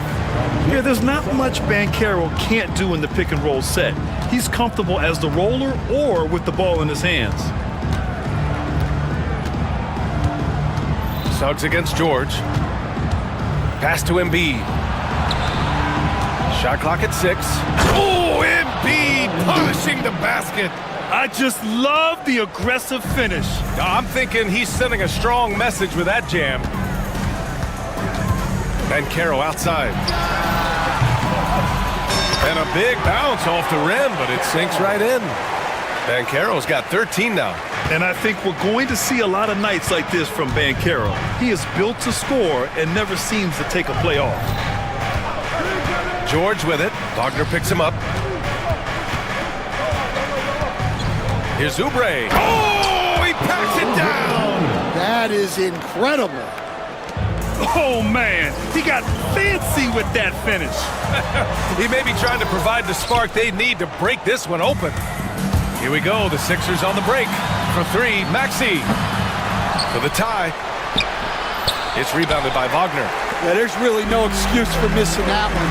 That's just a blown opportunity. Isaac with a screen on Martin. Here's Banchero. Oh, Paolo off the dribble. He will muscle his way down the lane. Watch out when Banchero comes tumbling by. How about Paolo Banchero, coach? What a special talent. The first overall pick back in 2022, and then the Rookie of the Year. Well, Brian, he's not just a scorer. He's a 6'10" playmaker, and getting that out of someone who plays on the front line and can also play as a small ball five, Banchero's versatility makes him very valuable. A little under 2.5 minutes gone by in the third quarter. And he was fouled while in the act of shooting, so he'll take 2 free throws. And here comes the coach's challenge. He disagrees with the foul. He does not hesitate to ask for a second look. It's a pretty heated game. Every call matters. At the line for 2. And even with the players under video review under NBA rules. Personal foul calls still disputed even after the video review. There's no doubt there's going to be a gray area in a lot of these calls. But at least we have the option to take a second look, so the officials can be sure they get it right. So they see clear evidence of a bad call, and they're going to overturn it. Probably the right decision. And give credit to the officials for recognizing the mistake and correcting it. Nobody likes to say they got it wrong, but they fixed it in a hurry. Woo-wee! What a big finish out of the backcourt. That might be exactly what they needed at this point of the game. Yeah, what a huge dunk. Making a statement right there. And Banchero gets it to go. Banchero's got 17. And when it's all clicking, Banchero is dangerous. Look at what he's done so far. George against Suggs. Embiid, a screen on Suggs. Pass to Embiid. And then Embiid with the dunk. Flat out dominant. Joel Embiid having his way tonight. And they go to the intentional foul. You don't want to stop the clock right there. I'm not quite sure what he was thinking. A big group substitution here for Philadelphia. Andre Drummond is checked in for Embiid. Martin comes in for Oubre. Gordon, he's checked in for Martin. And it's Lowry in for Paul George. And we've got a timeout from Jamal Mosley. I think right now he must be looking at some adjustments.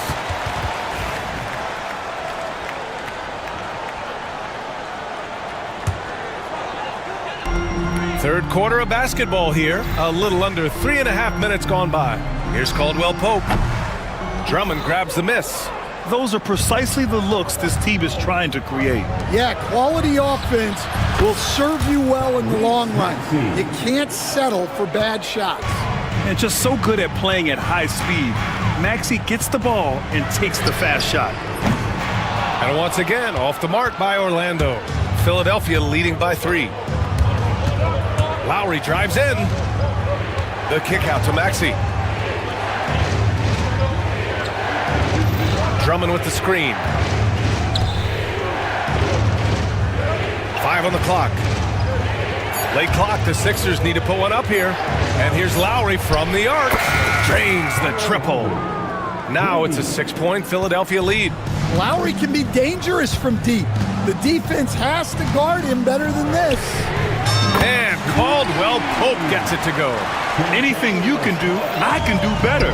That one felt a little personal right there. Well, and as a fan of the game, you have to love these back and forth moments. Here's Maxey. Ooh, now 7 for 9 after that make. Ooh, a high motor in close to the rim. Maxey finding a window and converting. Black passes to Caldwell Pope. They set the pick. Uses the glass on the layup. Caldwell Pope's got 5 points now in the quarter. Philadelphia leading by 3. Lowry left side. De Silva with the rebound. Outside, Caldwell Pope. That one goes in. Caldwell Pope's got 11. When it's this close, every bucket matters. You need good looks. Stolen by Carter. And so Jamal Mosley calls for the timeout. A moment to rest and confer on the game plan.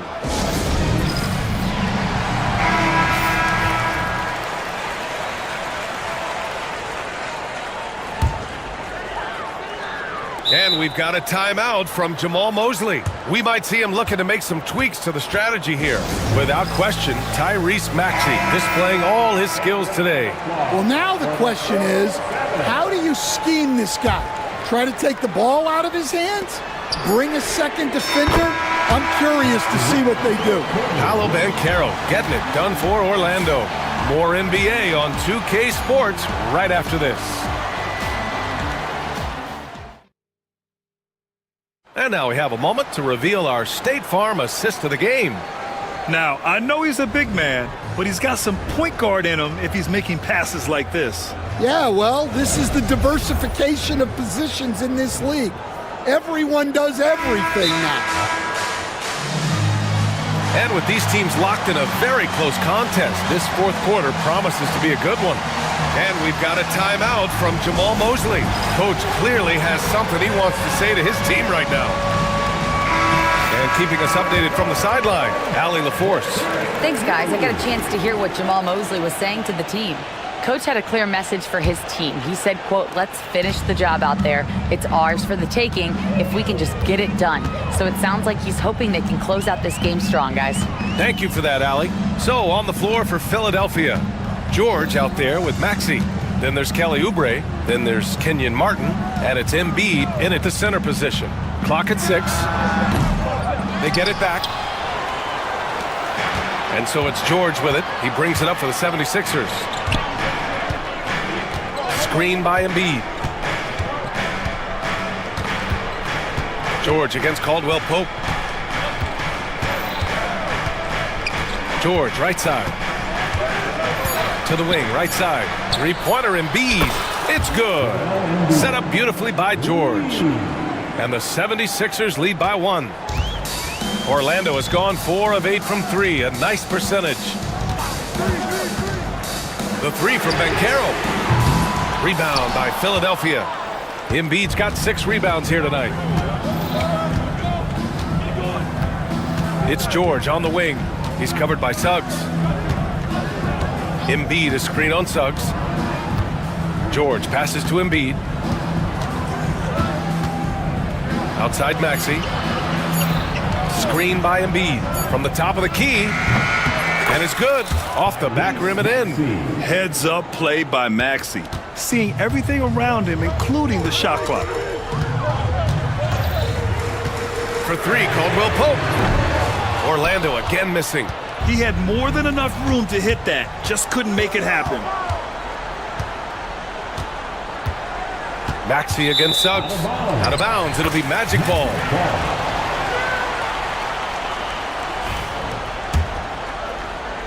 Orlando with the ball. Nothing doing offensively yet for them in the fourth. Inside. Oh, stolen by Embiid. Martin with the ball. Now guarded by Isaac. It's Martin on the wing.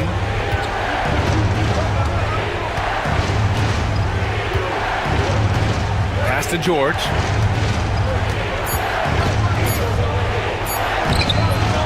Here's Embiid with 1 on the clock, and Embiid throws it down. And that's the hunger that Embiid plays with. He just gobbles up the miss and goes back up for the score. Here's Wagner. A little over 2.5 minutes have passed here in the fourth. The 3 from Suggs. He gets it. He's 7 for 8 and really going at him out there. Putting this team on his back. I love seeing Suggs take charge like this. George drives in. It's not going to go for him. Great D that time from Banchero. Orlando has gotten 5 of 11 threes to drop so far in this game. Suggs against George. And Banchero with a screen on Maxey. Suggs, the pass to Banchero.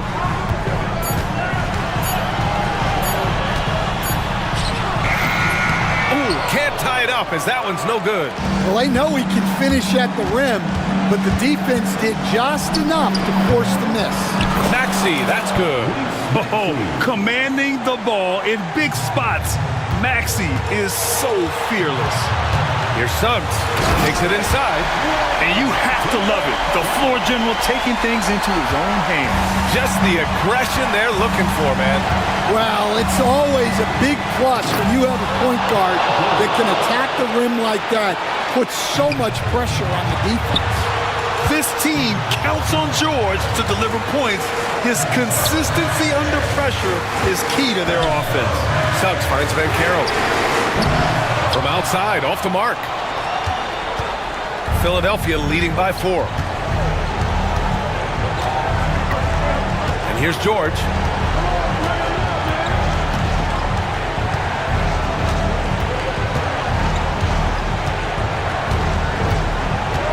For 3.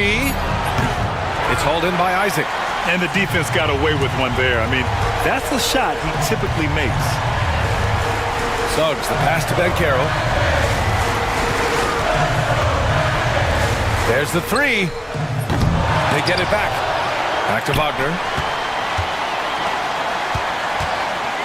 Three-pointer. Suggs, no good.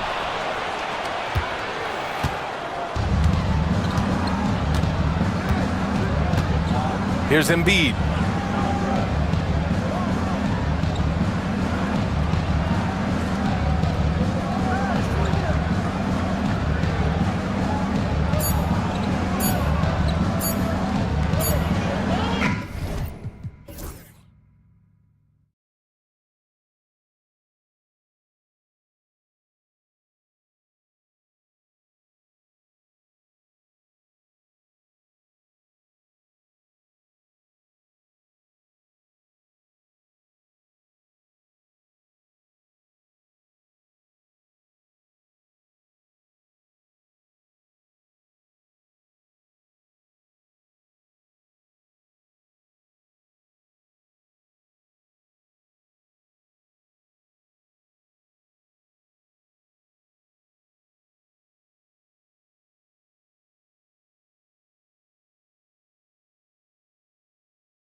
Tip-off goes to the Clippers. And the Clippers starting 5. They've got Jones. Bamba is out there with Kawhi Leonard. Then it's Harden, and it's done in at the 2 spot. Well, with that frame and that power, James Harden leaves no doubt. And a fun run by the Knicks in the playoffs. But Doris, horrible injury luck ended their season. Kevin, borderline absurd bad luck for injuries. You think about it, Julius Randle goes down in the regular season. And then in the playoffs alone, Mitchell Robinson, OG Anunoby, and Bojan Bogdanovic all miss significant time. And who can forget Jalen Brunson getting hurt in that Game 7? Almost unreal bad luck. We know, Doris, that Towns might already be one of the best shooting bigs ever. But Kevin, he flat stated and called himself the best shooting big of all time. He has an argument because not only has he shot the ball incredibly well from deep, even as his volume has gone up, his efficiency stays the same. This is a gifted offensive post player. Here's Brunson after the basket by Los Angeles. Outside, Towns. A shot's good on the assist by Brunson. This is a big who we know stretches the floor to great effect. Mr. Towns from 3. Knicks time, 4-4. Harden scanning the floor. And the officials calling for a 3-second violation. 3-second violation. New York ball.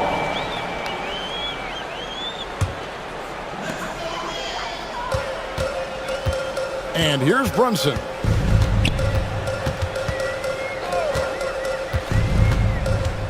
Beyond the arc.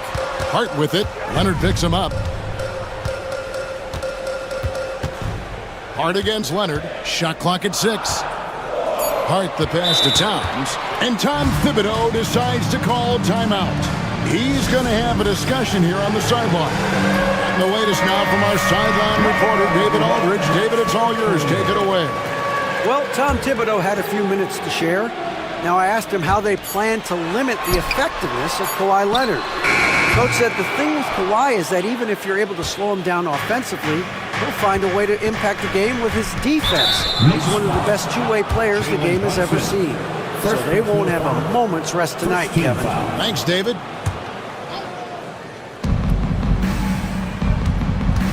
Anunoby against Harden. Pass to Bamba. Leonard on the wing. Defended by Hart. Just 4 to shoot.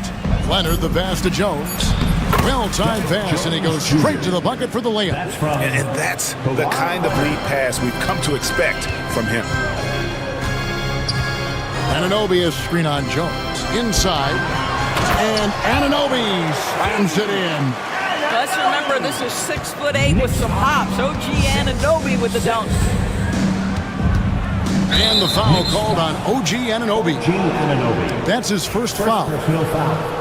Second team foul. If you're just tuning in, we've played about 2.5 minutes here in the first. Harden outside. Here's Bamba. Oh! Wow. Boy, you better keep the 7-footer Mo Bamba away from the cup. What an easy finish. Bridges deciding where to go with it. Towns a screen on Jones. Bridges for 3. It's deflected. And it's out of bounds to New York. They'll retain possession. A split second late, but almost came up with a steal there. Absolutely appreciate the effort, though. He really went after it. So close. We're about 3 minutes into this first quarter. Clock at 6. Towns sets the pick for Anunoby. 20 feet out. He hits the back iron and sinks the shot. Towns has got 6 points. Karl Anthony Towns, such a great jump shooter. Doesn't take him any time to get set up. Recently, Doris, the Clippers have had their most successful stretch in franchise history. Well, think about it, Kevin. They've only missed the playoffs twice, going all the way back to 2012. They made their first conference finals in team history back in 2021. Not bad for a franchise that had one of the worst win-loss records in league history.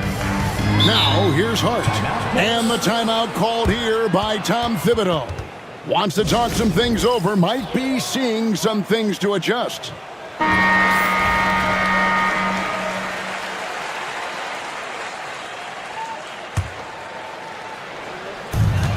1:25 left to play in the first quarter. 6 on the shot clock. Towns down low. Covered by Bamba. Towns, no luck. Well, we love his ability to attack the rim. He just loses a little bit of focus and misses the chippy. Harden against Anunoby. And the dunk by Bamba.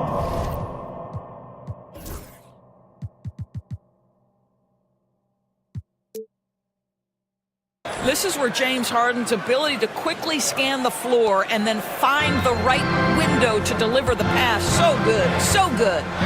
Now, here's Bridges. Scoreless thus far. Towns a screen on Jones. Towns high post. And the dunk by Towns. Oh, Mr. Towns can hurt you from anywhere, and that includes putting it on your head. Harden outside. Down low. Jones kicks it out to Harden. From outside, off the mark. 6 seconds separating the shot and game clocks. Thompson with it. Bamba picks him up. Bamba against Towns. And Towns throws it down. Just so fast. I mean, it's like trying to stop the train when he's coming in for the slam. Harden against Anunoby. Harden outside. And the timeout called here by Tyronn Lue. Looking for a breather and maybe just one or two things to talk about.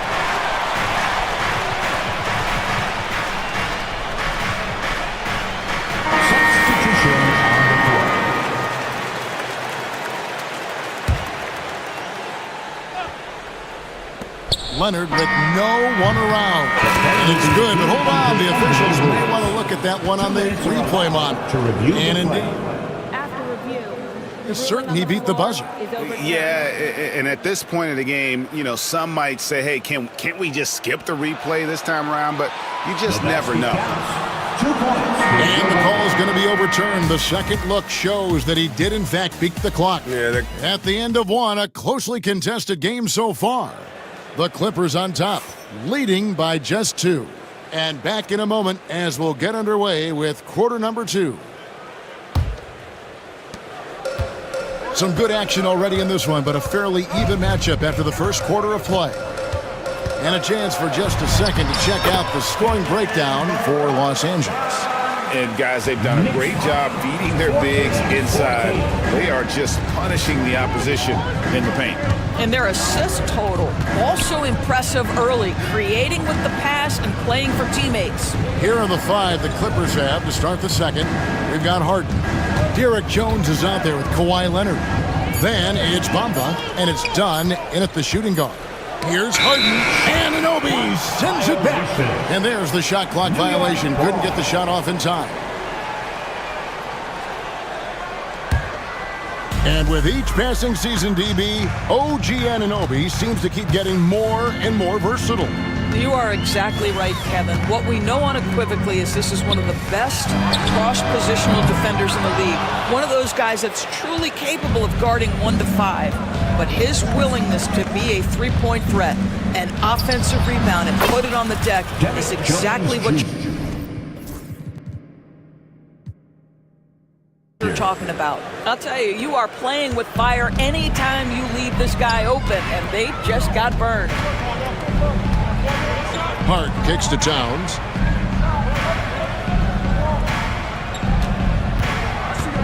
Over Harden. Out to Bridges. Back to Hart. Pass to Bridges. And here is Hart. Just 3 to shoot. Second shot opportunity. Good D by Harden. Clippers leading by 3. Outside Leonard. In the paint. Kawhi gets it done. Just incredible touch from the interior. Kawhi Leonard more than capable in that painted area. With a short break in the action gives us a chance now to send it over to David Aldridge. Thank you, Kevin. Jalen Brunson is a very cerebral player. He's says he focuses on the little things. The attention to detail has made the game a lot easier. I know what I'm capable of, so as long as I keep working on my craft, keep the same mindset, only good things are going to happen for me. Kevin, back to you. Good stuff, David. Amazing how far he has come. We appreciate the report. And they blow the whistle for a foul. He was trying to disrupt the fast break opportunity. This is his third free throw attempt of the game. And eventually, every player, GA, has to grapple with age, realizing they've lost a step or two against the young fellas. And sometimes, that is a very slow realization. Oh, it is, Kevin. Hopefully, by that point, it's less about financial security and more about prolonging the inevitable, simply for the love of the game. Out to Brunson. Brunson with a head of steam. That one misses. Great D that time from Leonard. Anunoby against Harden. Kicks it out to Leonard. And there's the foul. It's on Jalen Brunson. That'll be his second foul of the game. Achua, he's checked in for the Knicks.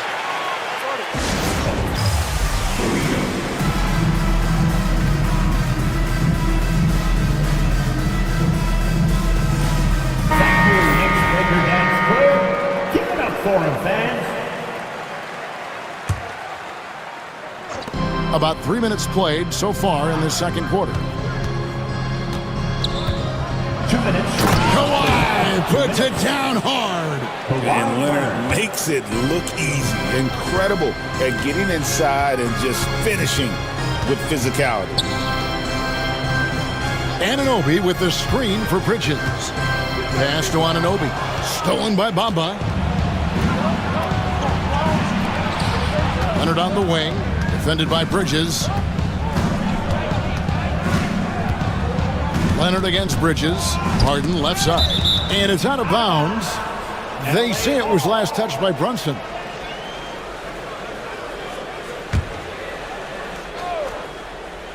Closing in on 4 minutes played here in the second quarter. Shot clock at 6. Here's Leonard. And it's Jalen Brunson with the rebound. And here's Brunson. He'll bring it up for New York. 4-point game. Launches it. Achua kicks to Hart.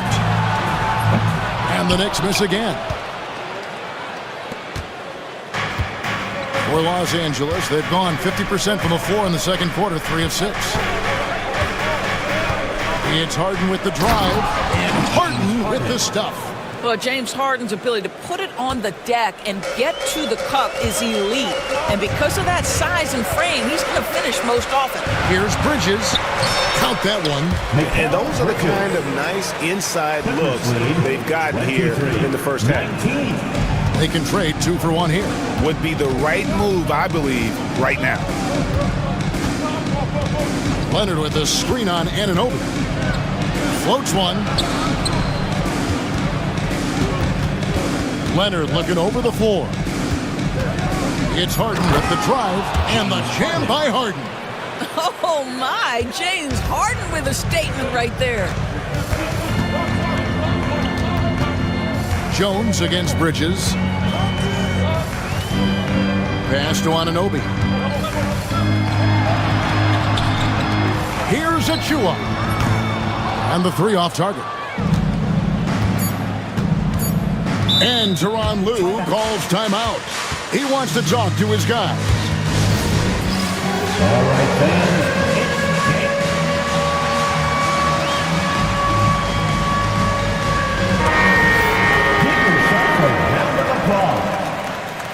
substitution on the court. Here's Leonard. The clock runs out, and we're heading to halftime. For the score, Clippers lead by 6. Thank you, David. We'll be back after halftime for the start of the second half momentarily. Fans, please direct your attention to center court and get ready for the fan half-court shot. Drum roll, please. They're thinking about the shot. Second half of basketball upon us. We may be in for an exciting finish based on how close of a game it's been so far. And what can you say? Towns, an impressive effort here. And he's been a monster in this game, throwing down some huge dunks. And I wasn't sure the rim would even survive in that first half. Oh, his power is unbelievable. An intimidating force when he's at his best. Anunoby out there with Hart. Then it's Karl Anthony Towns. Then it's Mikal Bridges. And it's Brunson in at the point. So that's who Tom Thibodeau starts the second half with. Done with it. Brunson picks him up. Leonard dishes to Hart.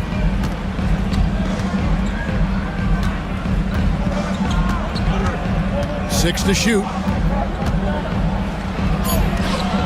It's hauled in by Karl Anthony Towns. Knicks trail by 6. Hart the pass to Bridges.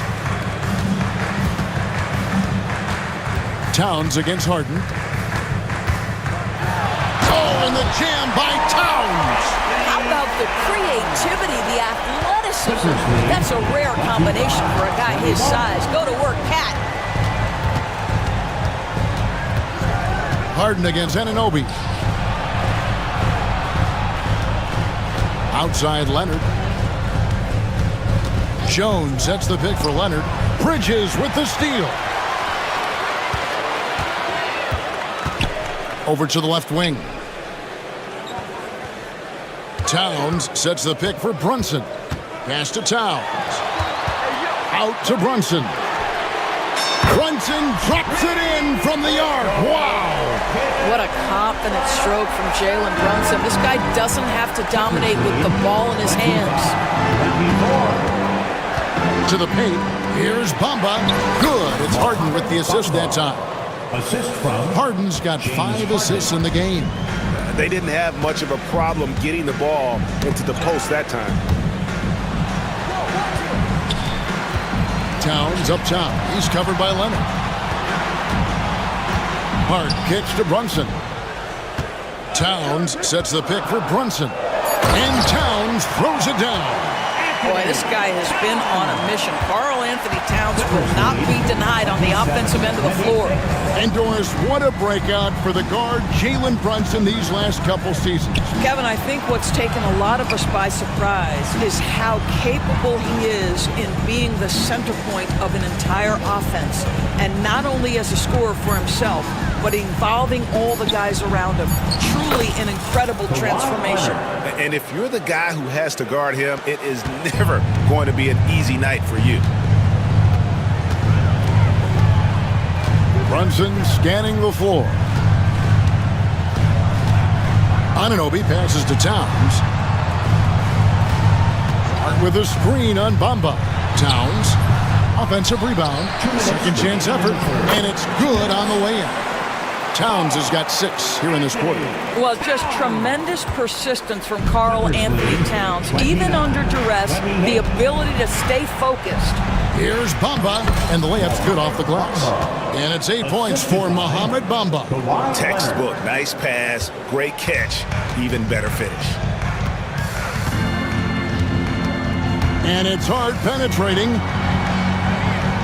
The kick out to Anunoby. Towns down low, guarded by Hart. And it's Towns missing. Los Angeles leading by 3. And they go to the intentional foul. Yeah, not sure what that was about. I mean, talk about a brain cramp. Achua, he's checked in for Towns. And the Clippers making a change here as well. Tucker's checked in. Harden with it.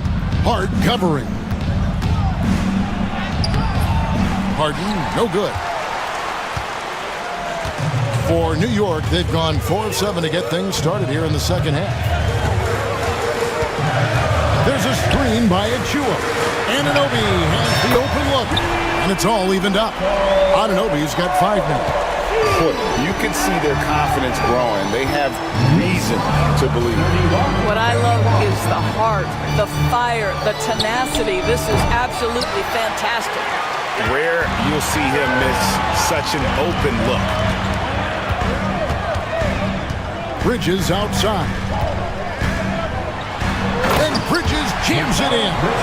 Unbelievable. You think of Bridges as understated, not that flashy, and then he does that. Leonard, the pass to Tucker. Back to Leonard.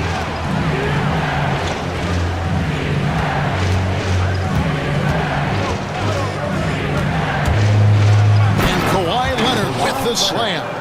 This is how dominant Leonard can be. And once he finds his comfort zone, he keeps his foot on the gas. Bridges misses. And the timeout called here by Tyronn Lue. He's made the decision. He wants to huddle up with his guys. Your big fans and make some noise. It's your Knicks City anthem.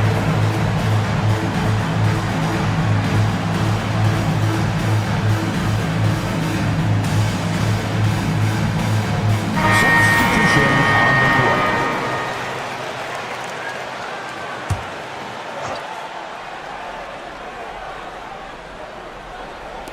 Leonard, that's for two. It's a tie game in New York. And we'll have the start of the fourth quarter for you as soon as we... And a worthy candidate tonight as we take a look at our State Farm assist of the game. Yeah, and I like the fact we get to see this pass one more time. A magnificent feed, and you love to see your off guard taking over the playmaking duties with this much skill. You love the unselfishness, finding the best look, and it doesn't matter who's taking it. And it's been a very competitive game so far as we get rolling here in quarter number 4. Let's check in with our reporter, David Aldridge. Kevin, during the last break, I heard Tyronn Lue talking with his team. He told him he liked the way they were working, but he said we have to really get after it. All we need is a couple of stops. Keep your focus. We'll see if they can close it out. Kevin? Thank you, David.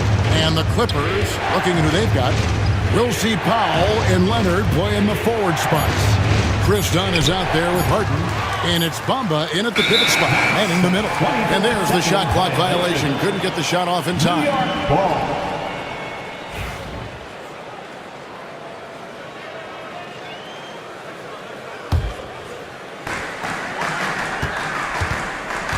Now here's Brunson. And he makes the bucket, gets the whistle, and now a three-point play chance here for him. And here we go with the coach's challenge. Not surprised in a competitive game like this. And he's disputing the personal foul call. That's his first personal. First team foul. Difficult calls to make. Personal fouls can be tough. The action is so fast that it's really tough to catch everything in real time. The wonders of technology. We've seen replay reviews so effectively and involving the coaches by being able to. A challenge like this is something a lot of people have been hoping for. And the announcement on the review is that the foul was called in error. So they have determined to overrule the original call. And guys, this is what it's all about, getting the call right. And I think in this case, the video review showed that while it was a tough call to make on the floor, they got it right with the review. Yeah, James Harden's ability to finish with either hand, so crafty, understanding how to navigate around defenses when he's in the painted area. And good that time. Towns has got the lead up to 2 now for the Knicks. And that was the right call. When you need a basket, go to the guys you trust the most. Well, you've got to earn trust and equity by making shots. Nice delivery there. Bamba setting the pick for Harden. And the call on the shot. Folks, the coach's challenge has been initiated for a personal foul. Close game like this, and he thought it wasn't a good call. James Harden at the line. 2 shots. The play will be reviewed under personal fouls can be tough. The action is so fast that it's really tough to catch everything in real time. The wonders of technology. We've seen replay reviews so effectively and involving the coaches by being able now to challenge like this is something a lot of people have been hoping for. And so the word is in. They've decided that the call stands as it was made on the floor. And you know, even if a coach still feels this wasn't the right call, you got to acknowledge the effort being put in to reviewing it. We're double checking, and the game continues on.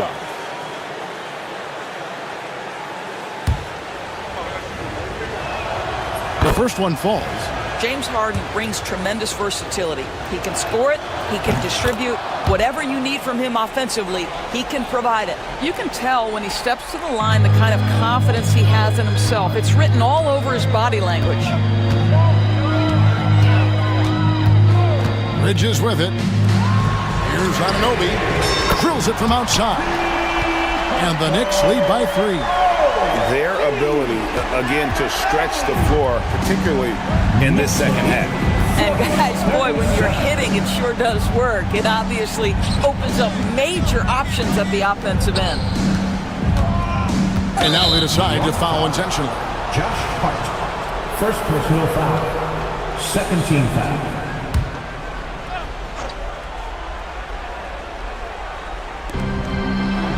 To the middle. Here's Bamba. Good. It's Harden with the assist that time. That's 10 points for Mohamed Bamba.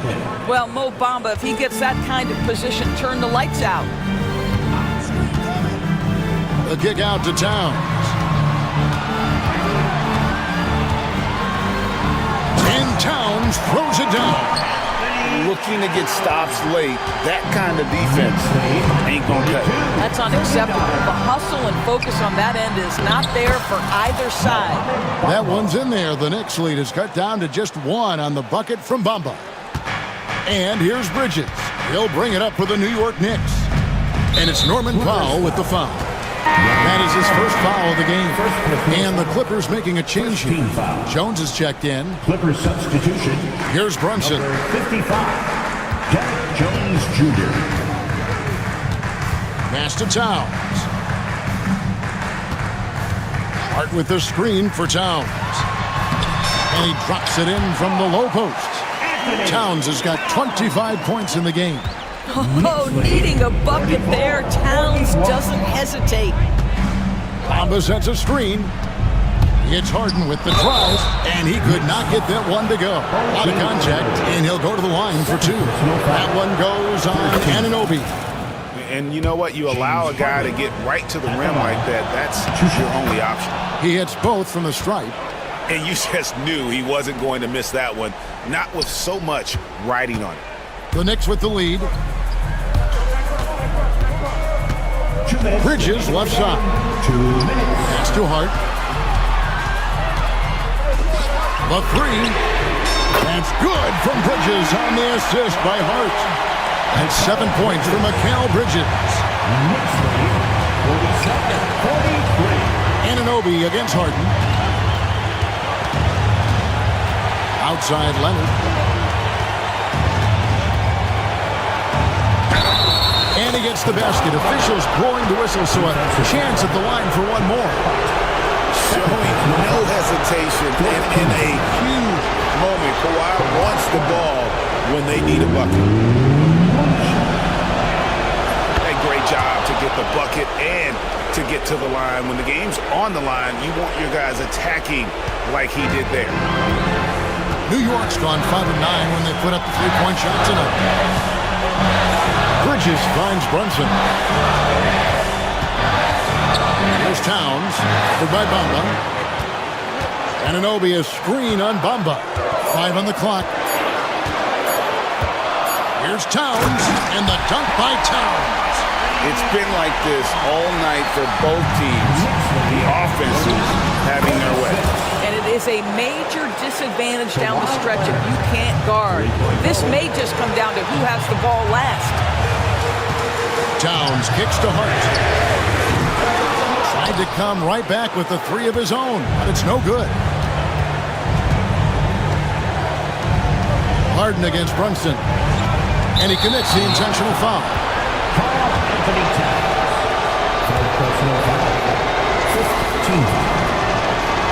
He sinks the clutch free throw. 2 shots. And he hits both.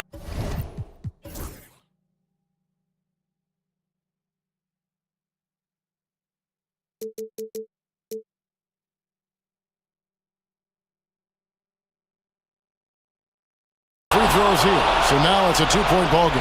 And that's big there. Once he got the opportunity to get to the line and take the lead, you have got to convert. Now, Hart. I'll tell you, the kind of lockdown defender Mo Bamba can be. Send it back, young man. Here now, the Clippers. Jones dishes to Leonard. Back to Jones. Clippers moving the ball around. Leonard inside. Defended by Hart. Count it! So much riding on that shot. What a bucket. I'll tell you, that changes things, doesn't it? Good job, young fella. What a game. Leonard against Brunson. To stop the run. And that'll be 2 free throws coming up. Officials up. And here we go. A coach's challenge has been initiated. 17 foul. Jalen Brunson. And I think when it comes to some of the more difficult calls to make, personal fouls can be tough. The action is so fast that it's really tough to catch everything in real time. The wonders of technology. We've seen replay reviews so effectively, and involving the coaches by being able now to challenge like this is something a lot of people have been hoping for. And so the word is in. They've decided that the call stands as it was made on the floor. And, you know, even if a coach still feels this wasn't the right call, you got to acknowledge the effort being put in to reviewing it. The double checking, and the game continues on.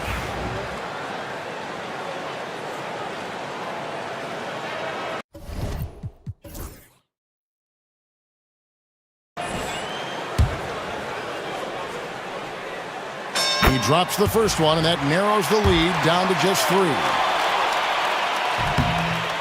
And both free throws good for Brunson. 8 seconds left to play here in the fourth. And now an intentional foul. They need the ball back as soon as possible. Honestly, just doing what they have to in order to get the basketball back. It's the first, and that makes it a 3-point lead. So he goes 2 for 2 at the line, and it's a 4-point ball game. Well, this trip to the line should seal the deal. Amazing job. New York calls timeout. 7 seconds left in the fourth. What do you think we're going to see coming out of this timeout? Trying to stay alive. They've got to work quickly. This is the very definition of desperation mode right now. They need a quick shot and a quick foul. New York takes timeout. They're trailing by 4. What do you think coach's focus is going to be here? No time to waste here. Quick bucket and a foul. Everybody has got to be in the exact perfect position defensively, and execution has got to be on point. And again, it's the Knicks missing.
position these last few years, and we've got two bigs who can each take over a game, so I think it's going to be a lot of fun watching them square off.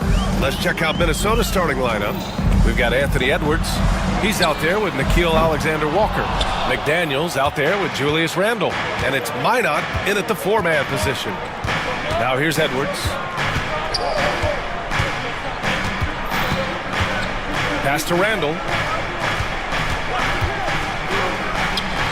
And he buries his first look. You know, Randle has a nice package. He's got a good touch, good mechanics, and he's a capable mid-range shooter. Wagner with it. He's picked up by Edwards. Isaac. Count the bucket. Coming off a perfectly placed pass. High percentage look right off the bat. And so it's Edwards who brings up the ball for the T-Wolves. Outside, Alexander Walker. Fires in the triple. Nice read by Edwards there, finding a wide open teammate and sending the ball his way on target. Banchero outside. And they waste no time getting those 3 points back. This is just fun. These teams are trading threes back and forth. Nothing like answering back. One team gets three, you fire three of your own. Boom.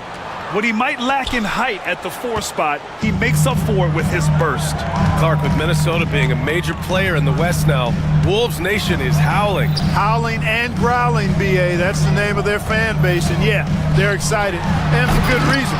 Not only is this team competitive, but they can be downright dominant at times, especially at the defensive end of the floor. Easy group to cheer for. Rocking him right off the floor. Explosive jam by McDaniel. Outside, Caldwell Pope. Pass to Banchero. Back to Caldwell Pope. After missing his first attempt, now 1 for 2. A super high percentage shot there. You just can't allow him to get that close.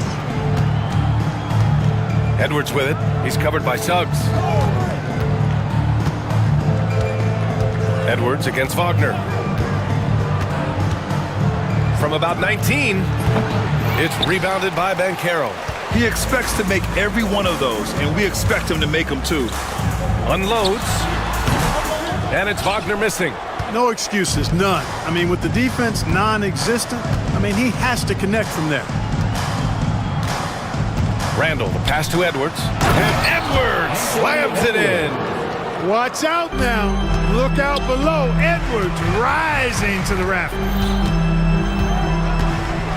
And Banchero passes to Wagner. Banchero with a screen on Randle.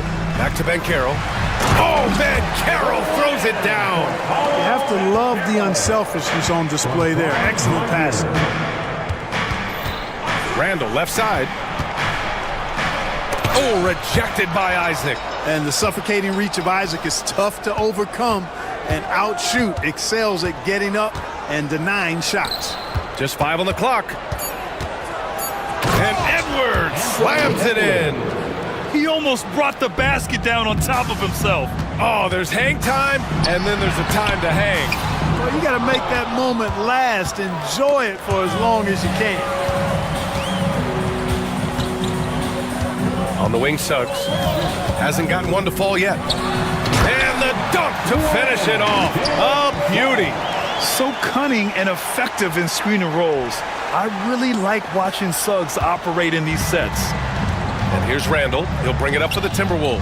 And Anthony Edwards has stated that his goal is to ultimately surpass Michael Jordan. Hey, look, that is a lofty goal to run after. I don't know if he'll catch it, but I like the fact that he's ambitious enough and confident enough to put it out there. His ability speaks for itself. This guy's a star already, and his star continues to shine. His work ethic and confidence give me belief that he's going to have a chance to at least get close to that. We know about 25 years ago, there was a guy named Kobe Bryant who sought to do something similar to what MJ did, and he got pretty close to matching. Can't allow any separation off the screen. Caldwell Pope, very good at taking advantage of any space you give him. Here's Randle. Uses the glass to finish the layup. Randle's got his second basket of the game. And you like the balance here. Not just falling in love with the 3-ball. Caldwell Pope, the pass to Banchero. Isaac finds Banchero. Puts up a three. Drills it from deep.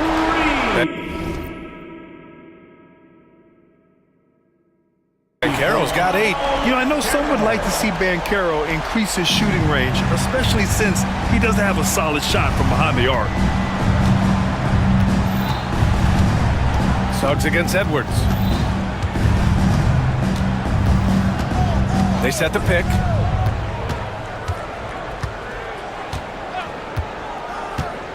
To the middle. Here's McDaniels, and he dunks it. What a pass to set him up. They keep trading punches. Both teams in a groove early. Hey, guys, this is going to be fun now. I mean, we've got ourselves a shootout on tap here. And we've got a timeout from Jamal Mosley. He wants to give him a breather and talk things over. For the 407.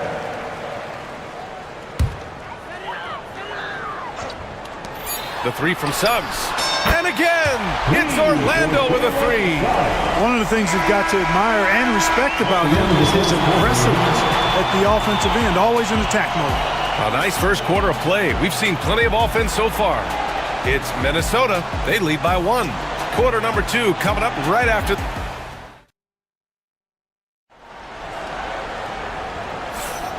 And close game underway so far. We'll see if either of these teams can jump out ahead in this second quarter. All right, guys, what do you think about the offensive approach we've seen so far for the Timberwolves? Well, we've seen them take advantage of the lanes given to them so far. The defense isn't plugging it up, and it's being exploited. You know, something else they've done really, really well, and I know the analytics don't support it, but they've made the most out of their mid-range jumper opportunities. On the court for the Timberwolves, second quarter underway. We've got Jaden McDaniels, Nickeil Alexander-Walker out there with Edwards.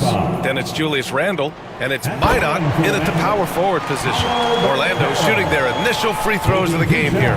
And, you know, there was plenty of blame to go around for that. I mean, it wasn't just 1 or 2 guys. I mean, for the most part, the entire team struggled. They should be in front right now, but he'll be relieved not to have come up totally empty there.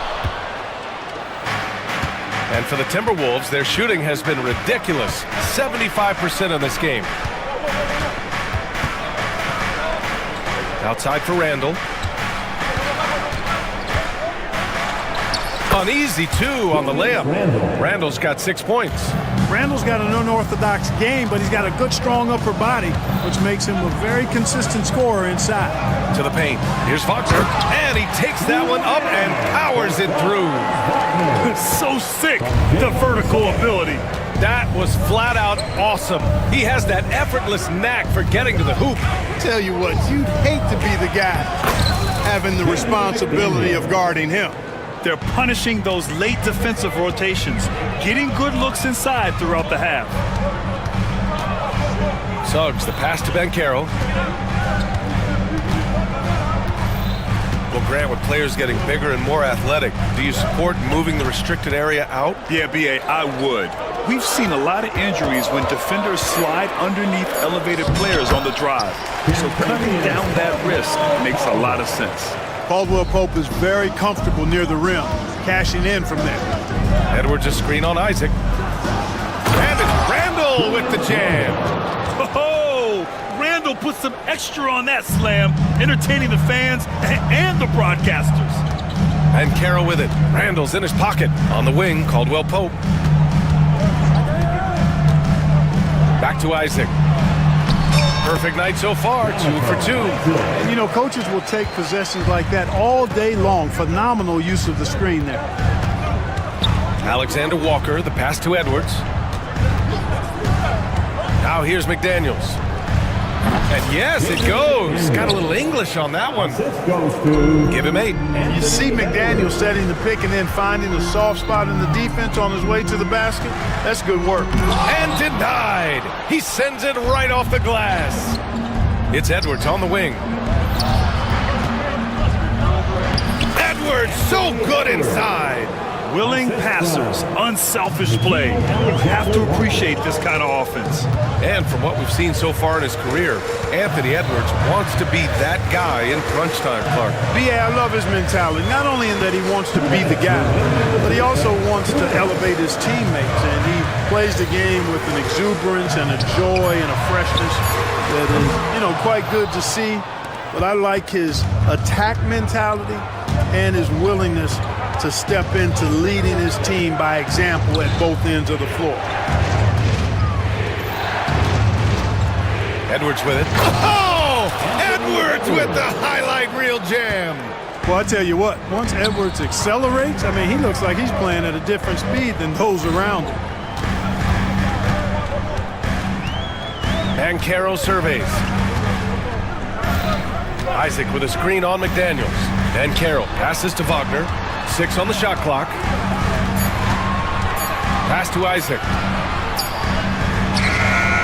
Alexander Walker grabs the board. Minnesota leading by 6.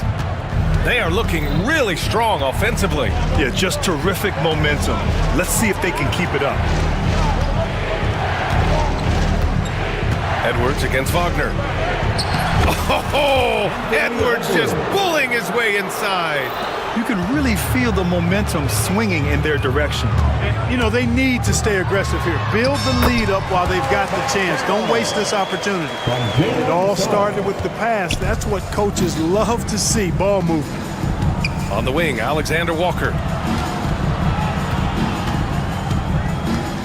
35 seconds left in the second quarter. Great look, but off the mark. And I'm surprised that didn't go down. I mean, I'm sure he is too. Picked by Isaac. Here's Banchero. The basket drops, and he gets fouled on the shot. One free throw coming his way.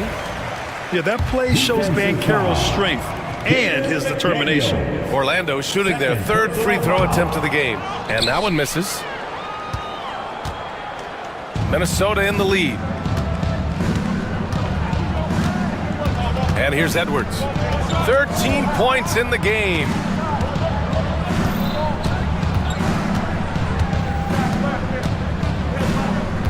Pass to Randall, and Chris Finch has called timeout. And we might see some changes. Coach potentially looking to adjust.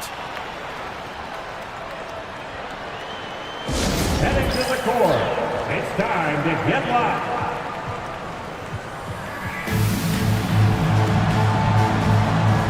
Substitution on the board.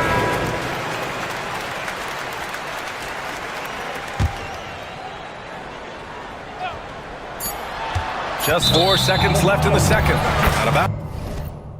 It'll be Orlando's ball. And the fans love seeing incredible moments on defense like that block. An emphatic rejection that was. Boy, you got to appreciate that kind of forceful in-your-face defense. And we've got a timeout from Jamal Mosley. A moment to rest and confer on the game plan. Give yourself a round of applause.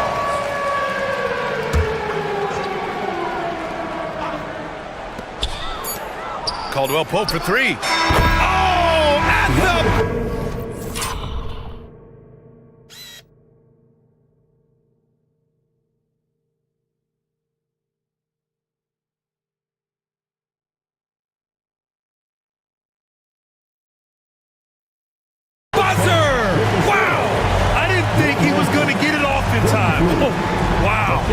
I agree. I mean, and to have the composure to lock in and get off a shot he feels confident about, that's good work. And so a close game as we wrap up the first half of play. It's Minnesota up 1. And we'll be back right after this. They're thinking about the shot.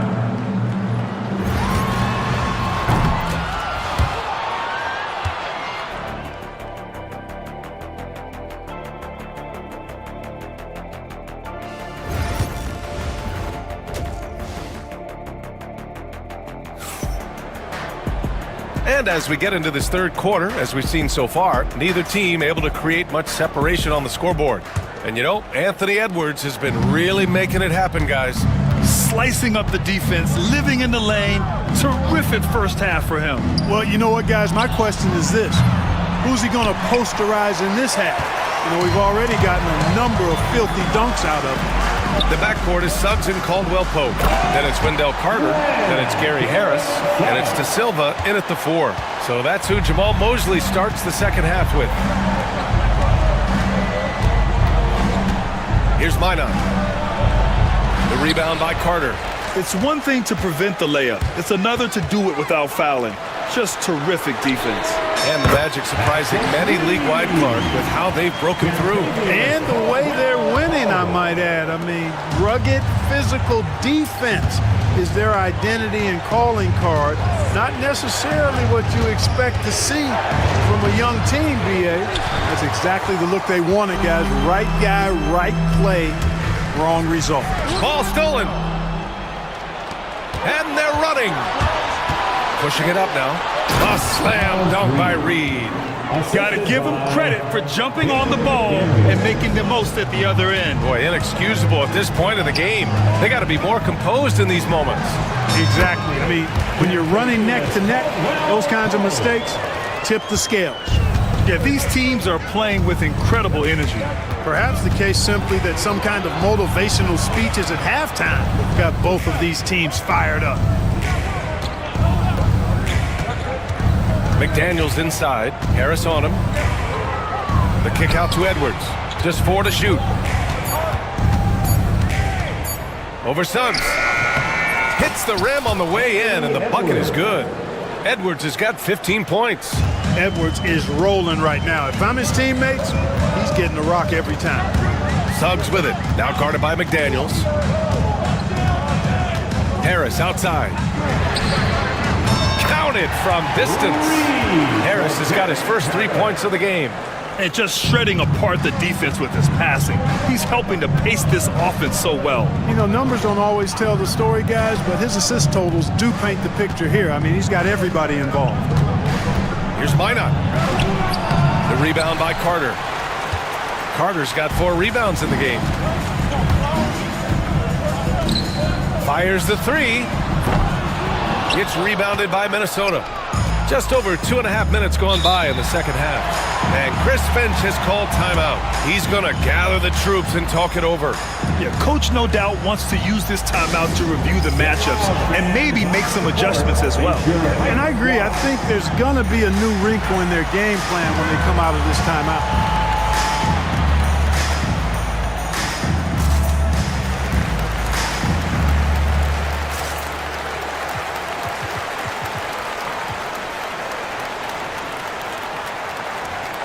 Orlando making some changes. Isaac, he's checked in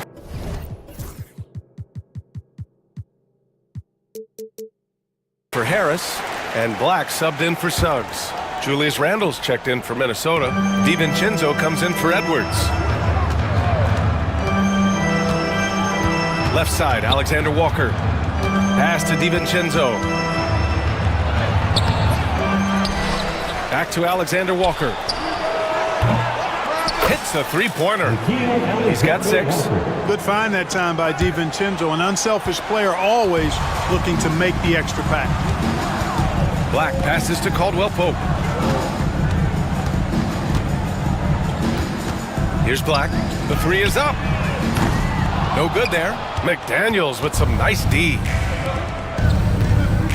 For the tie. Outside Reed.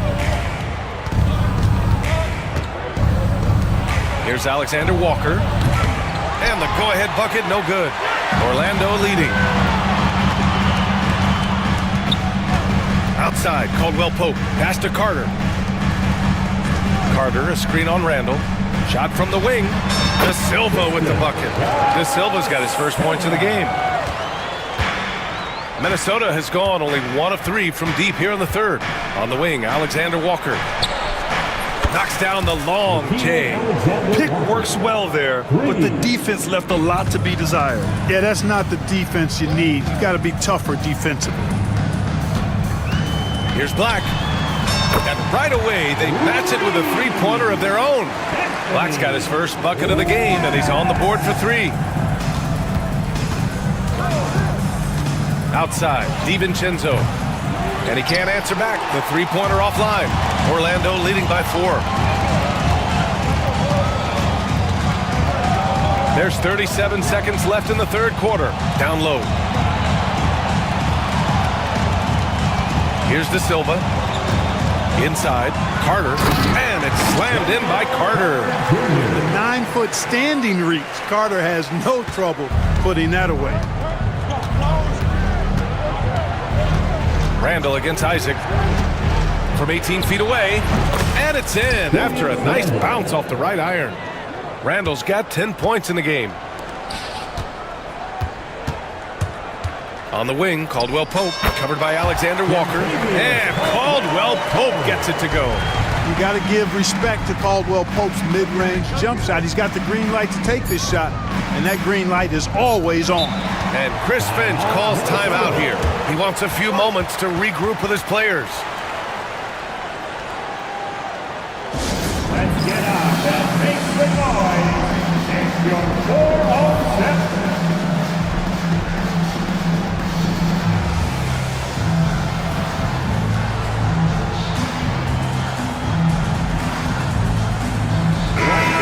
407. Get loud. That was the 407. Show me a lover. 1 second left. And that's not going to go. And so it's Orlando with a 6-point lead at the... All right, Magic. Well, what a terrific game it's been so far. With this fourth quarter sure to bring more pressure-packed basketball. Magic leading by 6. And a look now at the 5 for the Timberwolves to start the fourth quarter. We've got Nickeil Alexander-Walker. He's out there with Edwards. Julius Randle out there with McDaniels. And it's Minot in at the 4 slot. Minnesota has gotten 3 of their 7 threes to find the net in this matchup. Suggs against Edwards.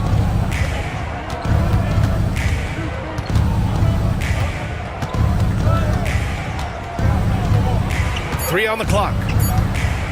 The Timberwolves need to get off a shot here. Oh, and a fast break for the Magic. Wagner with a screen on Edwards. Suggs, the pass to Wagner. Oh, a great 1-2 punch. Beautiful pass and a nasty jam.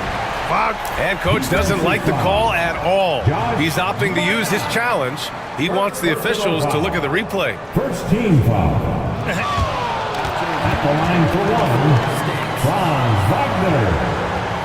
Still disputed even after the video review. There's no doubt there's going to be a gray area in a lot of these calls. But at least we have the option to take a second look. So the officials can be sure they get it right. And they've made their decision. The call will stand. And as much as it hurts to lose a challenge, I think coach would challenge that call again if he could. He really disagreed with the foul, and he's still peeved.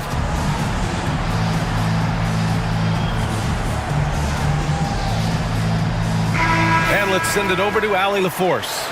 I was able to listen in on what Chris Finch was going over with his team. He applauded their shooting and their shot selection, saying, "We're taking the right threes, not forcing anything. Keep doing that, and they'll continue to fall." Makes the game easy, doesn't it? Good job there, Allie. Thanks.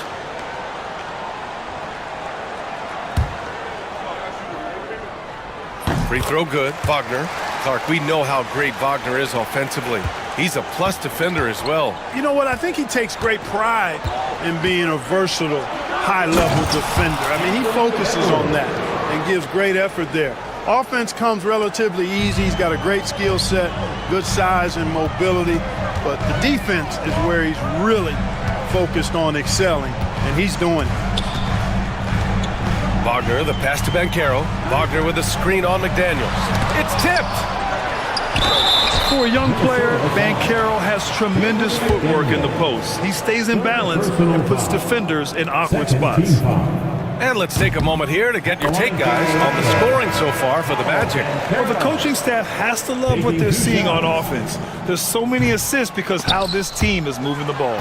They've also found a lot of shots at the arc in this one and allowing their good shooters to tee it up. And Minnesota making a change here. Reed's checked in. And Edwards slams it in. And we all know how explosive Edwards can be, reminding us there with that thunderous slam. Banchero outside. The three is up. The big man, Banchero, showing the range. It's important that you have big men who can shoot in this day and age, and this guy can really stretch the floor. There's a screen. Here's Edwards. It's hauled in by Isaac. Orlando leading by 9. Suggs, the pass to Wagner. And the whistle blows. It's going to be on Anthony Edwards. That's his first foul of the game. And there's just one foul now away from the penalty. Yep, the next one puts them on the line, so they've got to be careful the rest of the way. Caldwell Pope for three. Buries it from three. And now a 12-point Magic lead. Their strategy has been pretty simple here in the second half.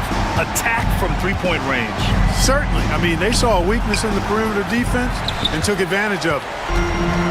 Suggs with it. He's picked up by Edwards. Suggs with it. Banchero outside. Lets it fly. And another basket for Orlando. And I think we're going to see a lot of nights like this from Banchero. He is built to score and never seems to take a play off. Edwards against Suggs. Edwards, the pass to Randall. And he buries that one. Back rim and in. Taking it himself, Randall changes who he is when the jumper goes in. The ball's knocked loose and stolen by Edwards. 1:49 left in the final quarter. And Reed with a basket on the assist from Edwards. He knew exactly where his man was going to be. Outstanding lead pass. Outside, Caldwell Pope. Wagner against Randall. Wagner, the pass to Isaac. Picked by Isaac. Here's Suggs. Got a hand on it. Well, you can't go up weak against Randall, otherwise he's going to block it.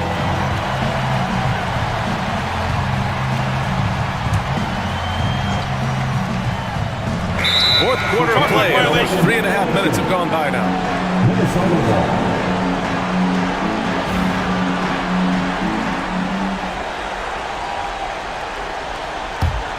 Timberwolves trail by 10.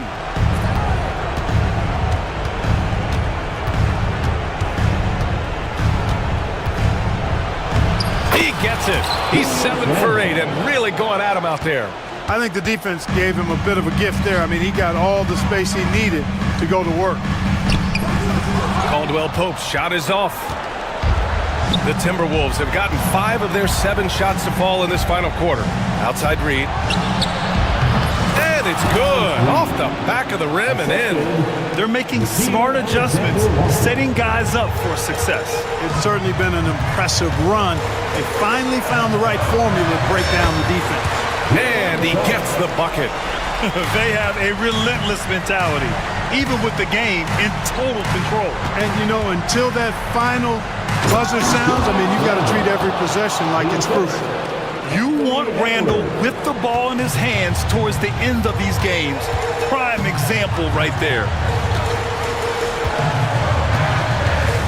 Randall against Suggs. Picked by Isaac. From deep. Randall pulls down the board. And here's Minnesota now. They've gone on a 10-2 run, not allowing much.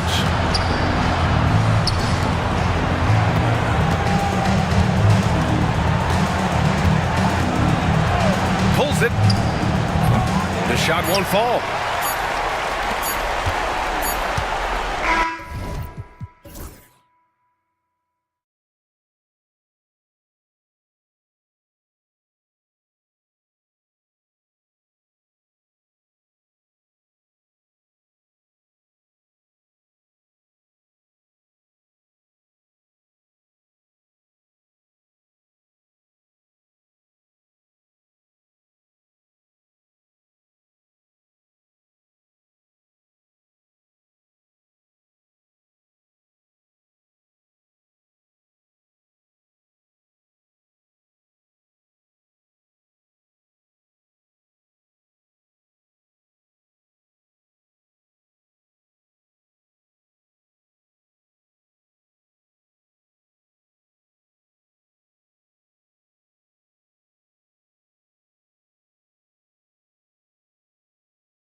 in the trenches, each team with a formidable front court.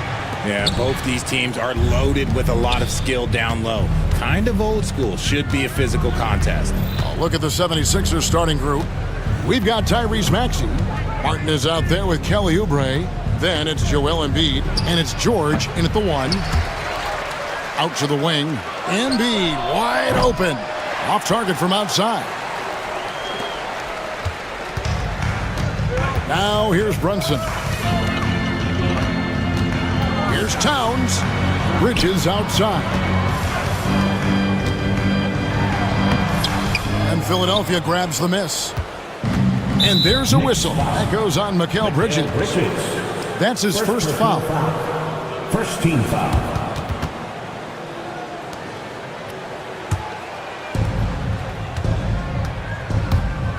Here's Maxey. He takes it in. Pass to Embiid. Lets it go from the wing. Shot is good off the back rim and in. When we talk about guys 7 feet plus, is Embiid the top shooter? I can't think of anyone that's a little bit better. And what about the evolution of Tyrese Maxey? Greg, according to him, he's just getting started. Well, Kevin, I'd have to agree. I mean, he's got some big shoes to fill with James Harden leaving, but each year this guy has just gotten better. And not only has he matched Harden's production in Philadelphia, I think he's exceeded it. Not sure what the D was doing there. Clearly a breakdown. You can ill afford to give a guy like him that good a look.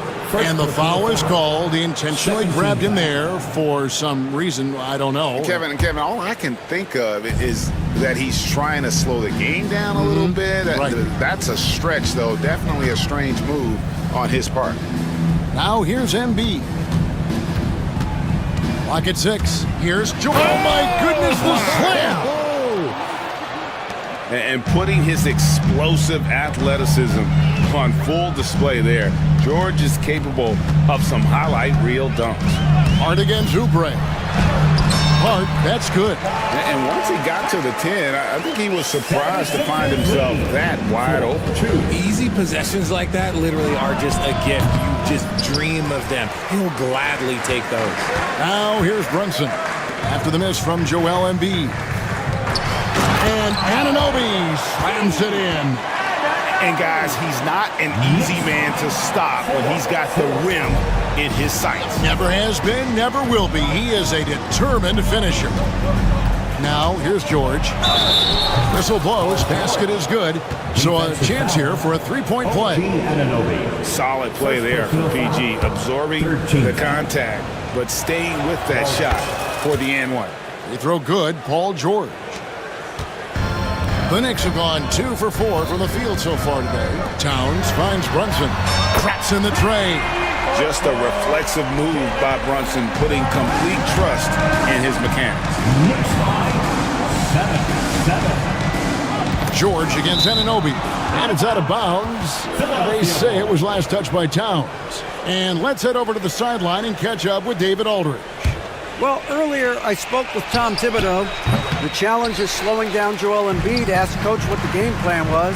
He said with Embiid, you know he's going to get to the line. You know he's going to get his. Our goal is to keep him away from the basket. If we get him settling for jumpers, that's a win for us. We'll see if they can force him to become a shooter in this one. Kevin? Thank you, David. George. And George with the stuff. And holding nothing back there, George gives the dunk his all. Hard kicks to Anunoby.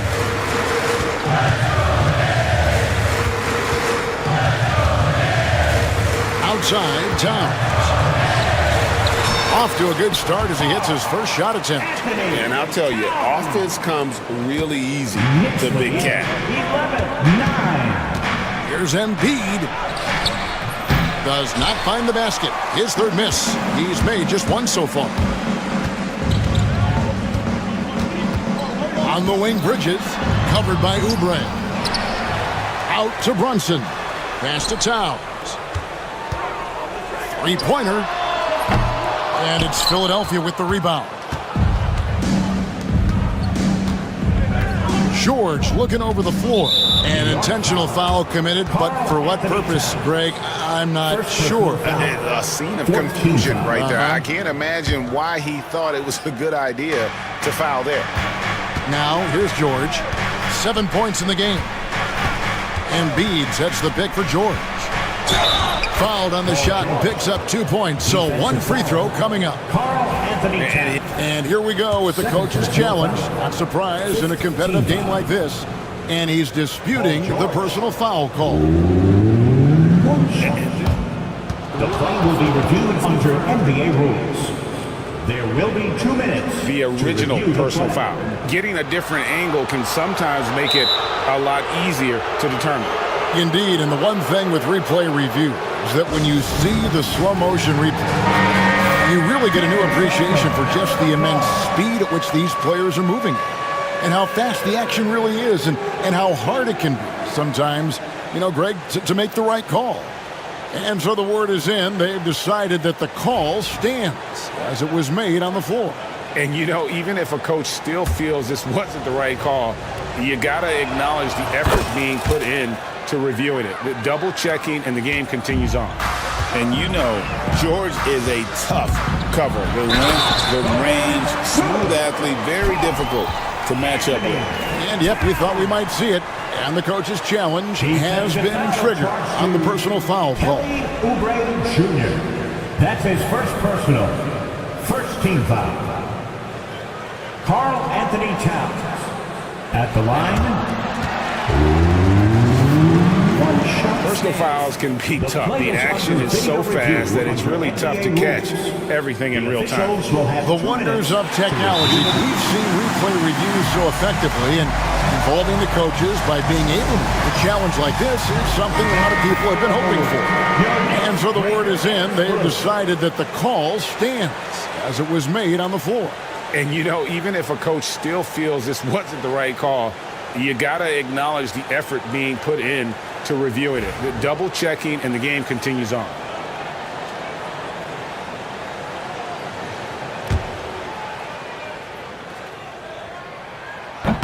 And that one misses. You know, the size, talent, and fearlessness of Towns is a lethal concoction, a prime-time player who poses many problems for the defense. Anunoby sends it back. Here's Embiid, and so they choose to intentionally foul. Oh, no, he's the last guy you want to put on the line. You can just about book the points every time he steps up there. The first free throw is good. A scoring machine. There's just no shot Embiid's afraid to take. And he makes both free throws. It's always nice to see a big fella be able to knock down some free throws and make teams pay from the line. New York trailing. And here's Brunson.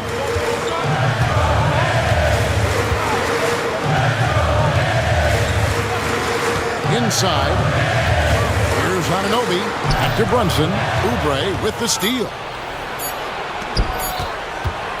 George with no beat the buzzer. Wow! Yeah, that's just an amazing play to get that ball.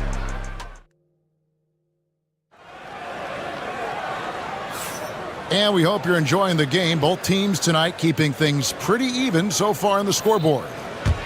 Now let's take a moment to get your guys' take on the scoring so far for the 76ers. They've started the game the right way, penetrating the defense and attacking the rim. They're just not settling. And the other thing I've been impressed with, guys, is their assertiveness at attacking the paint, trying to hunt for those high percentage looks. We've got Josh Hart, Jalen Brunson out there with Bridges. Then it's OG Anunoby, and it's Towns in at the center, locking down the middle. They're the group. New York will start the second half. And something that every NBA player has now that maybe they didn't a couple years ago, RJ, their own personal trainer. Well, it's just a beautiful investment of your own resources back into your body. I love that players are hiring chefs, dietitians, sleep aids, and the teams are hiring them. I love every aspect of it. And then Karl Anthony Towns with the jam. Oh, my. Karl Anthony Towns with a little extra emphasis on that one. Offensive rebound. Pass to Embiid. Outside, Maxey. Embiid the screen. Another shot, and it's laid in by Maxey. Maxey's got his first 2 points. So tenacious. Maxey finds a way through. Bridges kicks to Hart. Back to Bridges. And there are the Knicks with another bucket. Really well done there. Just confident and composed, never in a hurry. Richard, one thing you don't see Mikal Bridges do is miss games. He is always out there. I think it would take a lot to make him sit out of a game. He is committed to being there for his team. It's so impressive. Here's George, and there's the drive, and then George with the jam. And we know George can score from all 3 levels, which is why he's capable of catching fire. Towns with it. He has 6. The kick out to Anunoby. Back to Towns. There's the 3. Embiid knocks it loose. Love to see Embiid sliding down shots, taking advantage of his size and frame.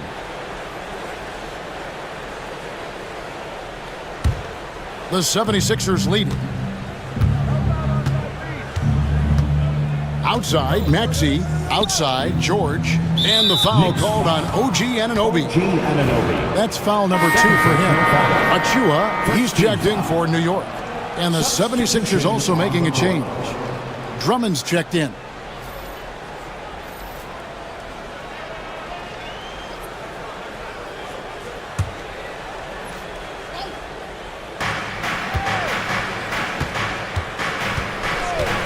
And we're now a little over 2.5 minutes into the second quarter. And it's Drummond with the jam. With the ability to make plays from the wing, Paul George is a complete offensive player. Time now to turn to our sideline reporter, David Aldridge. David. Kevin, thank you. OG Anunoby has become a great complementary offensive weapon. Coach Tom Thibodeau says he's got a really good feel for it. He's very unique in that sense. He knows how to read defenses and how to attack. Kevin, his acquisition has taken this team to another level at both ends of the court. Back to you. D.A., it's been phenomenal. No question about that whatsoever. Thank you so much. You can tell how comfortable Drummond is down there. Excels at using that size in close to the basket. There's a screen by Achua. Bridges passes to Achua. Brunson, a screen on Martin. Anunoby kicks to Brunson. Shot clock at 5. Pass to Hart. The shot's good on the assist by Brunson. Brunson's got 3 assists now in this one. 26, 24. Outside, Maxey. There's the drive. Got a piece of it. They recover it. And Drummond kicks to Maxey. Hits it from 3-point range. Maxey.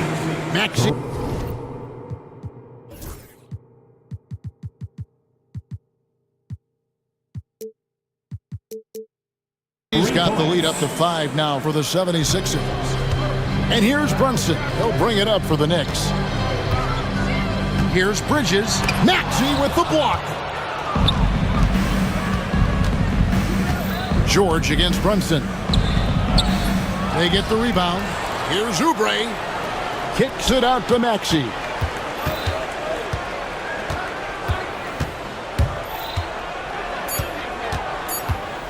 From downtown, another 3 for Philadelphia.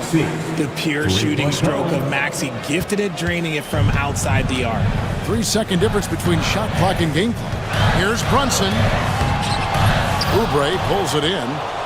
Oubre's got his 6th rebound on the night. And this will be the last possession of the quarter if they're patient. Yeah, it's all about clock management with these situations. Let's see how that plays out.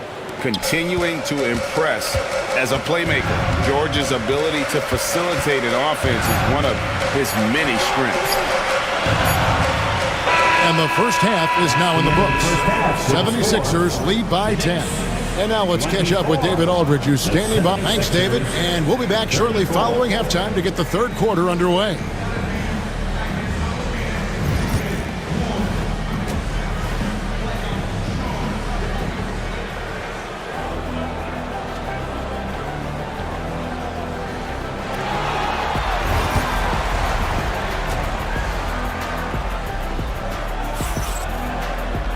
And happy you could join us. We've got 2 quarters left to go in regulation. You look at Paul George in this game, guys. He's been everywhere. You just love the patience in that first half. Waited until he got the look he wanted. You love guys who can get their shots within the flow of the offense. And on the floor for Nick Nurse as we get into the second half. Oubre out there with Andre Drummond. Then it's Paul George. Then there's Tyrese Maxey. And it's Martin in at the small forward. Drummond sets the screen for Maxey. Back to Drummond. And George, here we go. Miss number 4 for him from the floor. 7 for 11 field goal attempts. Anunoby, a screen on George. And it's slammed in by Bridges. And Bridges refusing to settle for the layup. Locked in on throwing it down. Philadelphia leading by 6. Going inside. Maxey looking it over. And they call an illegal screen here. When a pick like that is questionable and creates that much of an advantage for the offense, you have to blow the whistle. You gotta blow the whistle when it's that obvious. Great call there by the official. Here's what Philadelphia's going with right now. Embiid, he's checked in for Andre Drummond. Martin comes in for Martin. And it's Lowry in for George. Here's McBride. Lowry covering. And Embiid with the block. And it's out of bounds. The Knicks able to retain possession here. And the Knicks making a change here. Ryan's checked in. And guys, not sure where his head was on that shot. Not what this offense was designed to create. And you couldn't get a better shot off? Like, come on, you got to make the extra pass. Like, being a teammate will go so far in this league. Knicks trail by 6. McBride passes to Ryan. Bridges a screen on Martin. To the paint. Poked away. And stolen by Maxey.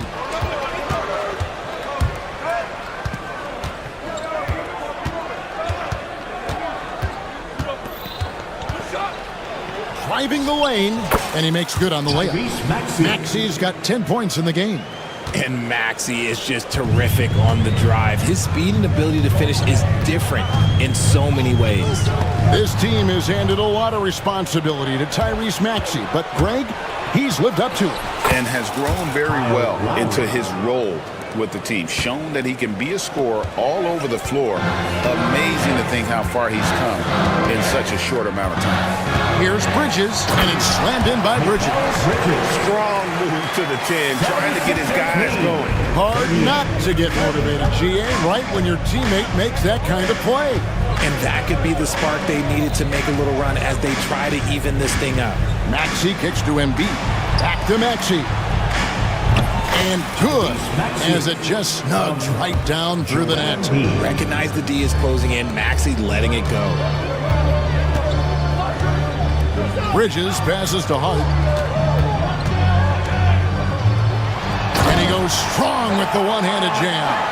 Oh, up high and down hard with that one-hander. He got a little extra forceful. You're right with that one. Martin finds Lowry. Here's Embiid, covered by Achua. Right side Lowry.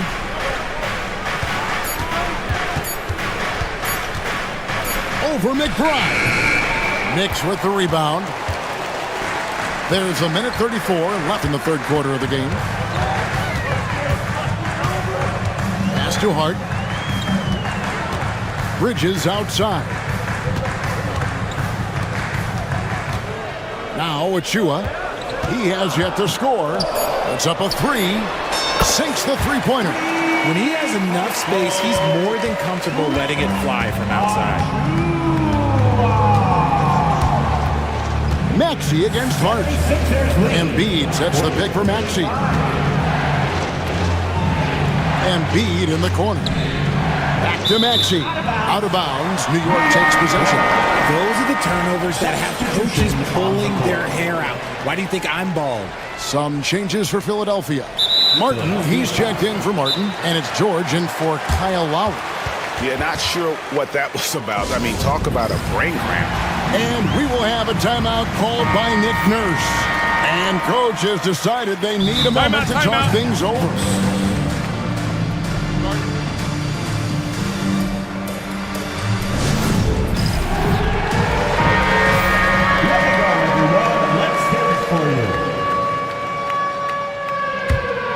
Knicks trail by 5. Frank, everything they're doing is working right now. Good run they have going right now. The momentum is huge.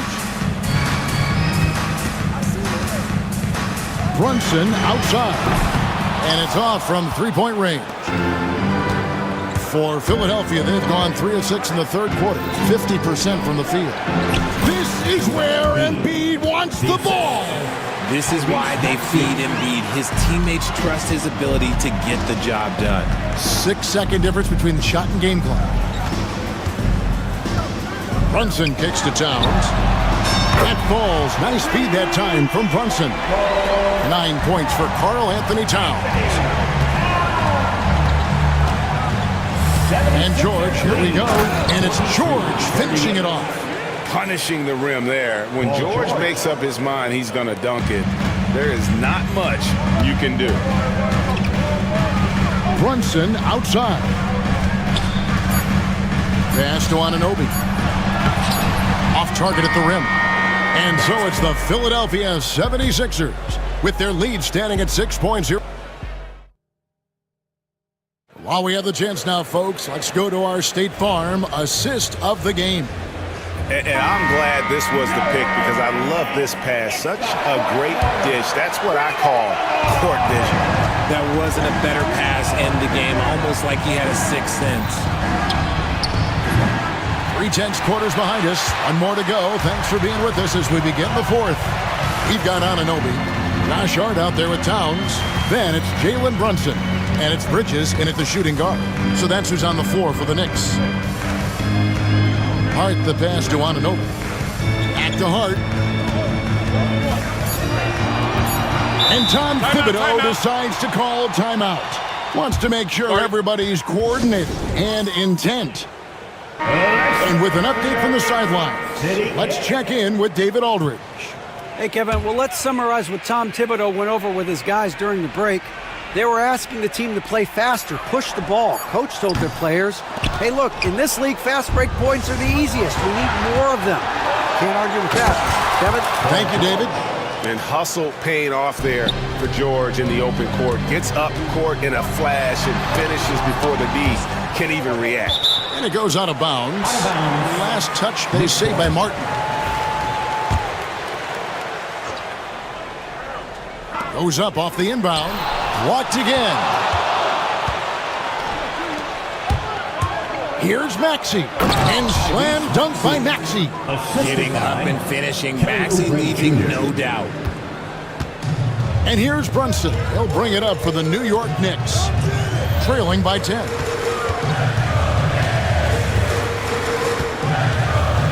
Bridges a screen on George. Brunson kicks to Towns. And there's the call on Karl Anthony Towns.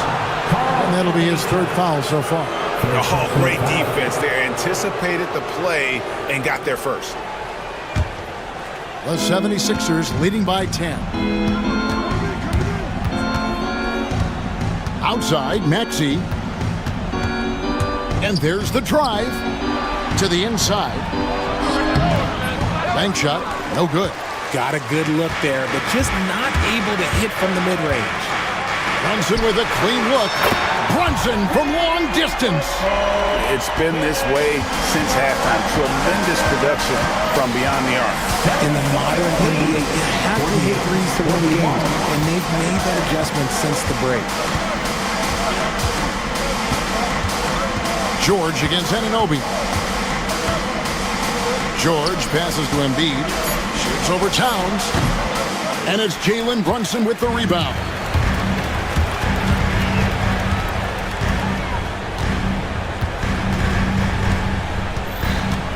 Bridges outside. Then Bridges jams it in. That is the kind of stuff you only see in video games. Come on, McHale. 76ers have gone 2 for 5 on field goal attempts in the fourth quarter. outside. George.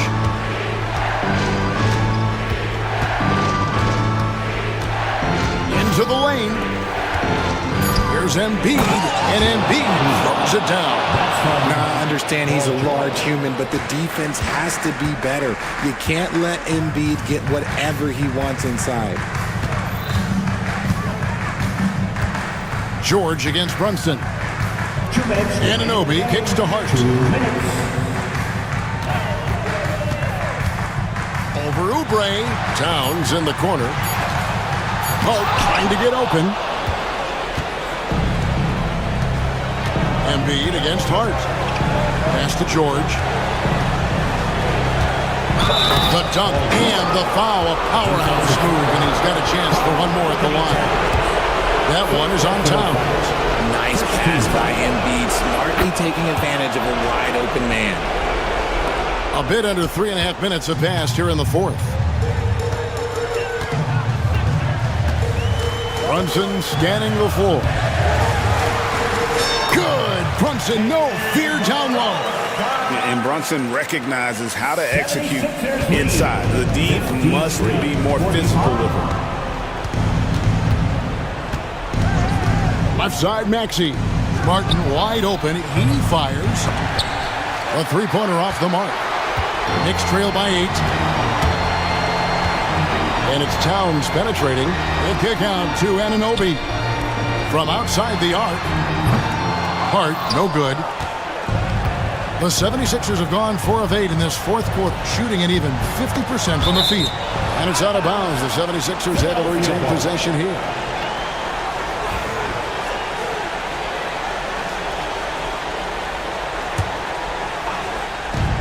There's 57 seconds left in the game. And I love the way he uses his size there to make sure he gets that board. Bridges passes to Anunoby. Out to Bridges. No good on the three. Shocking that he just bricked that one. The defense got real lucky there.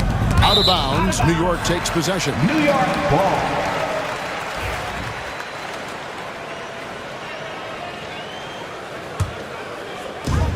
There's 37 seconds left here in the fourth quarter. From deep, Brunson. Towns wide open. Off target with his three. Now here is George. And it's George finishing it off. And they came in determined to take this one. It's going to be a happy flight home. And as it should be. To be this dominant on another team's floor, look, when you go home, you're going to go home feeling good. Here's Brunson.